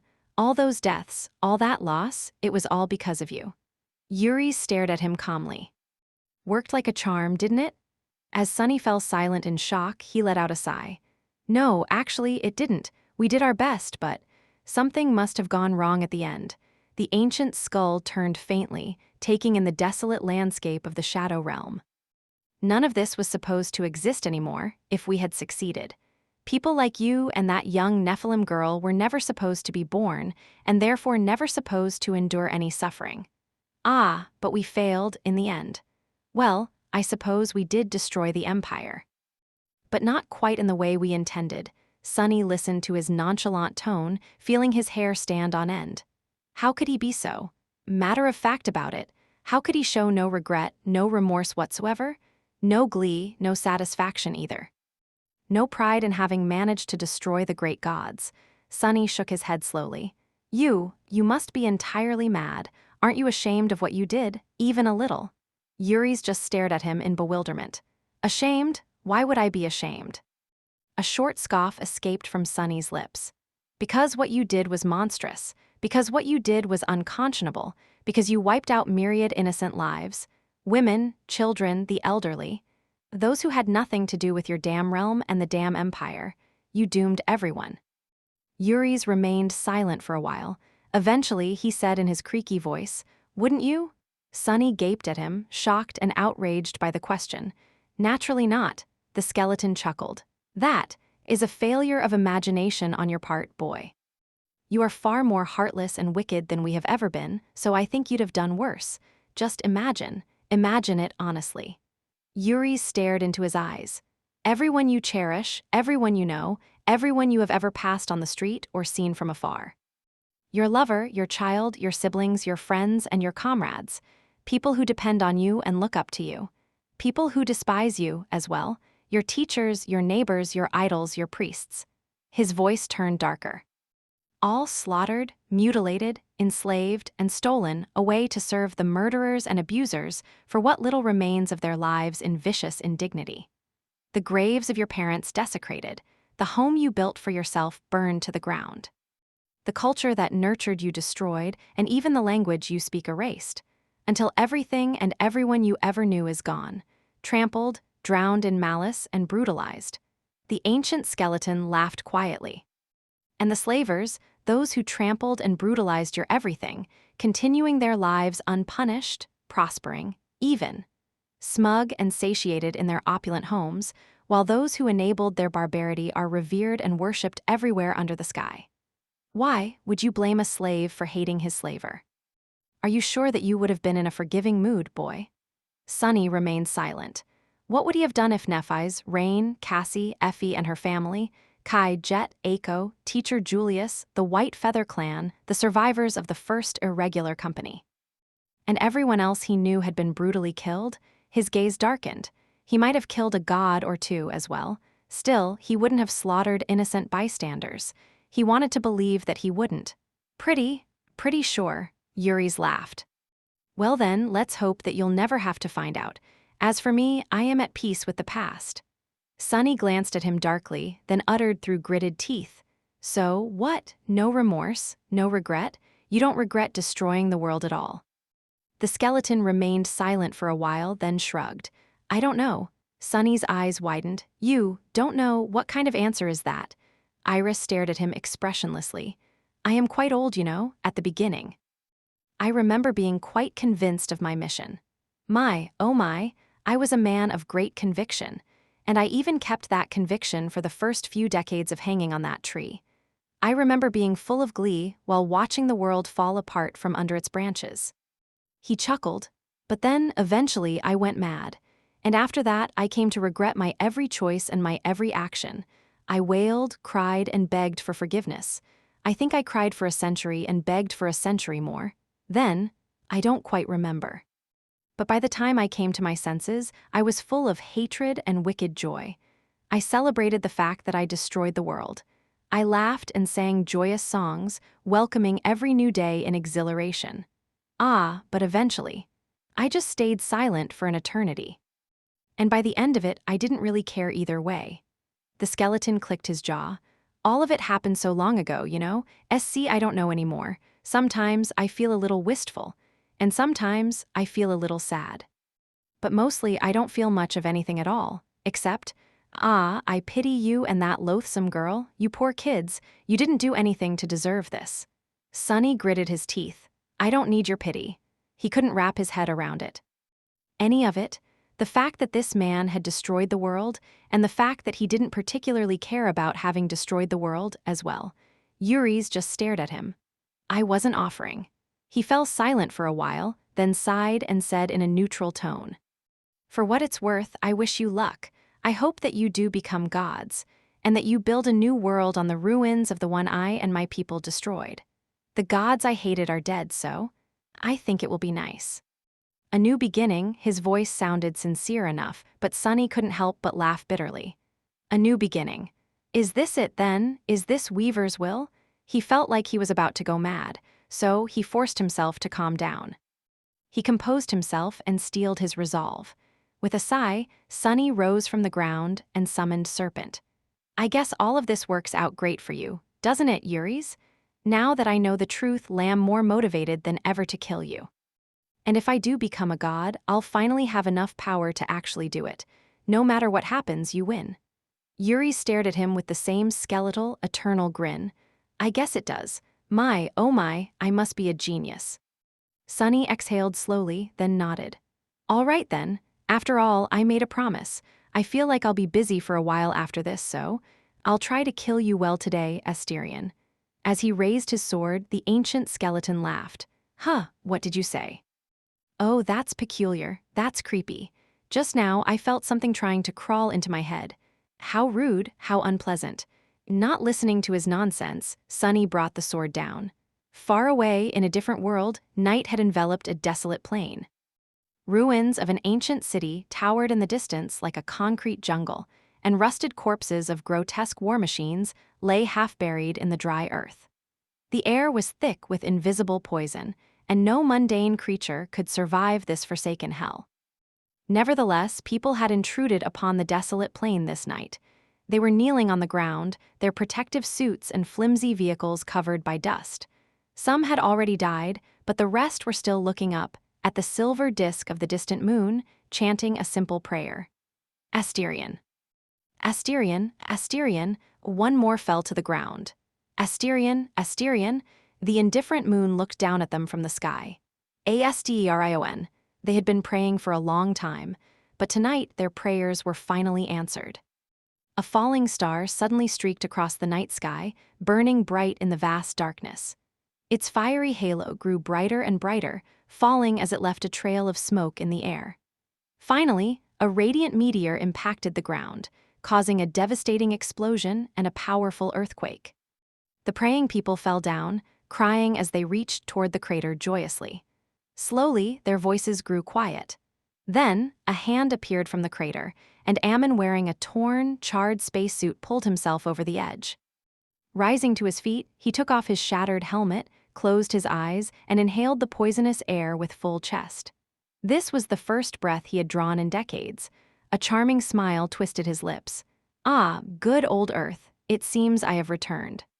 For him, who was born in the dream realm, this was an alien world, but he was still glad to be back. End of part III, Voyage of the Night Garden. End of Volume 10, Dark Lord's Dreadful Travelogue.